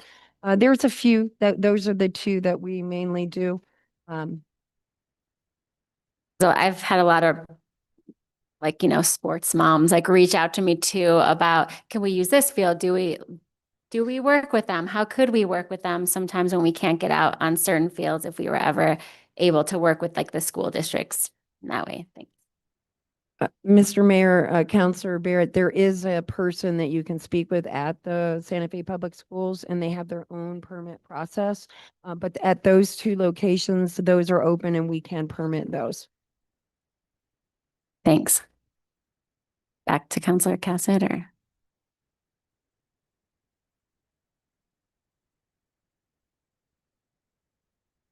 Councilor Vigali. Thank you. Councilor Cassett, to your question, I don't think I would be in favor of keeping that funding if we are transitioning to a new crew. I think it makes sense to transition into that in-house. And with that, I have another in-house question, which is, are we gonna hire a traffic engineer someday? Mr. Mayor, Councilor Fagali, thank you very much. Yes, we're myself and Marcos Escabal, our interim Complete Streets Director, have actually been working on a minor reorganization of the Streets Division. It includes having to slightly modify the job descriptions for the 2 engineer positions in Complete Streets. Currently, reclassifications have been frozen until July 1st. And so we have our changes ready to go, and we're just waiting for the ability to process those changes to open back up. We'll execute those and then intend to begin a process of working aggressively to staff back up. In addition, but I think not specific to the engineering positions, but I do want to note that generally in the Public Works Department, staffing levels are an issue. We're starting conversations with HR to perform another rapid hire, try and start filling ranks. But yes, it's high on our list of priorities. Some technical issues holding us back. We've definitely got our eyes on it. Great, thank you. Also in Complete Streets, we mentioned the bike and pedestrian infrastructure money. Can you talk about what that can be used for, or what you're anticipating it being used for? For that, I am going to ask Director Escabel to come up and share some of his information with you.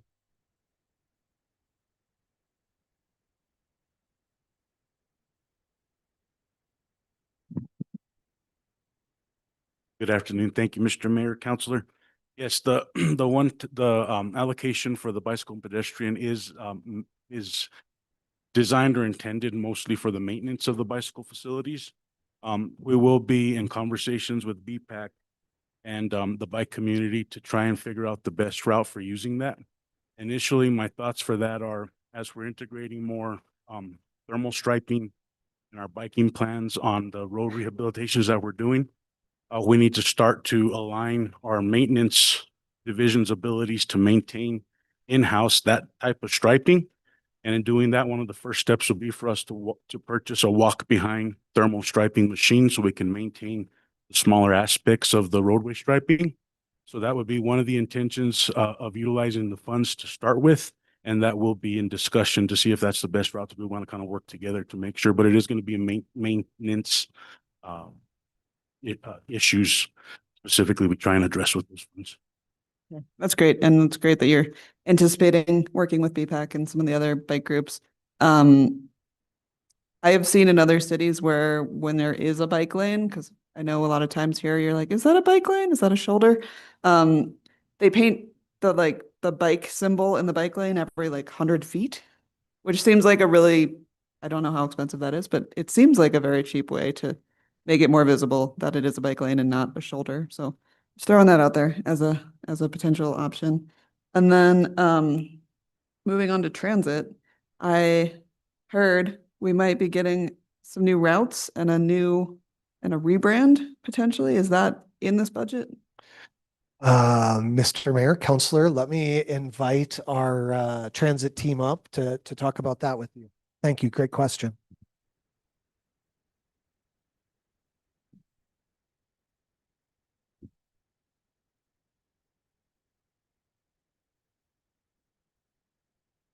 Mr. Mayor, Council. Yeah, thank you so much for that question. We are, we went before governing body and city council prior and spoke with the mayor. We're strategically pivoting due to the lack nationwide of CDLs. So our goal is to pivot and procure smaller vehicles and run more routes, opening up some of the ones that are on the on-demand service and run them more frequent with those non-CDL drivers. We've worked with HR to align our staff, and come July, we'll work again with doing some more because we did it on a smaller scale and had great success. So we're hoping with that success that it proves worthy to do it a little more throughout the city. And with that, I think that brand recognition is definitely necessary.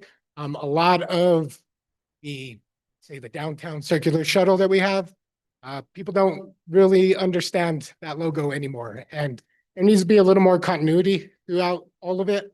You know, we have a different variety of bus stops, we have a different variety of locations, we have a variety of services. And I think if we get brand recognition, that would help the public perceive where those locations are and what service they're actually enrolling in. So for instance, the bus fares for the large buses are a certain amount and the Santa Fe pickup's free. And so to have something that identifies that path of travel, but also the specific service you're utilizing and what your cost potential might be. Thanks. Anything else? I did include a request for a rebranding project. I don't believe that it was funded in FY 27, but I will look at our fund balance soon and we'll be looking at that in FY 27.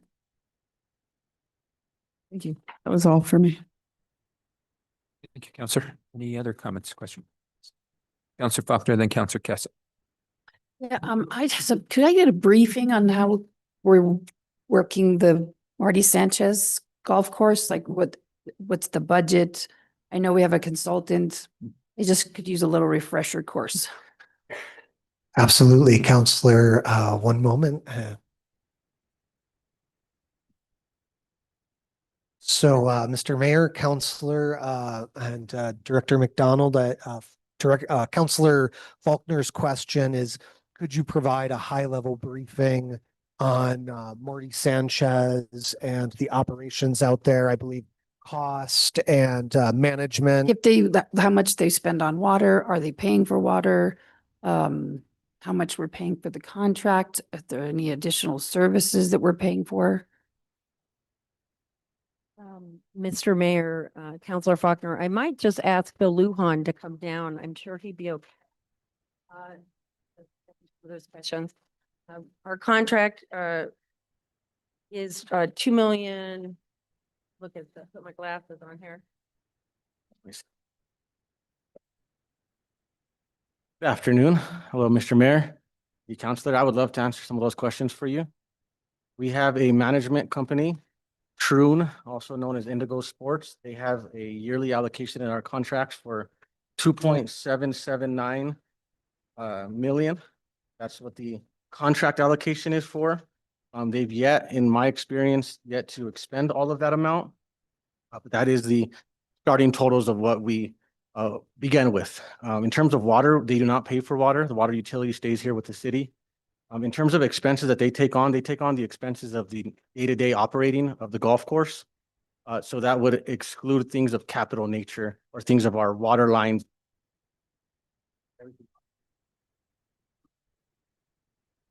Mr. Mayor, Counselor Faulkner, we do pay for water, affluent though. So we don't pay for water, but we do pay for affluent, and I believe it's close to $1 million, but I honestly don't know. I have to get back the number for you. We can follow up offline. Thank you. Counselor Cassett. Thank you, Mayor. I did want to jump back to the capital budgeting concept and the capital plan concept. So one thing that we've been talking about for a couple of years now is this capital asset management system. I see this in here as one of the FY 27 goals, I believe, that talks about expanded use of asset management tools. So I'm curious where we are with that. Do we have all of the software that is needed? Is it just a matter of implementing it? Because it's something I know I've been eager to get online ASAP. Yeah, Mr. Mayor, Counselor Cassett, thank you. Great question again. So in Public Works, we have a few different capital asset management systems. The Facilities Management Division maintains an asset database for probably about, I think, 12 to 15 years now. That's known as Asset Planner. It is a well-utilized system. It's both, it incorporates asset management, capital planning and a work order system. Again, it is well used, but it is not exhaustive. It doesn't include every city facility, and something the facilities management division is doing is working with other teams like the asset management team to try and incorporate more facilities into that database. So working well, could be improved in scope.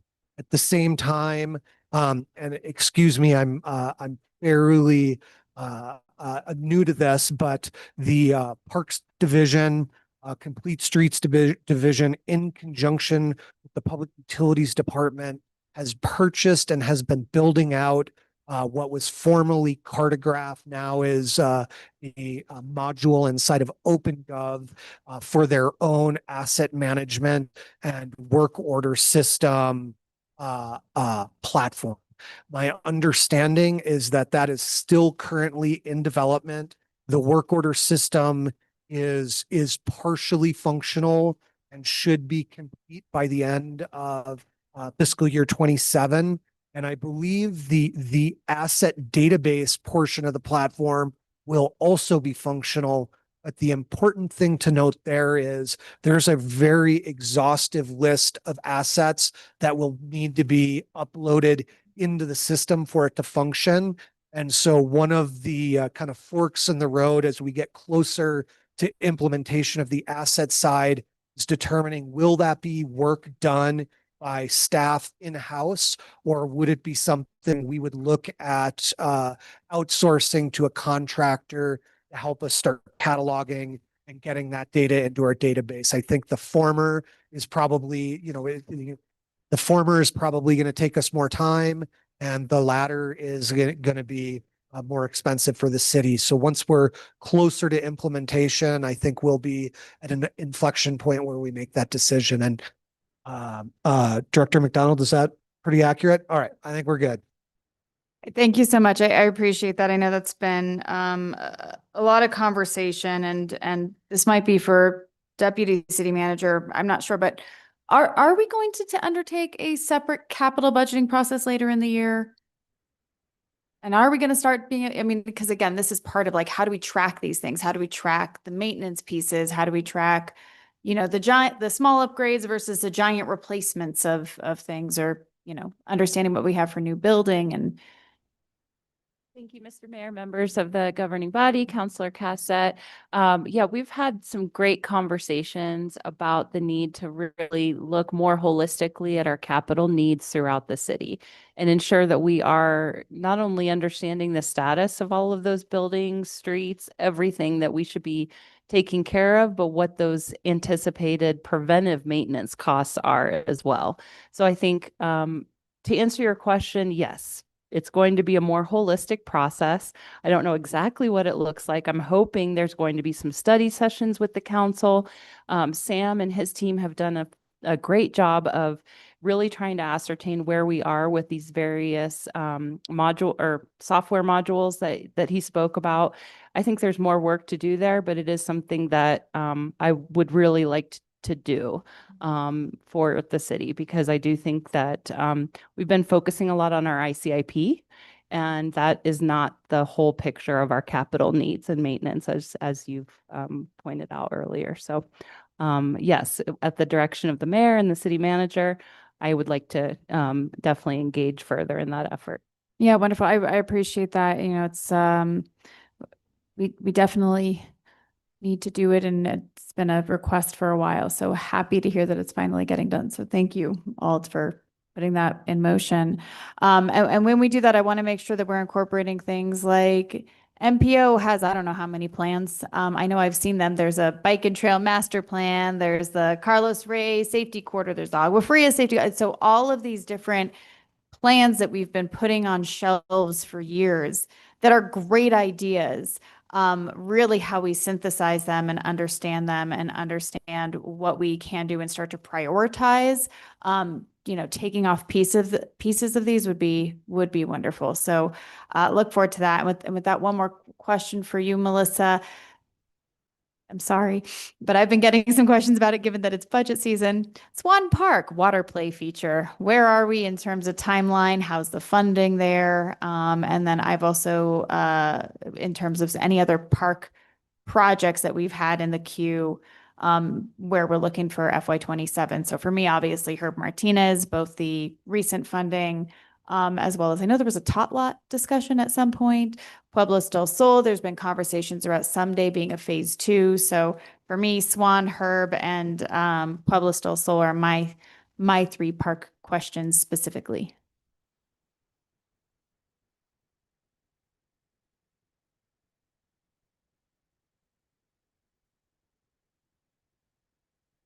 Mr. Mayor, Council Cassett, we are going to be finished by the end of the fiscal year with our Swan Park design. We're right now crunching those numbers, so I can't give you an exact number. What I will say is that it's likely most of the upfront costs are going to be the infrastructure. We have a lot of infrastructure needs. We have about 3.4 million in our reserves from the legislator capital outlay. And it's going to be significantly more than that, but you'll get an update on that very shortly. But it's beautiful. Our plans look great, and we're going to be coming up to brief people very soon on that. The Pueblos del Sol has, I believe, completed their thing. Let's see.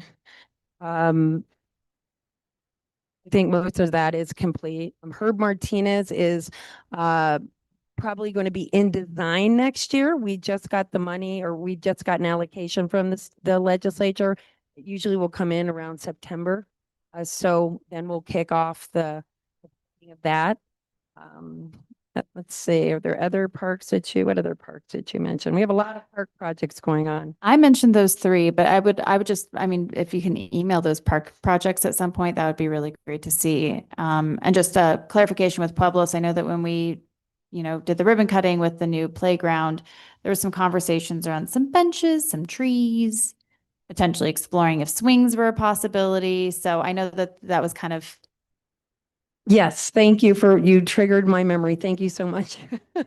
We are going to be putting in the swings, and that'll be complete in this fiscal year by June 30th. So the swings are coming, and yeah. That's very exciting. Thank you so much. Really, great park. Really appreciate that. And then, yeah, if you could send over the rest of those park projects, that'd be wonderful. And I look forward to hearing about Swan. And thank you all so much. The other one I think you're probably wondering about is a tot lot at Plaza Resolana Park, and that one is going to be done by the fiscal year too. I mean, it's almost done, and we're going to be having a ribbon cutting soon. A lot of people are really excited about that, so that's coming.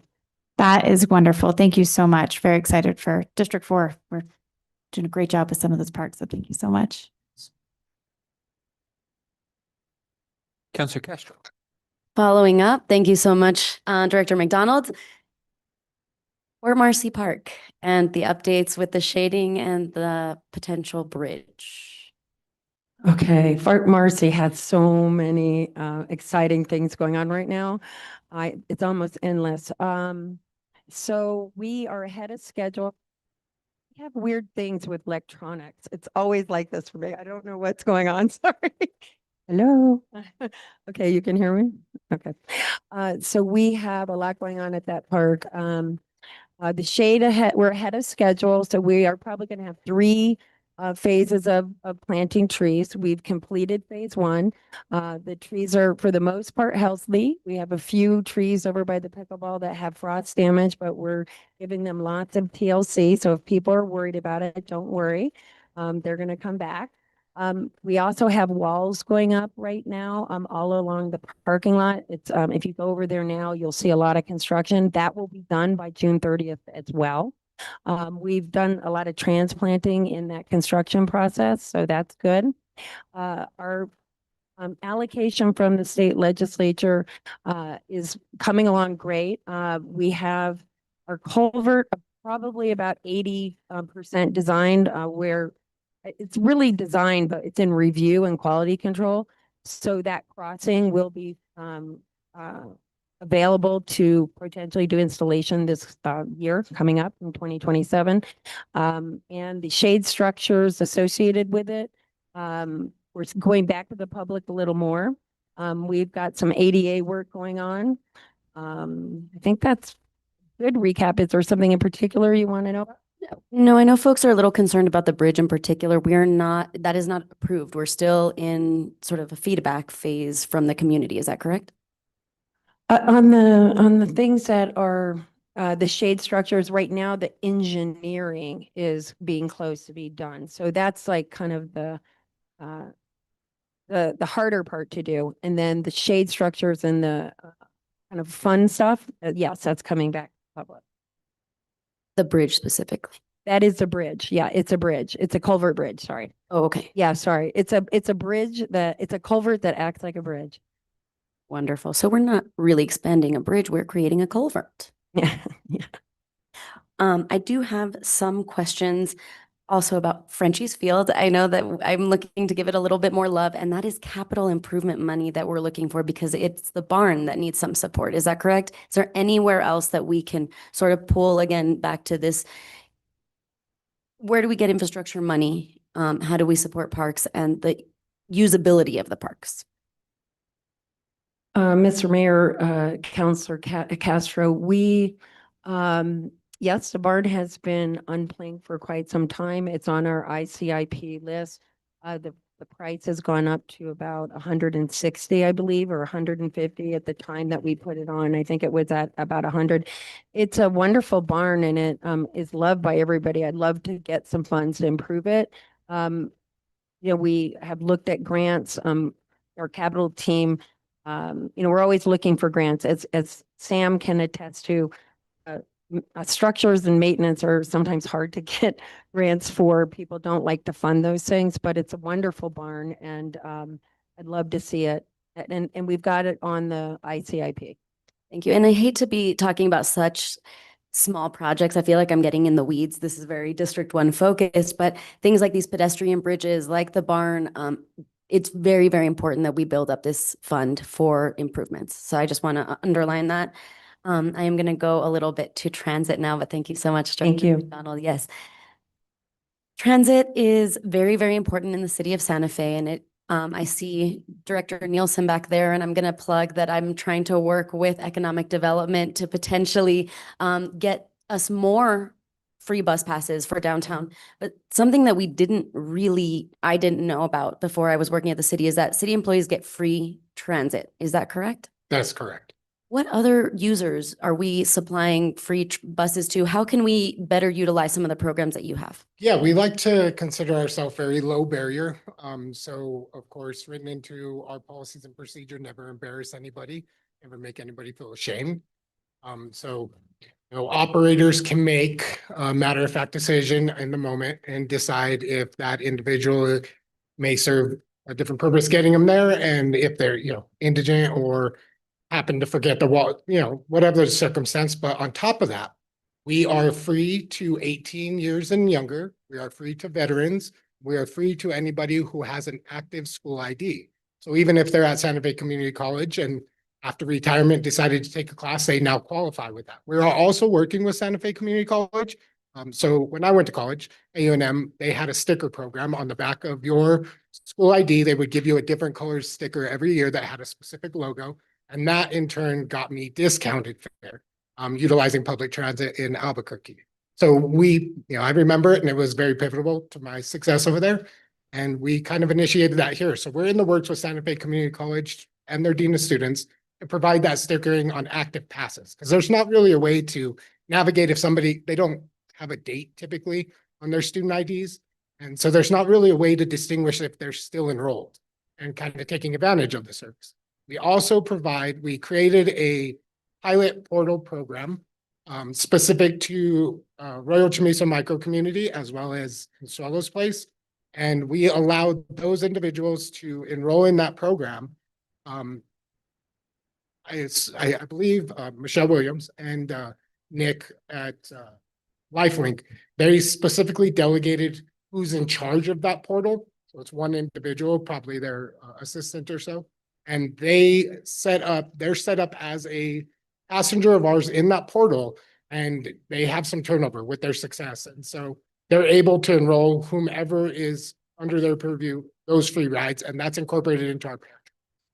That was my next question. So how, and maybe this is for you, Gabby, how are we able to afford these free programs? What is the revenue source for Santa Fe Trails? How are we funding this? So we bring in about, I want to say to, you hear me? We bring in about 230,000 in fares with Mixed Route and Transit combined. The other source of funding is our FTA formula apportionment funding of about 2.1 to 2 million a year for operating. And then we also get funded by MNDOT as a pass-through for our section 60 funding to purchase buses. That's for fair transit and also use that for microtransit. They have recently started providing funding for operating. So we do have a request in to them for FY27 to pay for the microtransit. Wonderful. You know, equipment is always really important and is very expensive, but the recurring costs of supporting our workers is going to be a totally different conversation. So anything that we can do to make sure that you're fully staffed, like every other department we're going to talk to today, we don't want to overwork your staff and have you lose people because it's too stressful. It does seem that we're making some adjustments in the microtransit. I know that we're building in some new technologies. Please check in with IT before we get new technologies. I know that's been a little bit of a difficulty and we don't want any hiccups. And I think, no, go right ahead.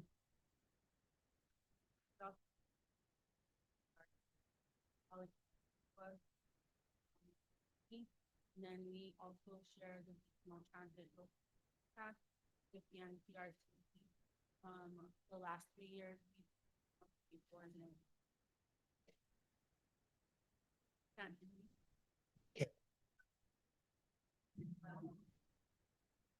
okay, sorry. Do you want me to repeat that? No, thank you so much. I think we have it on, and we heard you, but if there are other questions, we can follow up. I know that Santa Fe Trails, the point I was trying to make is fairly fully funded on its own. Very little GRT is being allocated to this program. So we don't see it a lot in our book, but you are doing a lot of amazing things. So thank you so very much. No further questions for me, Mayor. Thank you, Counselor. Any other folks? Sure. Yeah, Counselor Barrett. Sorry, I was going to go back to parks again for a second. Do we know if any of that capital funding that's coming up, is there any talk of it going to bathrooms? I know there's always discussions on functional bathrooms at parks because facilities. Just because I know there's not many at our parks, it's a concern I've heard about. I've thought about, and I know I'm so excited for this extra parks crew because I know it's like, we were talking about it with ARU last night. There's like this holistic thing going on. And I know right now, like with who can maintain and you know, who is in charge of all this. Cause I'm thinking about, I know like park rangers, they have to deal with homelessness. So they can't be around maintaining parks. Like, you know, there's all these moving parts going on about why we can't have open bathrooms or, you know, bathrooms in the majority of our parks. I didn't know if there was any thought about that and moving funds around. So if we could open bathrooms, like, you know, I know probably a lot of them need like a lot of maintenance and repair and capital funds to make them functional. And then again, who would be maintaining them, and then if they could be open from like 8 to 5 or something, you know, when most people would use them during summer hours or something like that. Thanks. Mr. Mayor, Counselor, thank you.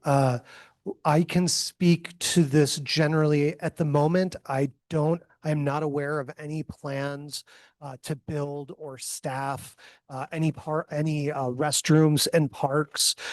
You're absolutely right. It's a very challenging dynamic for us. I think the Water Street restrooms is a good example of a compromise we were able to come to several years ago where we We designed public restroom facilities, but it has a tourism window so that it's actually staffed for the hours that the restrooms are open, because unattended restrooms become an attractive nuisance and become very difficult to maintain.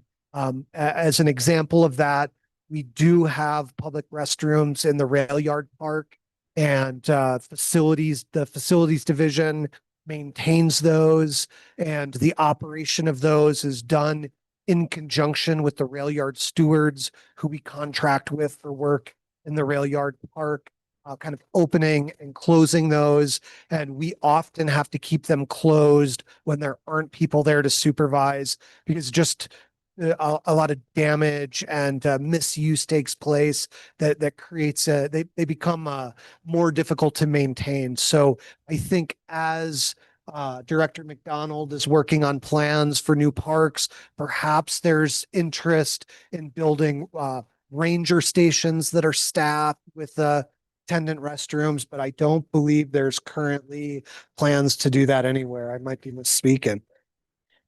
Little bit. Mr. Mayor, Councilor Barrett, we are making some plans for Swan Park to have a ranger station, because we have to have a restroom and a changing room associated with the splash pad. So there's requirements to have a building. So we are incorporating a ranger station and the MRC project as well. So when we come back, you'll hear about that. The very important thing, though, to understand, all the things that I agree 100% with what a director, my director, Sam, sorry, said, is that there's a lot going on. And I was thinking of your last name. Sorry. Anyway, I agree 100% with what he's saying. They're very challenging. And what we do in our current restrooms, so we have a lot of restrooms, but we don't open them, except when we have planned events or when we work with sports teams or people like that. We'll open them on occasion because of the liability and the destruction that occurs. And I get this question all the time, just like you. It's a huge staffing requirement. And so partnering up with something like a ranger team and a substation makes a lot of sense, because then you have the person there doing their work, locking it, unlocking it, that type of thing. And I'm really excited about this connection that we're making. I actually have an appointment with Sam next week to talk about this. So, but I think it's a really a new direction that we could explore, because we have existing staff. But when I come forward with these projects, I'm bringing forward all the options and what they cost.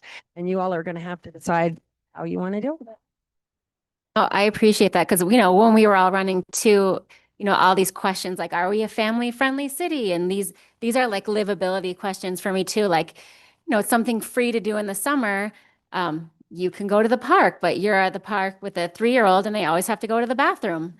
I mean, and you do what you got to do. It's like Mother Nature, you're going to go behind the tree, but like, it would be so nice to have, I just like, it's a huge livability issue for me, so I'm glad we're thinking about that, especially with the splash pad too. I mean, it's so exciting. I know we've been talking about it for so long. Again, it's like so hot here in the summer and some of the pools closed down. So it's just, if you're on a budget and you have a family, a place with like a splash pad in the bathroom, I mean, that's going to like make your whole summer right there. So thinking about family friendly and all those things. Yeah. Director McDonald, just to clarify, we do have resources budgeted for porta potties, although they're not flushable toilets and running water. There is porta potties at parks. Yes, Mr. Mayor. I also want to say there's more porta potties than ever since I came in. I've expanded that program because people are upset about it. But yes, we have plenty of porta potties, and people always want more. So yeah, I mean, the difference of cost is tremendous. And so I think when you look at our parks master plan, they talk about restrooms in regional parks, and that makes sense if we have staffing. But yes, Mr. Mayor, thank you for bringing that up. That's very true. Any other questions? Sure. Just a little bit more on park rangers, please. There's been some shifts in the program.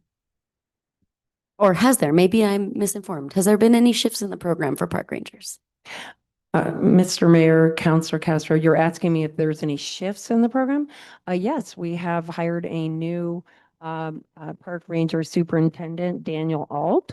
We're very excited about that. He used to be a park ranger, and then he went to work for our river and watershed section. And when the position became available, he hopped right in, and he has picked up without any delay. I mean, it's really been great. And we also have a number of positions that are currently staff in the process of being staffed. We have a person who was away for a year on military leave, and he's coming back. So that's exciting. So yes, there's a lot of great shifts. We also have a junior ranger program that we're kicking off before the end of the year, and that's funded through the K-Linda grant. Unfortunately, we were one of the flagship recipients of that grant, and that grant isn't going to be funded next year, which is really sad, but we're a huge success. We got this whole junior ranger program going, and Dan Alt is very excited about it. And there's a lot of great things happening with the ranger team. Thank you. Yeah, I know that we had a little bit of trouble with retention, so we're starting up again. Did we do any refining to the job description? We did modify the park superintendent one previously, but not recently. I haven't modified anything, no. So are we still asking park rangers to remove encampments? Are we still asking for what? Park rangers to remove encampments. Yes, yes, they do. Our park rangers do some of the pickup of the encampments, and they also manage our contracted crews that do the larger cleanups, and they also work with our park crews to clean up things, yes. I think that's all for now. I have lots of questions about the plaza, but we're going to have a study session about that. So, Any other questions or comments? I was just going to go back. I am supportive of keeping the contract just until we are have hired up that whole crew. I just think you guys just do a lot. You do so much. It seems like you could probably use the extra support until we're fully staffed up with everything you guys have to maintain. It seems like, with a lot of the city departments, you're running, at not half capacity, but, at a lowered capacity than what we need. So I am in support of that. So Counselor, just to clarify, we're not reducing services. The proposal is to keep the services, work to build up staff, draw back services. So as I mentioned earlier, if we find ourselves in the predicament where we're not building up staff capacity as we had hoped and planned, we will have the staff savings here that can then be moved over to support the contract should we be put in that position. What I don't want to do is fund, would not need it, and then that money goes elsewhere. It's bad budgeting, in my opinion. We have the money there. We just can move it over if it's ultimately needed. Mr. Mayor, Counselor, one thing that I would just throw out for consideration in regards to this, the bulk of the money used for contracts and parks remains in place this fiscal year. The $200,000 reduction is relatively minor. And one thing that I think would be worthy to consider would be to wait and see how the situation plays out. And then as we approach the mid-year budget, revisit the issue, see if Parks has been successful in onboarding staff, see where contract balances are at that point, and revisit the issue. I don't think it's something necessarily essential at the outset, but of course I would like to defer to leadership on this, but just wanted to provide that input that I think we start in a solid place and have time to assess, plan, and react appropriately. Okay, I'll take your word for it. You are the expert in your area and you oversee it every day and I don't. So thank you for saying that. Mr. Faulkner. Yeah, I'm along those same lines, Director. My thought is that some of the concerns that we may have as counselors about making this switch is probably going to be something that we could manage during the implementation process. Like there's always an opportunity to come in and amend and do something with an amendment or another, a piece of legislation or a bar or whatever it is. But I do think, I like the idea of moving away from contractors, but I actually am in the middle on this one because I do think we need contractors for some of the services we have. Much like Councilor Castro said, that there's some services we just don't need to have a full-time person doing them because they're a specialized event or one-off. And so I would be curious to watch the situation and see if it looks like we're in trouble, then we can always come back and do something later and not necessarily right now. Thank you, Counselor. Sure, Andy. Mr. Mayor, Councilor Barrett and Faulkner, there is just one bit of nuance I want to add to Sam's point. Not only is this a relatively small part of the overall Parks Department budget, the reduction of 200,000 did not zero out the contracts for vegetation management or homeless encampment cleanups completely. They were originally requested at $480,000. This $200,000 reduction brought them to $280,000. So, not trying to sway one way or another, but just so you know, this was not a complete negation of the contracts for these two items. It was just a reduction to those two contracts. There is still money for those contracts in the budget. It's just reduced. Thank you. Thank you for the clarification. Anything else, Councilor Casa?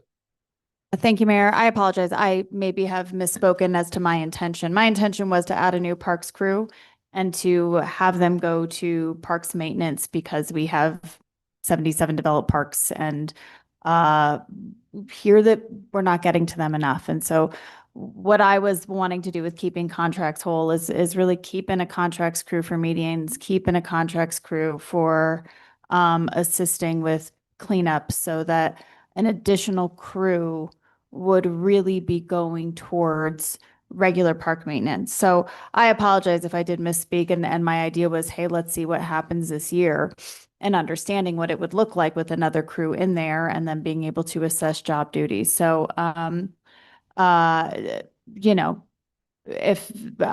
we really do need to move on. So if that is something that people are interested in, feel free to let, CM and Deputy CM know if they feel like there's interest, they'll talk to me about that. But I'm gathering that there's not, but that was my thought, is that Parks is understaffed. Parks has been understaffed for the better part of a decade and a half. And so I am all for adding another Parks crew. But my thought is that we are not at a place where it is simply replacing in-house with contracts. It was really about how do we actually expand capacity? So that I apologize that it sounded, I maybe misspoke a little bit about what I was thinking. But that was my thought, was to add another parks crew, keep all contracts, and then reassess after we had another full crew going to see what happened. So yeah, that's all. Just wanted to make sure that was clear. Thank you. Thank you, Councilor. Yeah, Director. Mr. Mayor, Councilor Cassett, sorry, I'm losing my train of thought there. I do just want to say very quickly that the $200,000 reduction compared to the addition of $720,000, it actually, we do end up at a net positive inside of the Parks Division in this fiscal year. And so not to try and dismiss your point, but just to support what you're saying and reassure you that the plan will benefit. So, I think we may be talking about the same thing from different directions a little bit. Thank you, Director. All right. Well, if there's any other questions, we do got to move on. So I apologize, but if Thank you all very much. we might call you back to the table. So be ready. Let's go to move on to our airport team.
Mr. Mayor and councilors, thank you very much.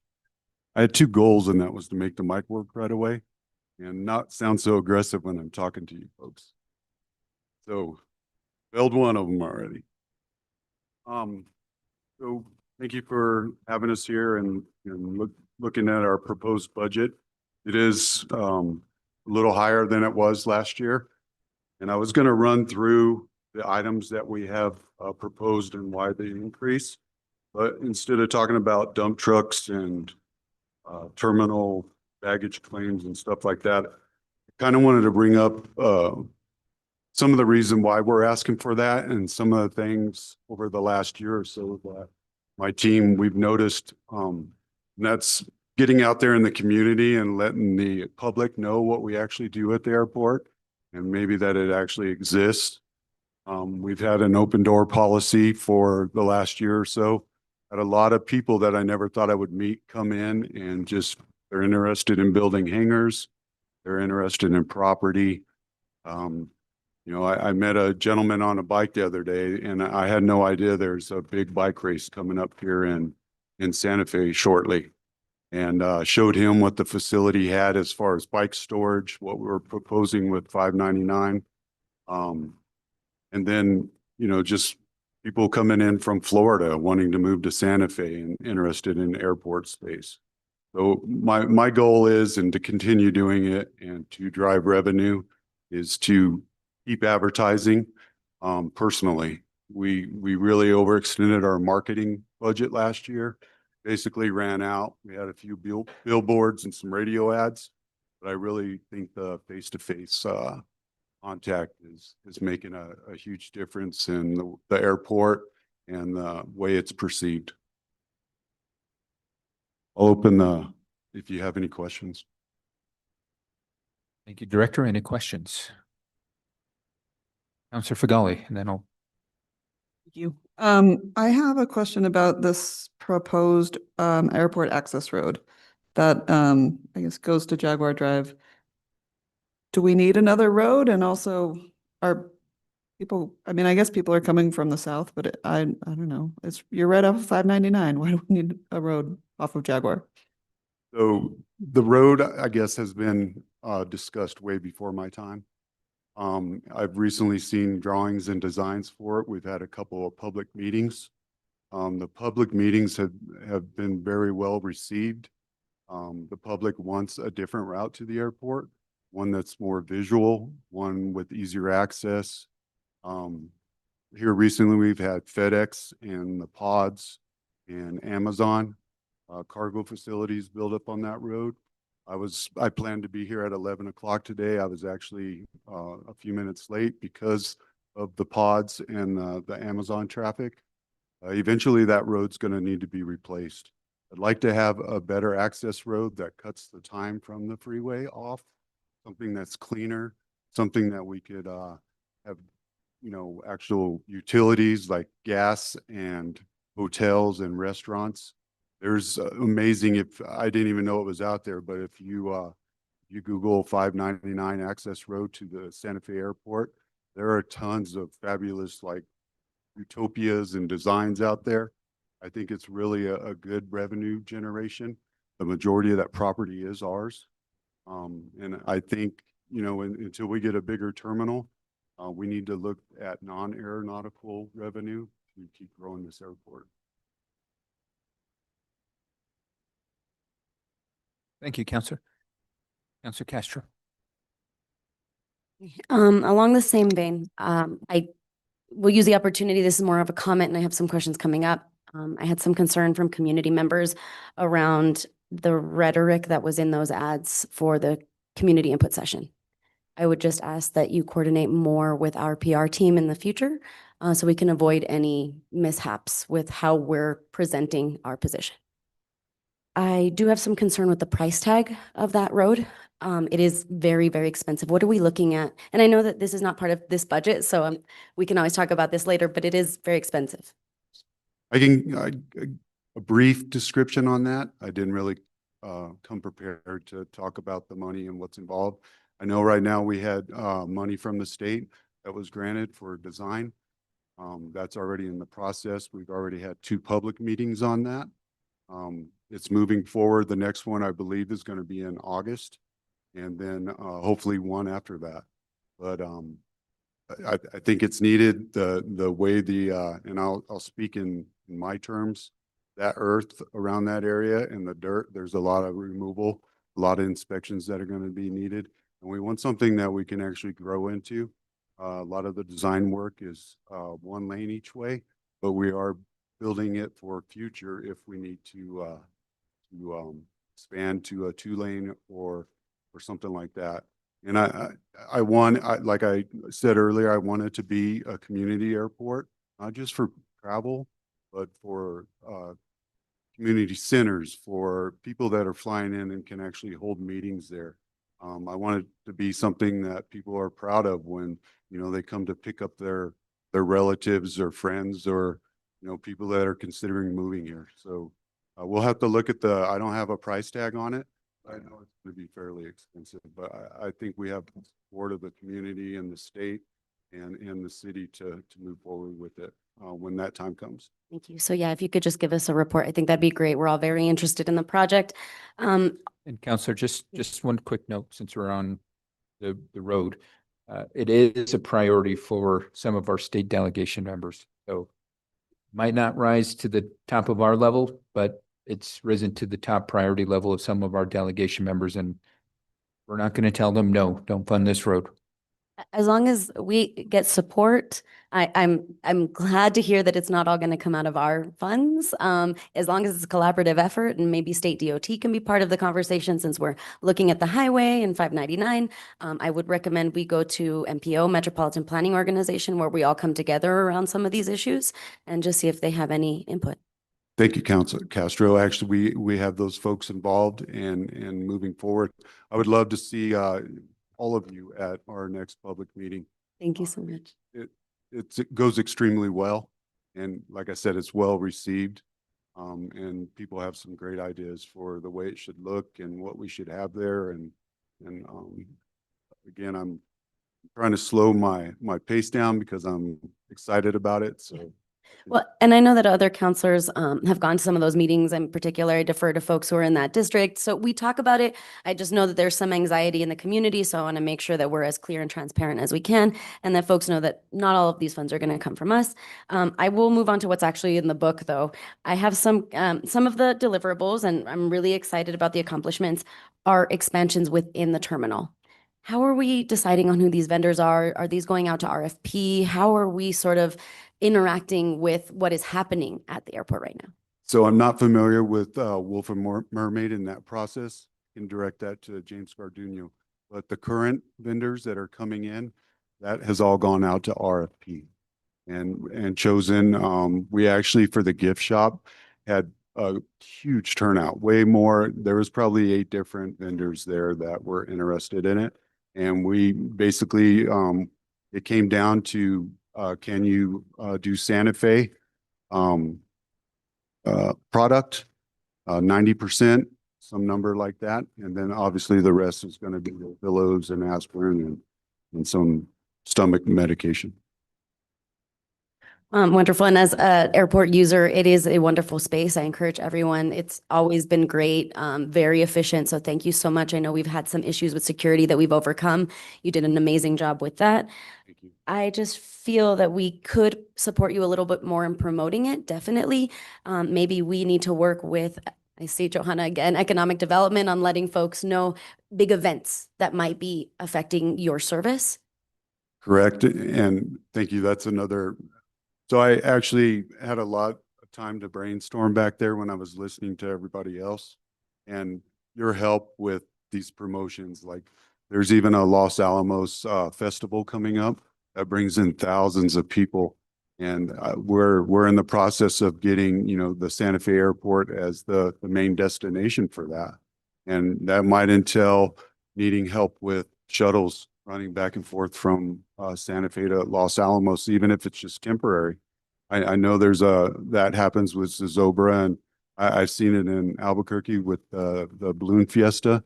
That might be something we have to do. I wasn't aware that we had that big of a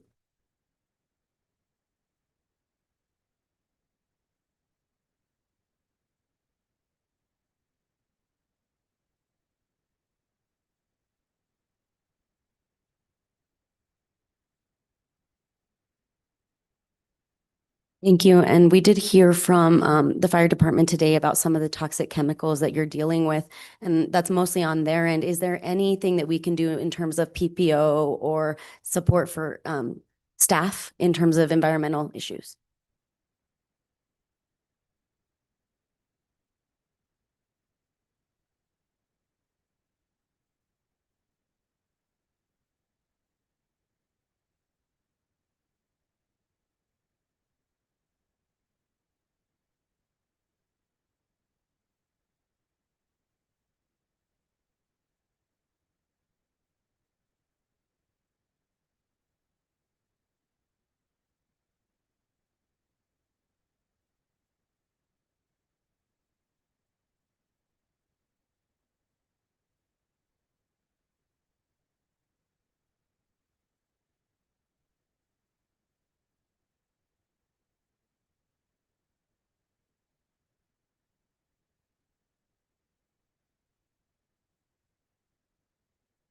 I think those are all my questions. If there's anything else you guys would like to highlight about the airport, feel free, but thank you again so very much.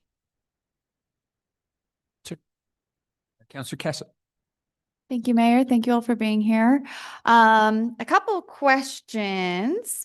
In here you said you submitted and received approval for a passenger facility charge, which will generate more revenue. Can you give me some more information about what this is and why it generates revenue?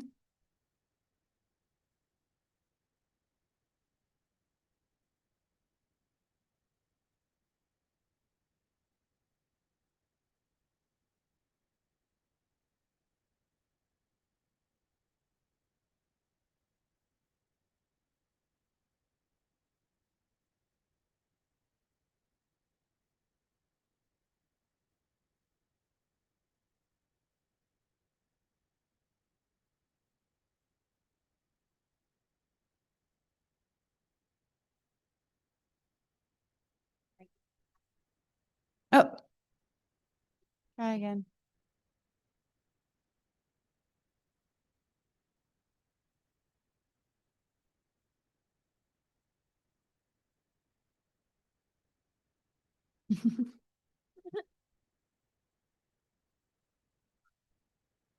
PFC. So we collect a small fee from every ticket. That money is transferred through the airlines to us. We have a person that collects that, and that money will eventually end up in whatever project we have going on. The benefit of a PFC, not only the money and the support that it provides to our projects, is that it has a line item in there for personnel. So we could actually use some of that money to bring in another person, not only to manage the PFC, but to help us with contracts if we needed to, some leases, things like that. The downside to it, but I really think it's a benefit, is if we don't have ongoing projects and shovel-ready projects, and that money has to stop. So we have to keep moving forward and to continue getting that money. Obviously, we gotta keep moving forward, push forward. Yeah, I don't think we're gonna have a problem with that right now, so that's, We're trying. I think we'll be good. I see the next phase of the airport. Oh, pardon? Yeah. Make one point of clarification is that the PFCs have not yet been approved.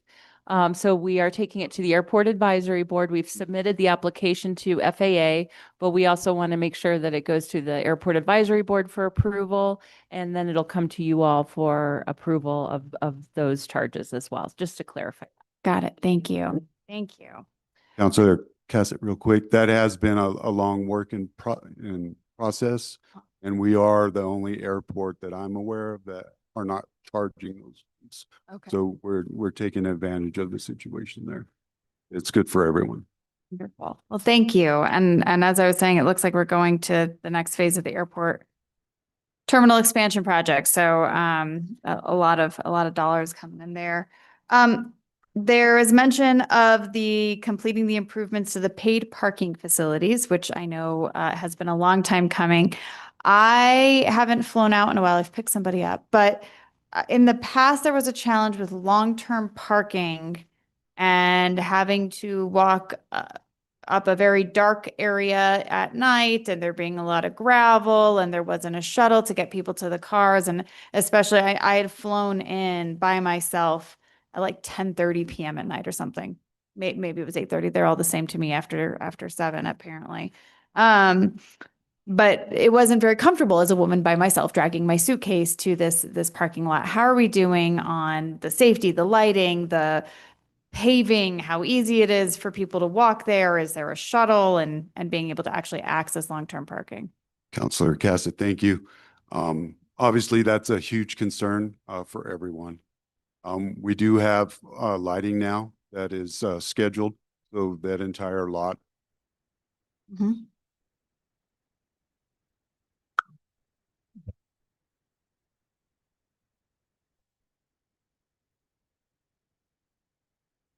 Right. Jinx myself with the mic. We do try and keep that very lit at night. And there's areas that are dark, but those aren't ready for parking yet. I can give you an estimated number, but right now we're looking at between 600 and 700 parking spots that are available. A lot of them are real close. We have opened up a VIP special area up front, which has taken off. Like, I wish I had about 100 more of those spaces. So that's been a good one. We do have security 24/7 now.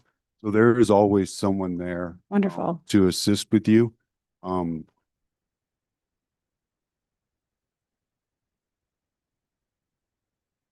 Okay. Yep, that was my question. Uh-huh.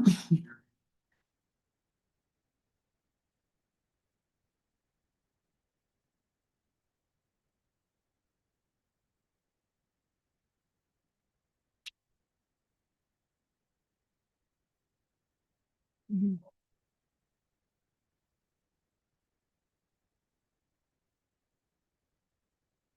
Okay.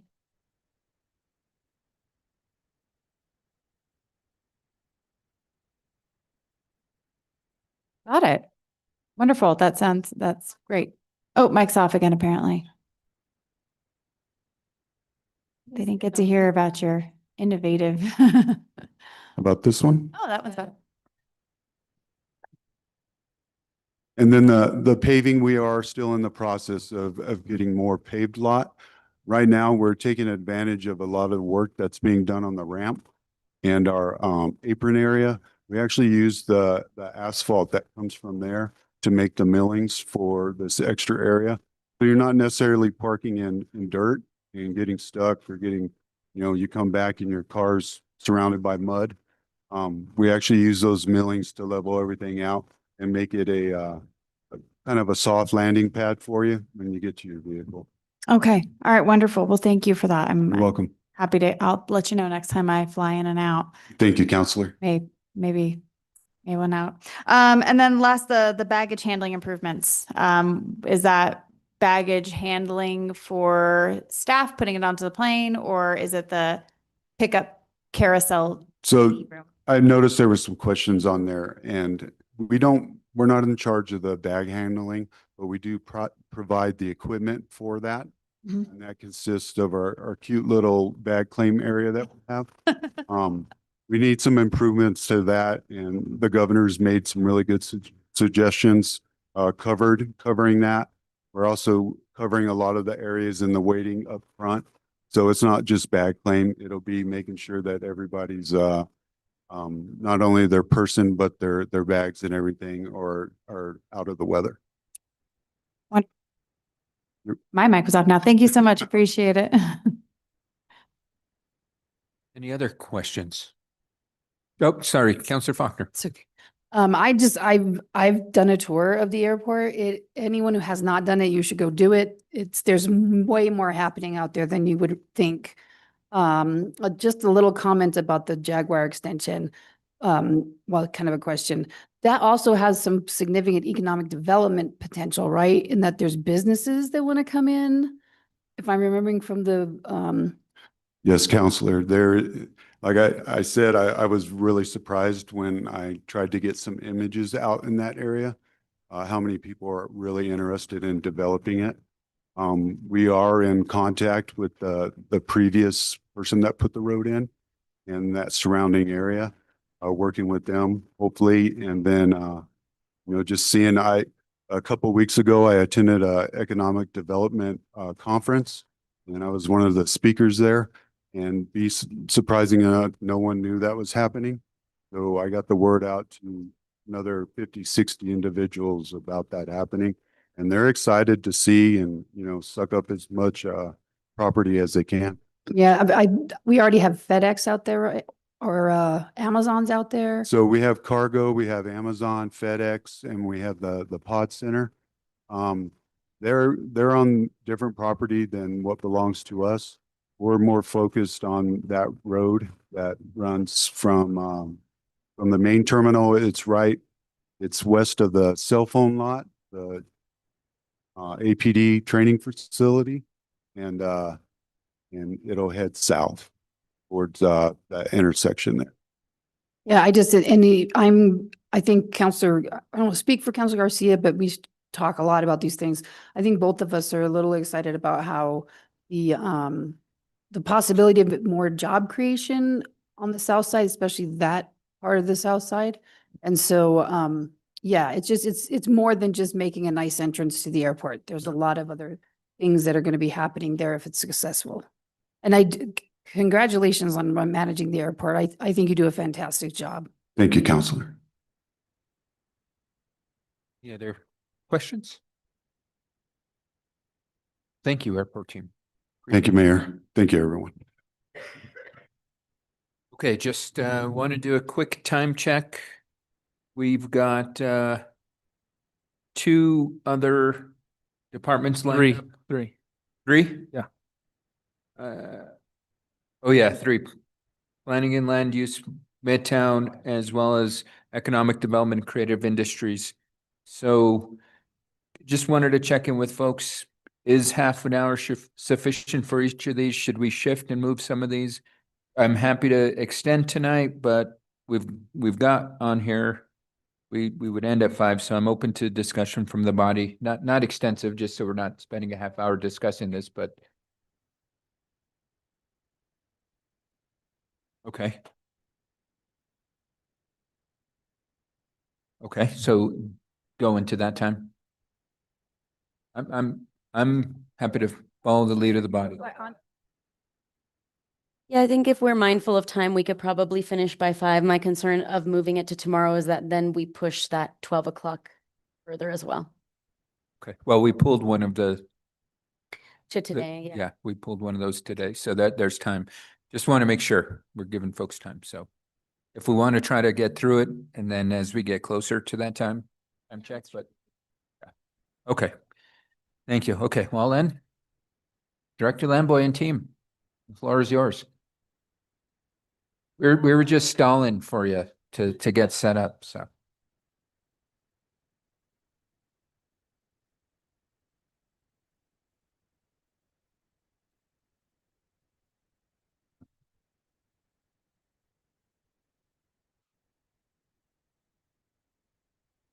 Is microphones in the budget? Are they in the budget? No, Mike's. I would like to make an amendment then. All right, so we have a robust crowd of people in planning and land use, and Maggie Moore is the Deputy Director for Current Planning, Long Range Planning, Business Licensing, Short-Term Rentals, Code Enforcement, and Historic Preservation. Thank you. And then we have Tom Graham here, who is Deputy Director of our Development Branch, which includes building permitting, as well, as inspections and engineering, the terrain management. They also have a little bit of code enforcement also in inspections as well, relative to zoning types of items. And then we also have online Fabiola Chavez, who is a director for affordable housing. And so we're super excited about having affordable housing as part of our team. As I've been walking through the hallways and seeing the interface between the two divisions, or three, I should say, but especially with current planning and development review, we've had a lot of alignment together. And so as we proceed through development review, we can really discuss how affordable housing and, workforce housing and the like, the whole picture really fits together. And in our affordable housing division, we are we have reclassified one position to contracts administrator from a senior planner position. Because we're all one group, the long range planning team can cover that planning function for affordable housing. And we truly need to, and I think Director Chavez has really pointed out to us, we need to look at the financials, and we really need to be mindful of that. We also are requesting an additional project manager to be part of that team. That is not going to have an impact on the general fund. It's going to be funded through outside funding. There's partly CDBG and other funding as well. So through the trust fund. So that is sort of the overall approach to our affordable housing division, is really retooling and making sure that planning and land use side of things can really support the affordable housing efforts. And then with reference to planning, we've had 3 positions that were very hard to hire positions that were frozen last year. And that was a construction inspector supervisor, as well as an engineer, and as well as a construction inspector and the plans examiner. So there's a plans examiner too. We have been really adamant about training our folks so they can move up. We in fact just recently had a promotion. And we've had, over the past year, several of our staff gain additional certifications. So, for instance, our construction inspector, Kevin Smith, took his exam, and now he's a supervisor. We've been able to move him up, and we've had other moves within the department based on these certifications. So that's maybe a piece that we didn't focus on as much before, but we've really seen great results in that investment of money and time for our staff, and also creates a career ladder in our department. And that's another thing that we really worked with with human resources to create those career ladders, because we really do want to keep our people. They're really good people. They work very hard, but I had to go away in order to get a promotion, and because there wasn't that career ladder for me over time since the 90s. So that's a long time. So anyway, and then we had a wish list, a very big wish list. And of course, that's just not in the realm of reality. But, I am always of the opinion, well, the worst thing you can do is say no. So one of our initiatives is we really want to build up our short-term rental division.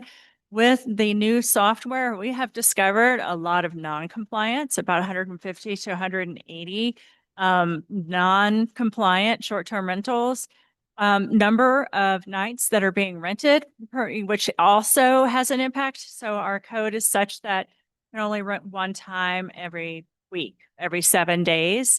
And we're finding through the software that there's a lot of non-compliance with that. And of course, that is the source of a lot of our complaints. And so we do need a more robust division. It's right now division of 1. And, we are highlighting what we need to do to be more progressive instead of just, playing whack-a-mole and responsive based on complaints. So the other thing is our long-range planning division, which we have 1.5 persons who are dedicated to long-range planning. We, in long-range planning, are managing several projects, and that would be the general plan update, as well as the land development code update. Also, the follow-up on the land development code phase 1, there's a lot of Scrivener's errors and things that we need to clean up as part of that, and also prepare for phase 2. That group also staffs the subcommittees of the Planning Commission, one for the land development code update, as well as one for the general plan update. The Planning Commission is thoroughly engaged, and we're grateful for it, but it takes time. So we really are trying to put our best effort forward. As part of the financial picture, though, is with vacancy savings, we're able to get a consultant for a fee study. We got 3 quotes, and our fees haven't been raised since 2021. So lots happened since 2021. Costs have gone up as well since 2021. Some initial conversations with the consultant revealed that, our fees aren't structured well, and we're not charging enough. And having worked at other jurisdictions, I know that our fees are very cheap. So as a result, right now from our fees, we bring in 11.6 million a year. I think if we were to over time, and we're looking at, making increases progressive over time, not just one bulk fee increase, but we could be gaining many more, at least 5 million more in fee revenue over the next 3 years or so. So that is yet to be seen, and we will have a presentation for you.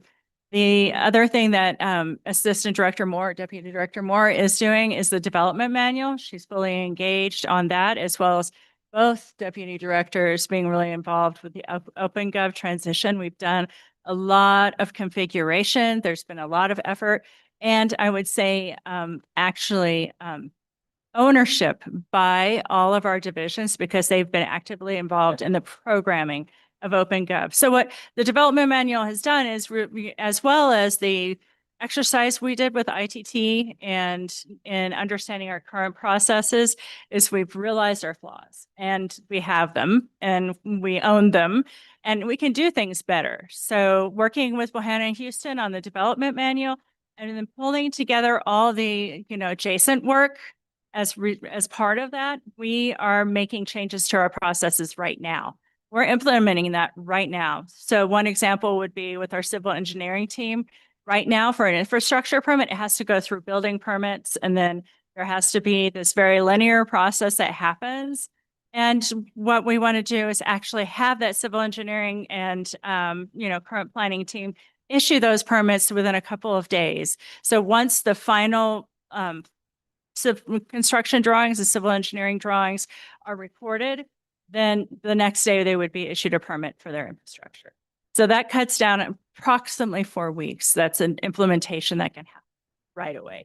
So we don't have that yet in InterGov, but we could jump right into it, or retool if we have to. But those are critical exercises that we have done that hopefully will result in a lot of change in the coming year, and making our lives easier, and more importantly, the lives of the public easier as they go through our development review processes. Is there anything else that you all want to add? That was a lot. So, but I think we're happy to stand for questions.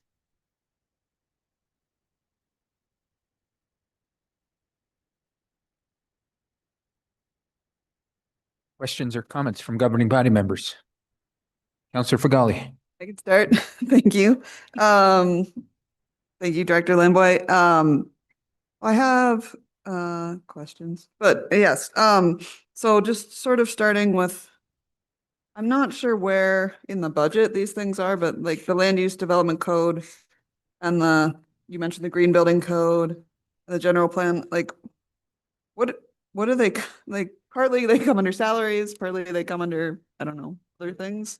How are they in the budget? Are they mostly in-house? Are they mostly contract in terms of cost?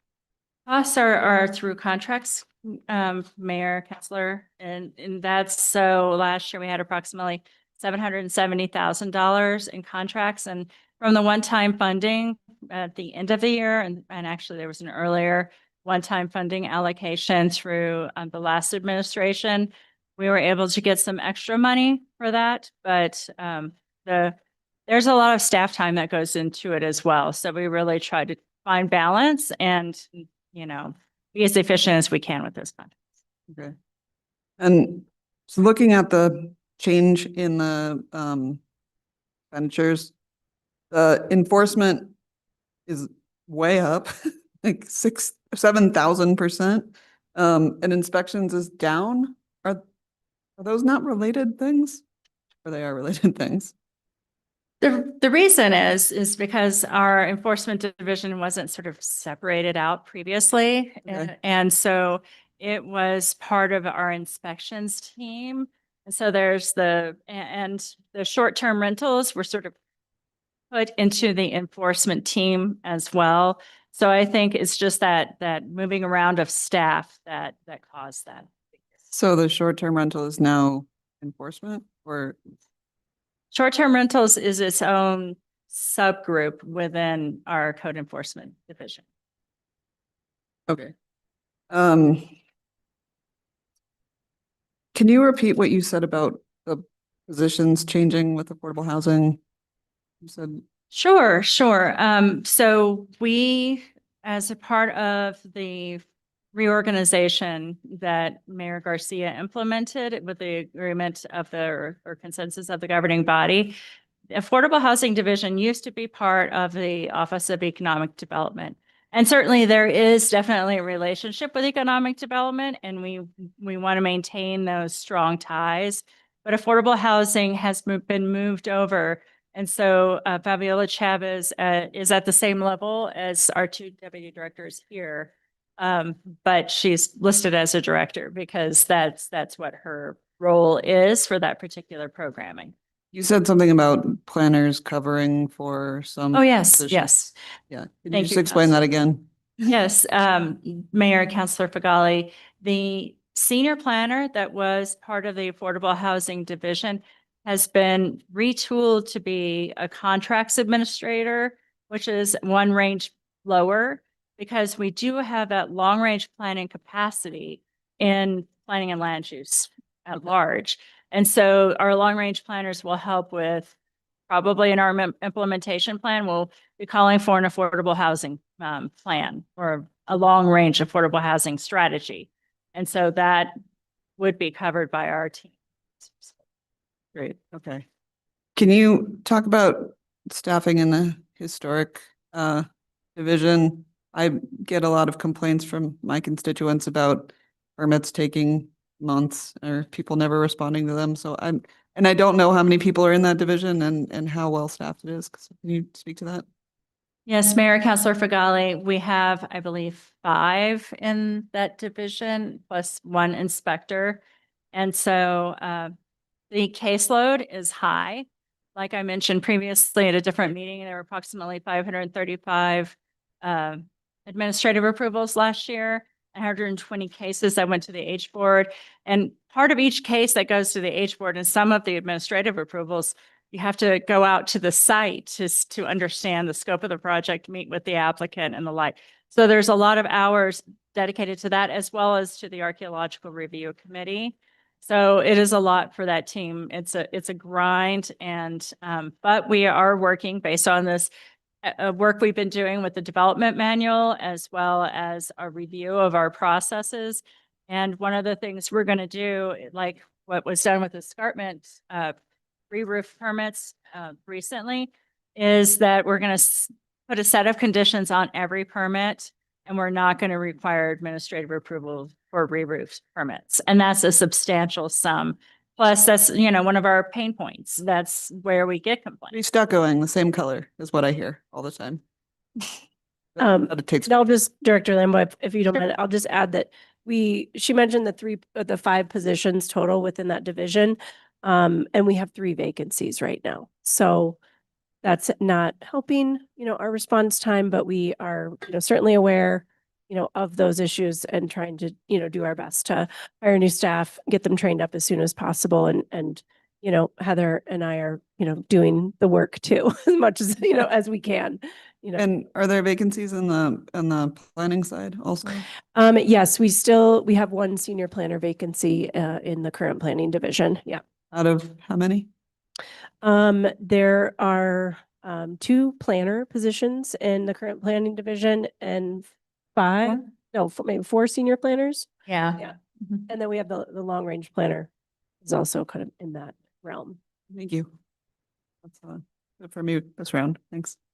And I would just like to add that one of the preservation team, our planner tech, she actually got a promotion. So that's the reason for one of the vacancies.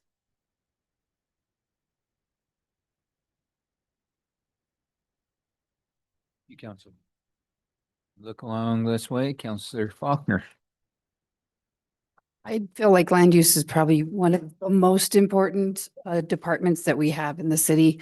I didn't realize how much land use has an impact on the community until I became a planning commissioner and realized like sometimes the smallest decision, and I always tell this story. I live on a street where in Tierra Contenta, where the city agreed to allow them to shrink the streets down to like 20 feet wide. And you would think that doesn't matter. They did it so they could increase density. And this was long before any of us were a part of decision-making. Emergency vehicles cannot get down that street when everybody's home, like in the evenings or at night. And they have to stop the truck and then run down the street with the gurney and run back out. It's happened at least, I don't know how many times. It happens a couple times a year. So land use is really important. I have some questions around the boards, like the Planning Commission and the HDRB. In particular, how much does it cost and what's the staffing cost to man those boards? Mayor, Counselor, with reference to the amount of funding, time, or? Funding, like and time, I would say both. Sure, I would have to get back to you on the specific cost. I would say it's a third, yeah, about a third of our funding for the department in terms of employee costs. That's close enough. All right, that's the only question I had. Thank you. Mr. Castro. Thank you so much, Mayor. Thank you, directors, for being here. I will probably be brief because I spend way too much time in your offices, and I just want to thank you so much for all your support and your help.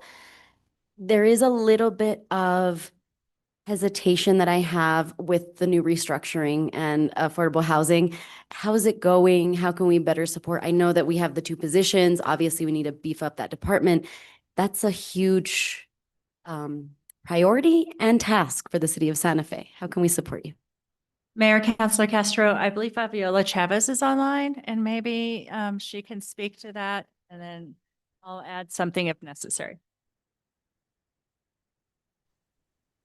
Hi, Mayor Garcia, members of the governing body. Thank you, Alma Castro counselors, for asking that question. It has been pretty daunting for me in particular, because this, as you know, the prior director was gone for about 18 months before I joined. And so, you know, there's really not a mechanism in place to teach people how to develop and how to be affordable housing experts. So that there's only on-the-job training for that type of skill set. It's taken a while. It's going to continue to be a while to train and get people up to speed on how compliance heavy affordable housing is. We have to comply with HUD regulations that are very daunting. And so we're doing our best to create standard operating procedures and kind of be able to really ramp up and get to the next generation of potential employees and their learning capacity. So we're starting to kind of think about how this next generation is going to fill these roles once we're gone, right? Like, how are we going to meet their needs? How are we going to train them? You have to create videos because that's what they're used to. We have to have training modules, things like that. So I'm already starting to think about that. It's a real concern for me for the next generation. I want to be able to bring people on that are really innovative and wanting to make things better. And Mayor, Councilor Castro, you saw one of them last night, Christina Browning, who is a rock star. We have a lot of really strong candidates as we're interviewing for those positions. Fabiola Chavez brings a unique skill set to the position, and she's discovered, you know, the need to dot the I's, cross the T's when it especially comes to federal programs like CDBG. So her vision is going to really help to advance that division much more. Thank you so much. And as we heard, I think some of the challenges are with capacity and funding. And one of the challenges we run into is that we are not really able to tax or create as many fees as we might if we didn't have the restrictions at the state level. Is there anything that we can do, I guess this is for you, Director Chavez, creatively to get more resources to you, either from city general funds, fees, taxes, or grants? Absolutely. There is so much need. The low-income housing tax credit gaps have increased dramatically. So what was once maybe 89 cents to the dollar is now 80 cents to the dollar. So those gaps have widened even more. So more capital injection is definitely needed. Another thing that I think would be beneficial for our department is probably revamping the Chapter 24 and kind of making it a more fee generated program, right? Because if, like the other day I met with a apartment complex that had 24 units that were low income, and we have to audit those on an annual basis. Well, they should be paying us a compliance fee to do that so that we can audit and make sure that these clients are income qualified correctly, because this is a for-profit developer. Somebody still needs to go out there and audit to make sure that the people they're saying are income certified are truly low to moderate, or, you know, whatever the AMI set aside is. Wonderful, thank you. And so my last comment will be, and I think I will defer to my colleague who has some similar questions, that there's many of us on the dais that are interested in the idea of code enforcement and how we best do that. And I think that your departments are really the key to some of that. So we will be reaching out to you in the future. Thank you. This may be like a bike rack thing, but what, I mean, just briefly, what kinds of fees do you think you could increase if it was allowable with in the face of some of their state regulations and policies? Like, what would be some spaces? Because this is something that I'm working on. I'm trying to do aggressive driving. I'm thinking about doing it in a couple other spaces so that our departments aren't so heavily dependent on GRT. Maybe we'll always need GRT, but maybe we can offset and have some emergency funds like what the administration is trying to accomplish. So just off the top of your head, are there a couple of things a couple of spaces where you think we could increase our fees? Because we're finding that we haven't touched them in since the 80s. Right. Mayor, Councilor Faulkner, the fees that we charge for our development review right now is incredibly low, as well as our building permit fees.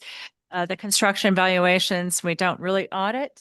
And so there's could be opportunities for a more mindful approach to that to make sure we're getting the right amount of fees.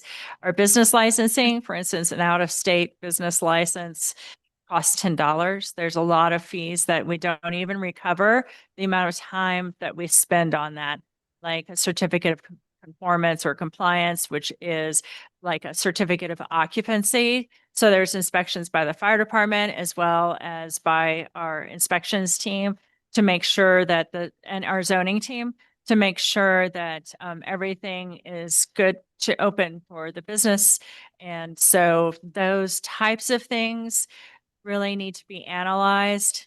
The 2021 update was truly just a quick study of other jurisdictions and what fees they were charging, and not a look at completely restructuring the schedule so that it's comparable with other jurisdictions. And so that's why we're actually getting some professionals involved so we can be thoughtful and maybe have a broader range of experience relative to fee structures as well. Thank you. That's all I had. Councilor Faulkner, if I can just add to your question. We can add some fees into some of the auditing requirements that we have to do on an annual basis for our for-profit and nonprofit developers.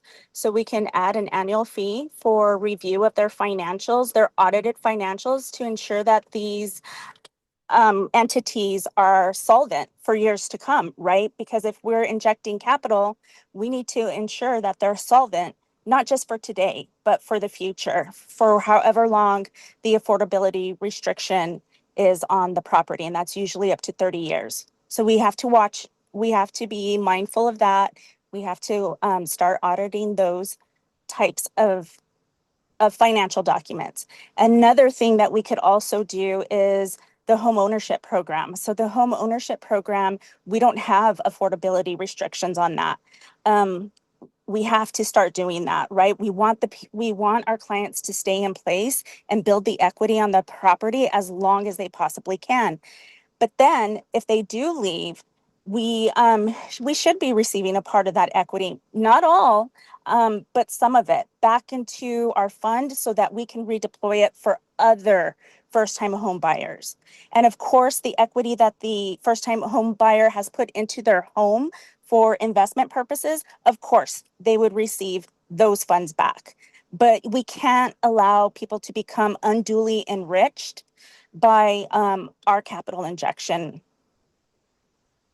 Thank you so much, Director. The other thing I would say, and this is has to be on the bike rack, is we have to look at fee in lieu of. I mean, the number of apartments we are building, endlessly building apartments, and very few of them are affordable. And I think in the budget, it said we'd had gained $600,000 in revenue. I don't even know how, I'm not sure how many people that would genuinely help. Right. And if right now, I think we're allowing them to buy out of affordability at a very, very low rate. Either it should go away or that rate should be higher. I mean, I think there's a space where we need fee in lieu of, but it is definitely not in the formula that we're using now because the city is not getting the benefit. And if we don't get the benefit, then the community isn't going to have the benefit of what that program should be doing. And Mayor, Councilor Faulkner, in phase 1 of the Land Development Code update, if the applicant chooses to use fee in lieu of, they don't get the density bonus. They only get density bonus for providing affordable units on site. So that is one step that we were able to take. But yes, I do agree with you. We need to look at those numbers as we've done with our water, public utilities fees as well, and had those recent increases. Councilor Cassett, did you have your hand up?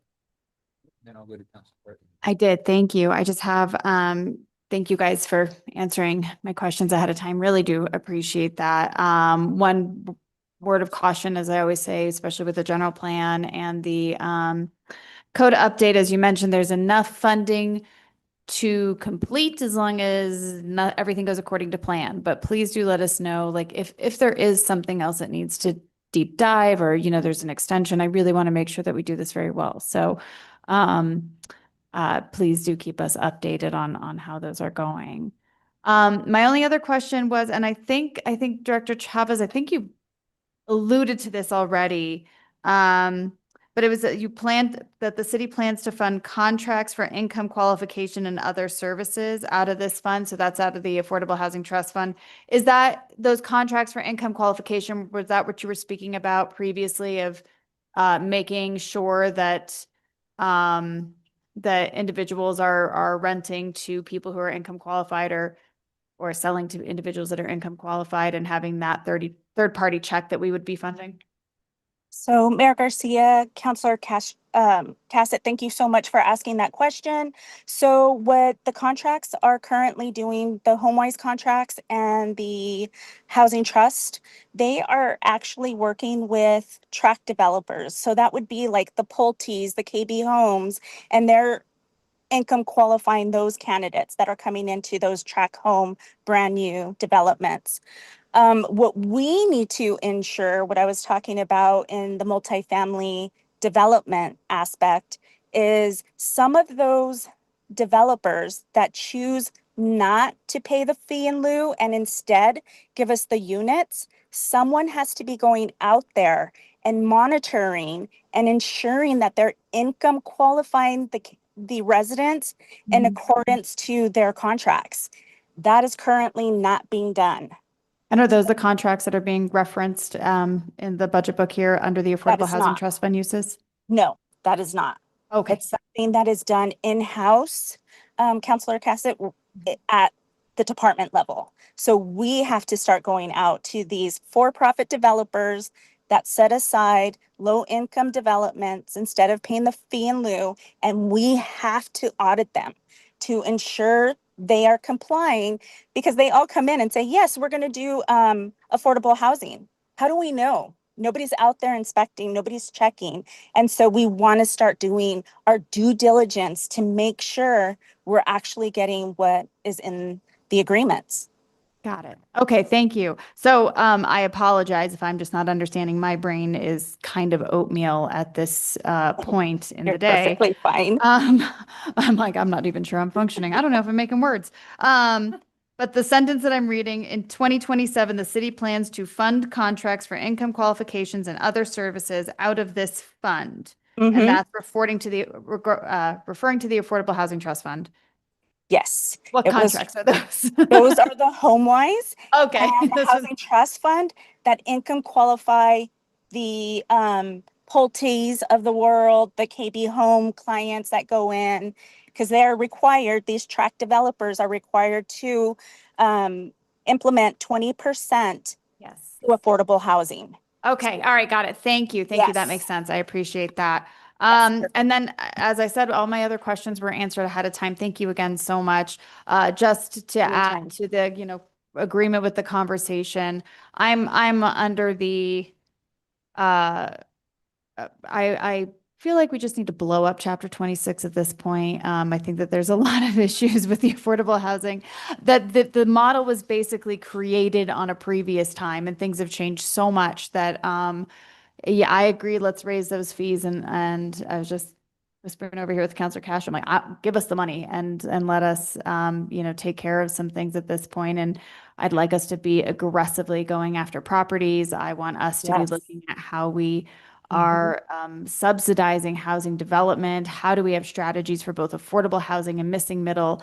I think that we Yes. have a real opportunity to really change the paradigm by which we've been operating on affordable housing, recognizing that it kind of helped in the past, but I think with just cost of construction, and as you were referencing, Director Chavez, it's the model no longer fits reality. And so I Yep.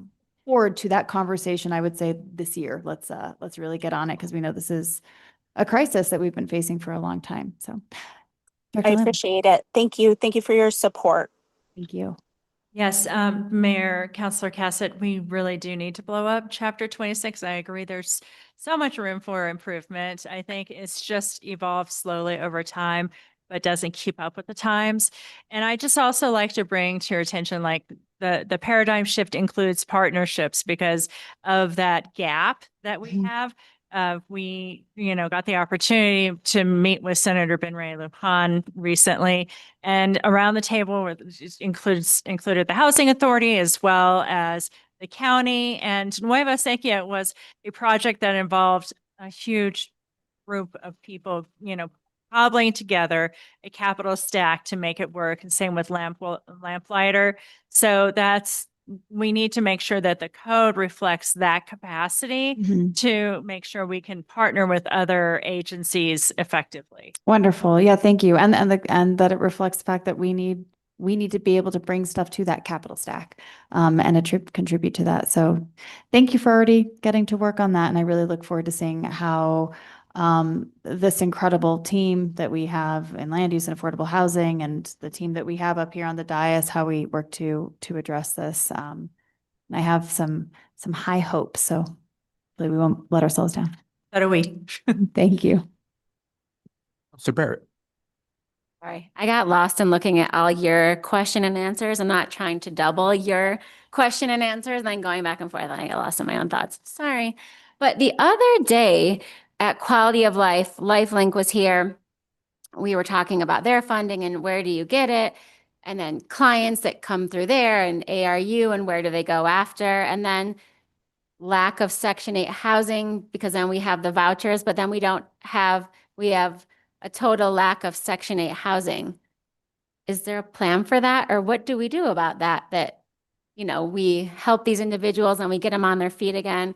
And then there's like a lack of Section 8 housing. Mayor Garcia, Councilor we have talked to the Housing Trust, the Civic Housing Authority, and they're the ones that administer the vouchers for the Section 8 housing. The city does not administer that. So we have an intergovernmental agreement with them to administer all the vouchers. If we had more staff, we could bring that in-house.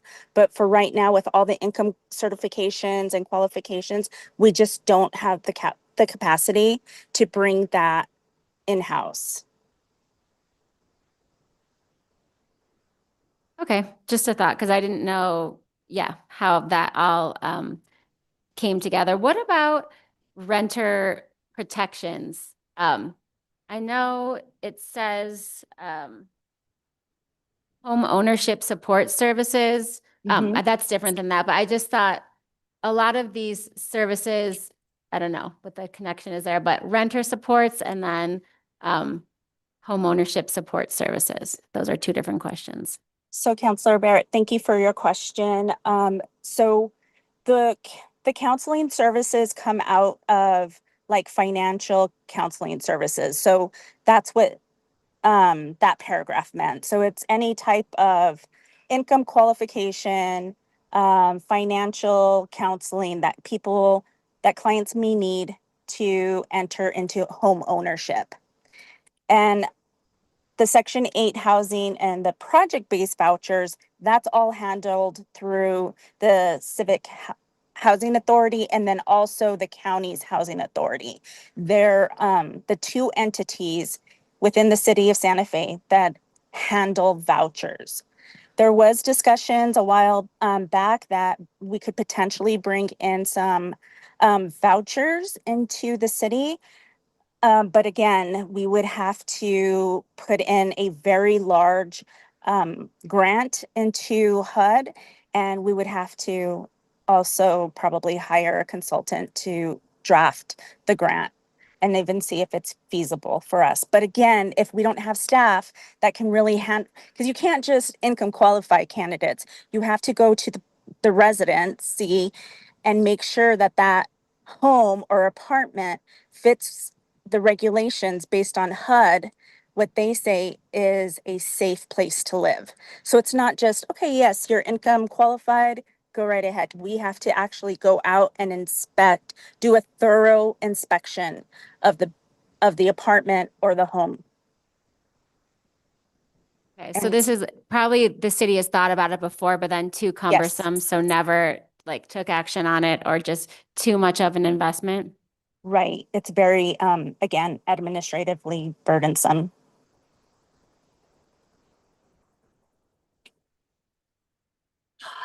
Good, Councilor. Councilor Garcia. Thank you. Switching gears a little bit, and thank you for the conversation over the affordable housing. I mean, it's really important given the situation of how unaffordable things are really across the spectrum. And how do we address that? I want to switch gears a little bit to something that Councilor Fagali was kind of touching based on in terms of permitting and how long it takes people to get from their inception or their initial application to being able to break ground on something. Do we see that more of people or processes, and how do we address that in our budget? Because obviously, I think some of the breakdowns where especially when I hear from constituents, they reach out to say, hey, I don't know where we're at. And when we may make a phone call or find out to help them along the way in the process, oh, it's on so-and-so's desk. Well, are they overwhelmed? Do we not have addressing, I think, people or addressing processes? I know that last year there was a big investment in trying to reimagine our software, which helps us maybe push these permits along. I think that's probably the number one issue that I hear from individuals, especially contractors that I tend to talk with very often in regards to how long it takes, and then the length of time that it takes to do these processes, obviously costs money.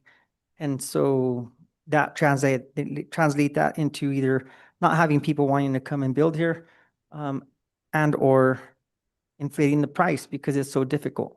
How can you address that in terms of the budgetary that we're looking at here? Because in this, is it building permit division? Seems like it's an increase of 5.6%. How many other of your departments help with that and help this processes? Because there's probably a lot of hands in on a lot of these permits. Mayor, Councilor Garcia, you bring up a really great point. Exit Part parking lot toward North of Petersfield the Drive. impact to the building permits team was the freezing of a couple of positions. And so being able to capture those back will help us. Moving people up and doing the training has helped us. But you have a piece of paper that goes from one desk to another. I have paper in my office. I'm helping out with archaeological reviews right now. It's very linear. And we could cut off at least 2 weeks off the top right away if we can do everything via e-review, and probably even more because there's better communication. You know, I've tried to go in as a citizen on EnerGov and try to see like what permits are happening, and I can't even do that. So on the backside, I take a look at the timelines. So in other jurisdictions, there were very specific timelines associated with the review process. There are express permits that we have that we could increase the number of. So like electrical, mechanical, those we get out quickly. Re-roofing and stucco outside of the historic districts go up very quickly within a couple of days. But we, as part of this process, need to look, and we're doing a hard look right now at how we can change things so it is much faster. And we can, you know, it's very hard to get those metrics from EnerGov in terms of timelines. So I've done a sample, so I can't do a report right now. So I go in and sample the projects and see like the review timelines. And on average, based on the different types of projects outside of express permits, the first review time frame is 1 month. That's not acceptable. And then it takes a while because we do a resubmittal. So there's also some upfront work there, or pre-submittal. So there's also some upfront work there that could also be managed through what was supposed to be implemented through Decision Tree, but hasn't been yet when we bought the software, where you can only submit if you have these particular items, and it stops you from submitting. So a big part of it is incomplete applications as well. So that upfront work is a part of it, that process, the process of actually pushing the paper, and then the process of getting the permit out and issuing it, doing the invoicing and the like. So a couple of problems we've had is we don't get notifications. Our permitting staff is very busy. We don't get notifications that somebody's paid for a permit. And so we get a call. And you're right. Economic development is really supported through planning and land use processes for housing development as well as commercial development. And we need to be really, really mindful of the impact that we have. We, as a public facing department, all of our staff, we think about that every day. And so we are really, really trying to look at the processes, you know, the people part as well. Our building permitting staff really have a lot, they work very hard every day. We issue 6,000 permits a year, and that is a huge number considering we have 5 or 7 people. We have 7 staff processing 6,000 permits, and we have a couple of vacancies as well. Thank you, Director. How many, I mean, obviously that shows to be where a big bottleneck is. And so how many of those permits could be streamlined through the new software that has been implemented in the last year? Mayor, Councilor Garcia, all of them. Okay. And it would be a concurrent process, right? So right now, you can't have 2 people reviewing a set of plans at the same time. What the software will do is put up a PDF where everybody can see everybody else's red lines. So if there's a conflict, or if there's something that needs to be worked out, for instance, between fire And, the building permit review or historic preservation that can be done in real time. And we could see each other's comments and really come to good solutions faster. Thank you. That's all I have. I just, I think it's one of the major things that's brought to my attention anytime I'm talking to any builder. They're like, can you fix this permitting process? We want to as well.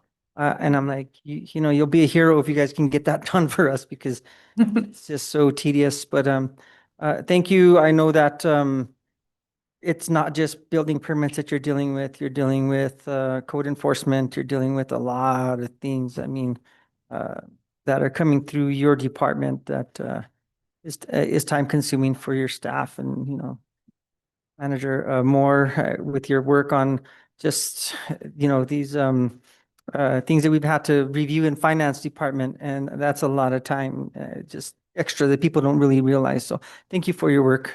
That's all I have, Mayor. Thank you. Right, any other questions?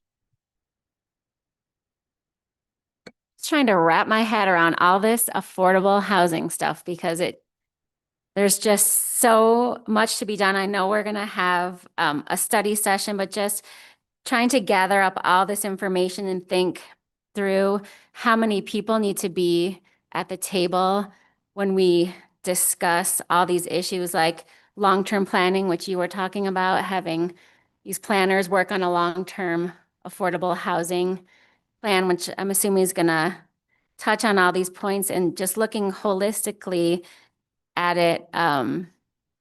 Just, some of the issues I mentioned before, like paying more into fee and lieu, looking at the Santa Fe Homes program, bringing in Santa Fe Civic Housing, of course, and then obviously talking to planners about, well, it's just kind of so overwhelming. And like what you were saying, Director Chavez, there's just not enough staff. I know we're hiring staff, which is like the number one thing we need to do.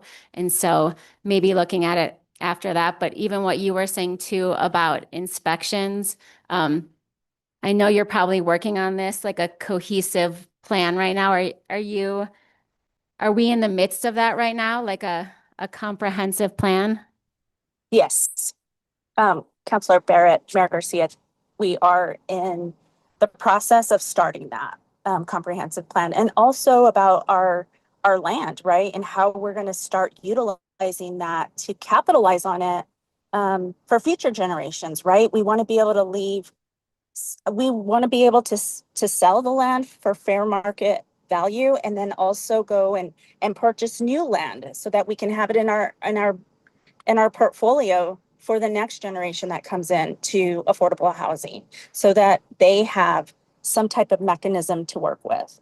So it's not just our programs, it's also looking at our land that we'll be strategizing on. And Mayor, Councilor Barrett, that is a really, critical thing that we need to do based on Los Australias project that just got approved last night for sale.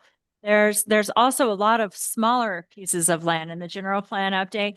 We did an analysis of vacant and available land, also underutilized land. And there's a lot of city-owned property out there. So even leveraging one housing unit will be really important.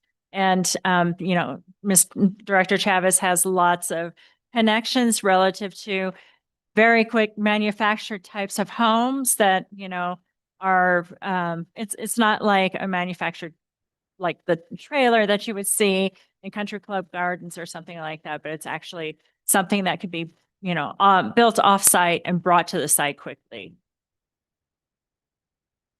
Thanks.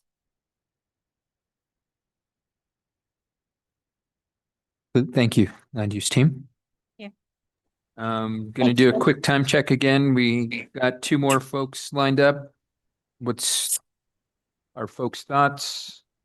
Do we want to move forward with both? Do we want to tell our economic and development team that we'll push them off to tomorrow? I see my Kev guess. very much ready. Yeah. Director Nielsen, do you mind if we push you to tomorrow?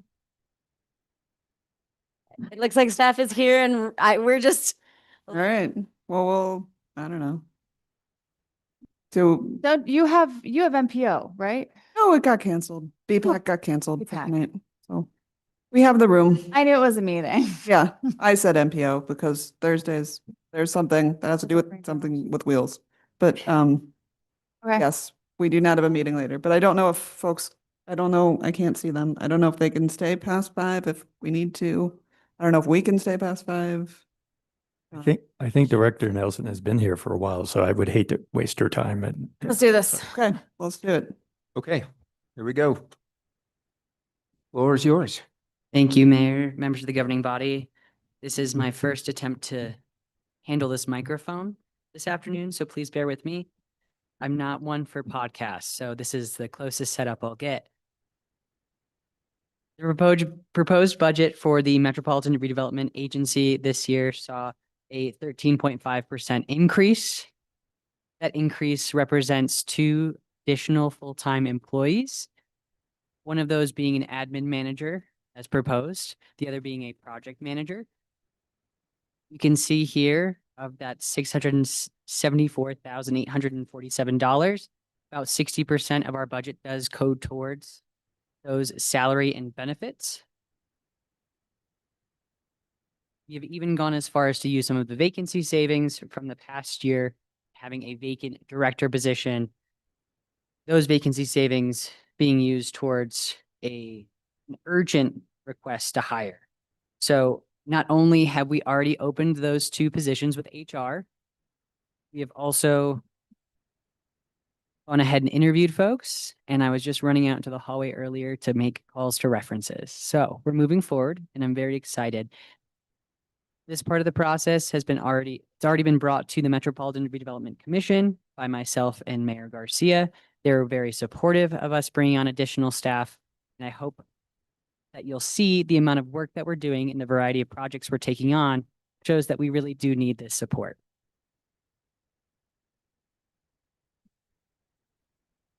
So moving on to highlight some of the progress we've seen over the past year and some of our future progress. We have 4 parcels under 3 ENAs. We look forward to working with the contractor and consultant JLL to update our market conditions assessment, dispose of property specifically for low income housing tax credit projects. And we also look forward to having the 100% infrastructure design as of October this year. So we're expecting 90% as of the beginning of July, 100% for those parcels as required by the Aspect Media Village DDA will be complete by June 30th. And we'll do a proper page turn with all the necessary departments and divisions that we work with. You'll see that across our divisions and departments here at the city, a lot have a stakehold in Midtown, whether that be arts and culture, who's collaborating on the Greer Garson Theater, the library division that helps us with the Fogelson complex, and public works facilities that keeps us running on a daily basis. There's quite a bit of overlap, and I'm here to speak to that and also delegate where I need to. So I'm happy to stand for any questions you may have. Thank you. Questions or comments from the governing body? Councilor Frigali. Thank you, Mayor. Director Vendetti, Deputy Director, we talked about this a couple days ago, but could you elaborate a little bit about the tax increment financing district and what we would need to help you set that up or to help us set that up? Yes, thank you, Mayor, Councilor Frigali. We did introduce the Metropolitan Redevelopment Plan last night. It was read into the record. So that's a very exciting part of this process. As you know, we've already designated the area. The second part of this process is the plan, which proposes the tax increment financing district. That district will later be enacted through another active resolution or legislation that allows us to identify how much tax increment from the city, specifically in GRT, will be designated towards that district and reinvested within the area. So it will require a third resolution. We must make it through this step first. Great. And is that a resolution you're going to write for us? That is a resolution that I will work with our legislative services team in writing. And we have a lot of great collaboration with the Las Cruces and Albuquerque MRAs. We meet regularly to identify that we don't need to reinvent the wheel, right? We have the legislation in the state already, and we can adapt it to Santa Fe, not put too much taxing effort on our legislative services folks. Great. Anyone else have questions? Counselor Castro. Thank you. No, what's interesting is that this budget actually is smaller than other departments because, as Cav mentioned, they're pulling from a lot of different folks. We did discuss a little bit about Fogelson already. We talked about some of the infrastructure costs. Do you want to speak maybe a little bit to spine infrastructure? We have heard about the need for that on Midtown. Yes, of course. Thank you, Mayor, Councilor Castro. When we look ahead to our infrastructure, as 90% and 100% come barreling down, we see a need to phase that to both support our existing proposals as well as those existing developers on the site. When we look at this as a larger photo, a larger picture, we see the tax increment financing district not capitalizing for about 5 years, which is normal across the state. That's what we see. It's typical. So in order to finance the first phase, specifically the right of way down to the streets, the sidewalks, the landscaping, irrigation, what is necessary for closed systems like sewer, water, all those that go through joint utility trenches at the same time, we're getting those estimates for a phase 1 effort from our consulting group as of next week. So next Monday, they will present all of that to me. I will bring it to the deputy city manager and city manager. We will discuss what needs to happen. And of course, all the while, I'm looking at opportunities and grants, including a recent RFI through Department of Workforce Solutions to help us mitigate that cost and get some grant money because it will impact affordable housing. Wonderful. Thank you for looking ahead and being on top of it. We appreciate you. No further questions. Counselor Cassett. Thank you, Mayor. Thank you, Cav, for being here. Really appreciate it. Thank you for waiting. I'll be speedy. There's mentions of getting Fogelson, Administrative Building, Greer on the National and State Historic Registers. What does this mean for development, for funding? What is the benefit of doing this other than, I believe it provides us some protections, but any other benefits that we're wanting out of this? Thank you, Mr. Mayor. Thank you, Councilor Cassett. I actually received a letter this afternoon from SHPO, from Stephen Moffson with SHPO, saying that they would not be interested in having it as a complex with those 3 combined, but individual standalone buildings on the register. So we will now pivot and pursue those after I discuss this with the deputy city manager and city manager more about what that means. From a 30,000-foot perspective, any future developer, including the city itself, we wanted to go ahead and pursue a renovation of those facilities, could also apply for federal tax credits. And that's a 1-for-1 on tax credits. We could get $1,000 in tax credits or even more. And that helps us ultimately offset those costs. Well, I really like that. Thank you for pursuing that. Hopefully we can get that done individually. Talked already about Fogelson. All right, looks like all of this has been covered previously or by my colleagues. So thank you so much. Really appreciate it. Counselor Bustamante. Thank you, Mayor. Deputy Director Veniti, thank you. Question, hopefully it's just a quick one. It is complex. Well, sorry, the overall potential for it is complex. I've heard concerns about TIF capitalization, one of them being increased potential for gentrification. I just want to clarify, maybe for the public, this is work that you have been doing some back-end work, quite a bit of back-end work, working with organizations such as Chainbreaker. Is that correct, to help address these sort of concerns? Mr. Mayor, Councilor Bustamante, that is correct. We have been working with Chainbreaker as well as Mass Design Group on the Hopewell Man Neighborhood Stabilization Plan.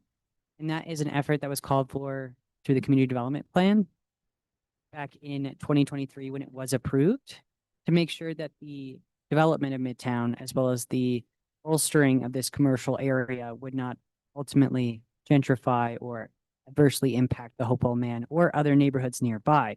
What I will say is that we're also giving them the opportunity to identify if they would like a TIF as part of the Hopewell Man neighborhood overlay area. As part of this designation for the metropolitan redevelopment area, we have to determine the criteria that it is a blighted geographic area. So when we went ahead with this first designation, we did not include any residential properties. We even took out Tres Santos Apartments because we wanted folks to be able to opt in. right? We didn't want to go ahead and ultimately name something gentrified or having slum conditions when that wasn't necessarily the case. And a residential area could have a huge impact. So we've been working with them on the Hopewell Neighborhood Stabilization Plan. And I want to be clear that tax increment financing does not increase taxes, rather capitalizes on the increment after a 2-year base setting. Okay, thank you. I just wanted to get that out. So I appreciate your response. Thank you, Mr. Mayor. Any other questions? Okay. Not seeing any. Thank you. Thank you, Mr. Mayor. Next team up is the Economic Development and Creative Industries.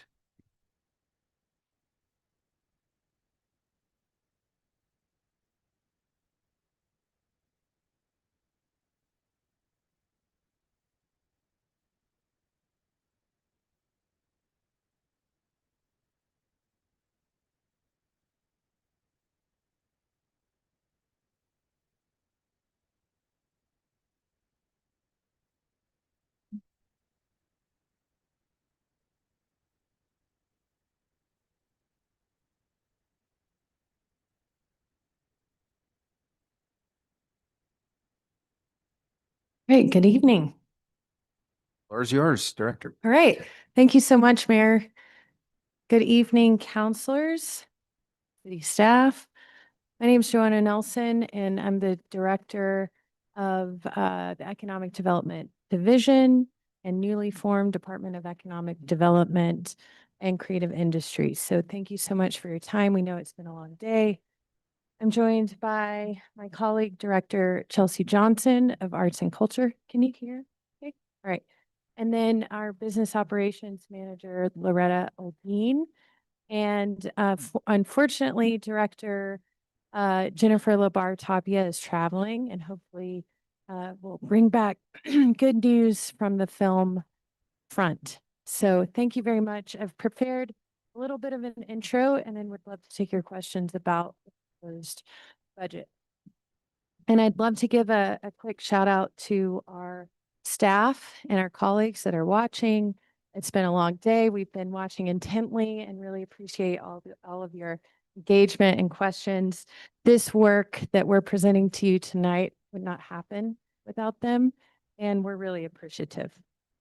So first of all, I want to begin by thanking Mayor, governing body, and the city team for their leadership, not only for this budget process, but in forming this new department. And what you have in front of you is really bigger than just a department reorganization. We are excited about this amazing opportunity to intentionally build a department that reflects the reality and future of Santa Fe's economy. Santa Fe has and will be and has always been shaped by creativity, culture, entrepreneurship, people adapting, people to wanting to build something different. Our artists and filmmakers, our entrepreneurs, our small businesses, and creative workers are not only a part of our identity, our story, but a part of the economic. We want the people creating that value to be able to build lives here and thrive. We want our young people growing up here to see this creativity and innovation, our filmmakers, our entrepreneurs, our scientists, our technologists, and have pride in those stories and be inspired, understand they have access to opportunity in our community. We want them to find a future here and not have to leave Santa Fe. And while we approach economic development, additionally, we also take seriously our responsibility to reduce barriers, social and economic, to create the conditions for people to access that opportunity. For years, economic development, arts and culture, and film already been working alongside one another because the work naturally overlaps and intersects. This structure and this new reorganization allows us to align strategy, investment, partnerships more intentionally so we can work more effectively. And that's been an ongoing trend in the conversations today. We're hopeful to coordinate better and ultimately do more limited resources. At the core, our department is about connection and opportunity, about showing up and listening to those barriers that our residents experience and helping people connect to the resources they need to find those pathways that they can stay here and thrive. This new reorganization gives us that ability to do the work more effectively at a larger scale. And again, I want to acknowledge the incredible leadership and staff across our divisions. These are lean teams doing a tremendous amount of work with limited capacity. And what you cannot always see on a budget sheet is the level of passion and commitment behind the work. And I can say confidently, every person on our respective teams cares deeply for our city, for your constituents, for our residents and neighbors. And we are committed to this work together. Over the past year, our department deployed more than $3 million in ARPA investments supporting workforce development, small business support, digital access. We launched a new community investment portfolio, strengthened support for arts and culture, expanded business engagement efforts, and continued growing Santa Fe's role as a major creative, economic, and film hub. ARPA gave us the opportunity to pilot new ideas, build partnerships, and respond directly to community needs during an incredibly difficult time during the pandemic. But what we learned and exposed were those gaps in our community and in our economy. We were able to understand those needs, build programming systems that are reaching a need in our community. The challenge now is capacity, looking at our team. The scope of the work has expanded dramatically, but the operational structure has not kept pace. We are asking relatively small teams to lead major economic, cultural, and community initiatives across the city. This is why the fiscal year 27 budget is focused on implementation capacity, and the proposed project management positions, specifically in economic development, support and build a department capable of delivering at the scale of work we now require. Just as importantly, we are continuing to evaluate how to streamline operations, reduce duplication, and build systems that allow us to work smarter and more efficiently over time. We have spent the last several years building a foundation and a framework, and now have the momentum. Our work is to build the structure and capacity needed to sustain it and continue creating these pathways to opportunity for the people shaping Santa Fe day. And I want to recognize that this work is always ongoing, especially in the current economic conditions that our residents are facing. Many of the challenges we are looking at in our community are not solved overnight, as you know. But we are committed to continuing to build partnerships, reducing barriers, and again, strengthening opportunity to create a more resilient and connected economic future for Santa Fe. This budget that you have in front of you reflects that. So thank you very much, and we're open to taking your questions. Thank you, Director. Went to that side first that last time. I'm going to start over. Excuse me, sorry. Start on this side. Any questions? Left side of the dais. Councilor Cassett. Thank you so much. I don't have questions. Again, thank you all for answering these ahead of time. That's been really wonderful. Really appreciate it. Excited about the $15,000 for the Arts and Culture Project in the district. I really want to spend it this year because we have not been doing a job in here. We're going to spend it. Thank you. I would love us to get together ASAP to get like in June and get started and spend out the FY27 dollars. I really want to Thank this team. I obviously get to work very closely with economic development as chair of EDAC and have been for 4 years. And so I just, I'm always so impressed with the work that you do. I don't have questions because you get to expose me to it all the time. But for those of you that do not have the privilege of working with Director Nelson and her team on a regular basis, it really is a small but mighty team. Very creative, very innovative, always looking for ways to solve whatever problem comes their way. And what I really love about our economic development department, actually, I mean, former Director Rich Brown was also very good at this, of this idea of what economic development is. And it's so much more than like job creation, bringing companies to Santa Fe.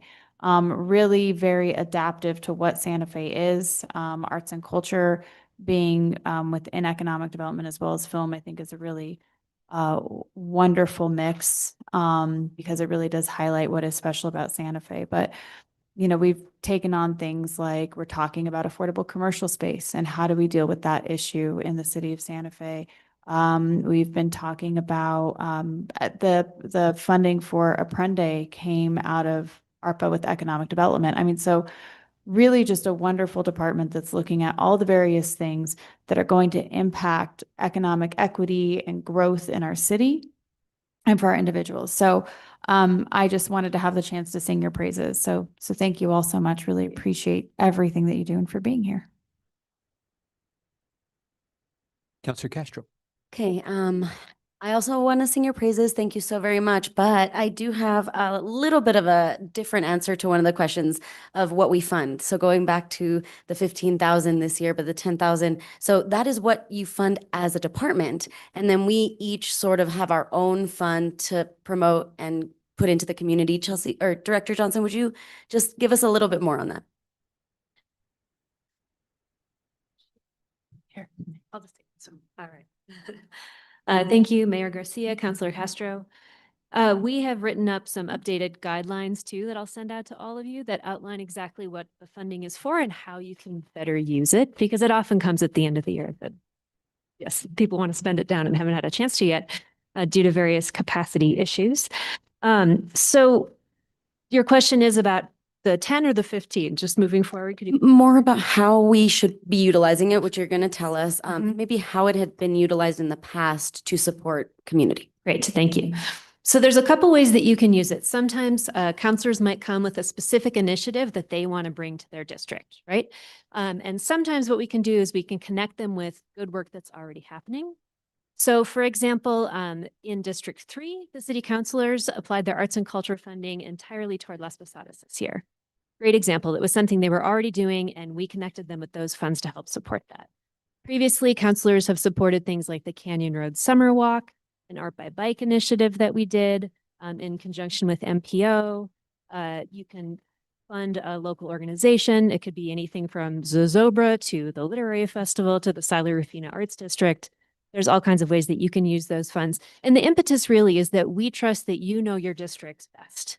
So we want to offer that funding to help counselors fund initiatives, programs, and organizations that align with what we do, but be able to make that connection yourselves. Thank you. So the legislature, they have discretionary funds. We get arts and culture funding, so that's wonderful. I do want to touch a little bit, and I've been asking about this all day, so feel free to tell me. We'll discuss this offline, but Greer Garson is also sort of in the questions that we had for you. What is your involvement with what's happening at MATA and Midtown? How are we supporting the arts in this redevelopment of the area?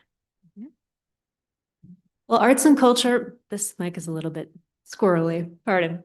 I'm either yelling or whispering, so sorry for that. Councilor Castro, Mayor Garcia. Arts and culture has been teaming up with MRA on the Greer Garson project. We funded the feasibility study for it. We worked hand in hand with MRA on that process with Art Space and Autotroph, with touring the building, and we've been very integral in engaging community stakeholders and in thinking about the future of it. And Director Nelson can speak to the sort of capital outlay piece that we've been working on to try to find additional funding to restore it. Sure. Thank you, Mayor. Thank you, Councilor Castro. Thank you, Director Johnson. What Director Johnson is alluding to is we worked with city staff at Public Works, who is leading the ICIP list compilation for the city. And we submitted the project for consideration for the ICIP list. One of the advantages partnering with economic development is our connections to the many different funders that are in our ecosystem. So we're thrilled to be able to add some supports, whether it's state, regional, or philanthropic too. And that leads me to my next question about our collection. So there's significant tangible resources that we have both inherited from this space and that we also have in our own collection. Is there any thought of how we start looking at these assets? Yes, Councilor Castro, Mayor Garcia, that's a wonderful question and very timely. We just discussed this at the Arts Commission meeting on Monday. And with Assistant Director Jan Joy Raibel, we are starting to draft a strategic plan for art in public places going forward, both short range and long range, which includes assessing the entire portfolio and collection and figuring out what the best paths forward are for each of the different sort of sectors that we're managing. And I think those will be all my questions for today. Any other questions? Councilor Fagali. Thank you, Mayor. We know you do a lot, Joanna, especially. I see you all the time, everywhere, which is great. Director Johnson, so we were talking about the Greer Garson. So is there funding for it? And then also, you mentioned new murals. I would love some new murals. We have a plan for new murals? Councilor Fagali, Mayor Garcia. As for the Greer Garson Arts and Culture, I believe in 2024, verbally committed 500,000 toward the restoration of the Garson Theater from our capital improvement funding. So when that becomes applicable, we remain committed, as well as working with other city partners and development options. And the other like 1 million, 2 million to make it habitable, that's still it's somewhere. Yes, that's where, yes, a capital campaign, capital outlay requests, it'll be a big ask. So it's still theoretical at this point. Still getting the cost. Yes. And we do have a list of mural projects that we're adding to currently, especially the low-hanging fruit of city-owned property and walls. Great. But we're going to be issuing a call for a roster of mural artists and really developing a more comprehensive mural program, including training and maintenance as well as creation. Great, thank you. In your first paragraph here, you mentioned the launch of the Creative Hub. I know what that is, but I don't actually know what that is. So could you tell us what the Creative Hub is? Councilor Fagali, Mayor Garcia, the Creative Hub is not a physical existence just yet, although we would love to see it become one. It's an initiative that involves a series of workshops and professional development opportunities specifically for artists and creative businesses, I would say is sort of the headline around it. So really building a network of resources that speak specifically to their needs. Great. Mayor, Councilor Fagali, thank you so much for the question, and Director Johnson. I do want to elaborate as well to mention that we applied for a Creative Industries grant, one of the first recipients through the state program, received funding to work with some of our partners to launch the Creative Hub. And when you think about the work we do at Economic Development in our ecosystem, industry development and support is a part of one of our approaches.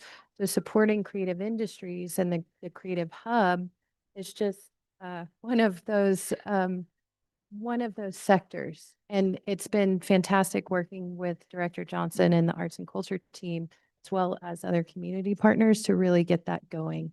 So we've established the foundation and really will be looking to the next 12 months to building that out, much like our other Easy 8 industries that we're supporting.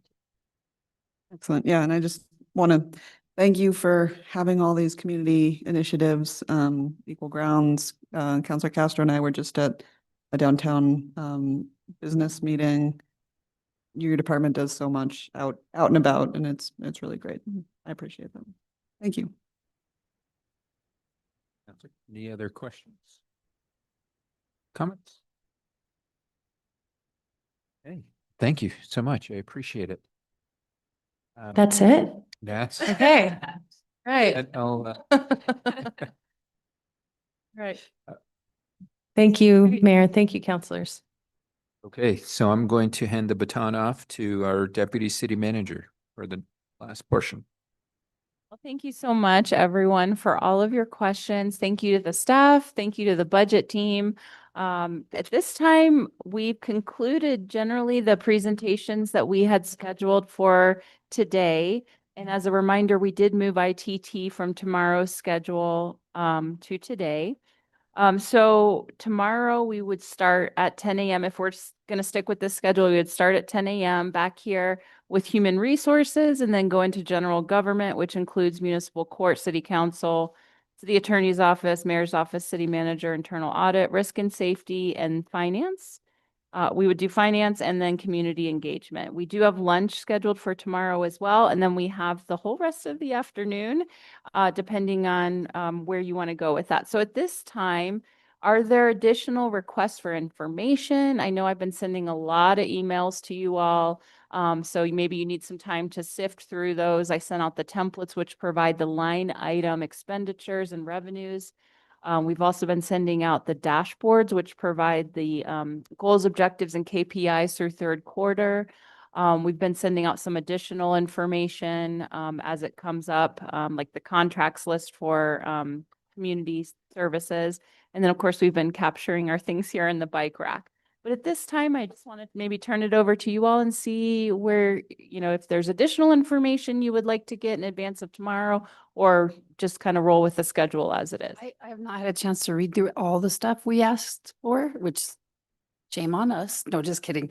Did you put in how many vacancies? Can we get how many vacancies per department and how many are frozen? Sure, yeah, so we actually have that In there, if it's in here, okay, good. Yeah, so in the budget book, there is an FTE table. Anita Medina spent a lot of time putting that together. Thank you so much. And that does show the vacancies by department. It shows the number of FTEs and it shows what's being proposed for FY27. And then we do have the one of the 4 emails that had the documents last night does have a list of all the frozen positions. Yep. I just want to thank Andrea. She's been amazing in this process.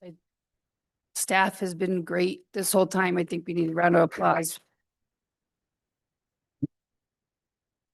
You guys are rock stars because we hit you with a lot in a little bit of time. I don't know if Andy can leave.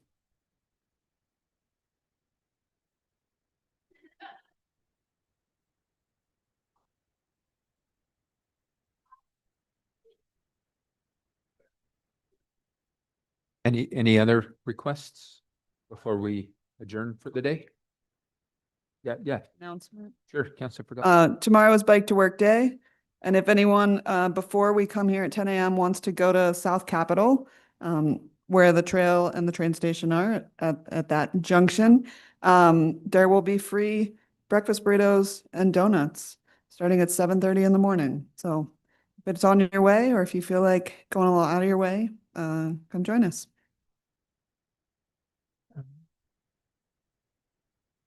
And Madam City Clerk, did you have something?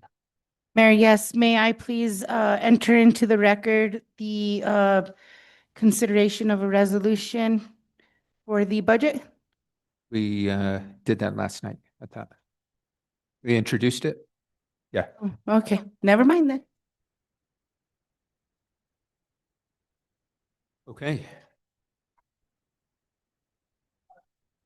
All right. Well, with that being said, we're adjourned till tomorrow morning.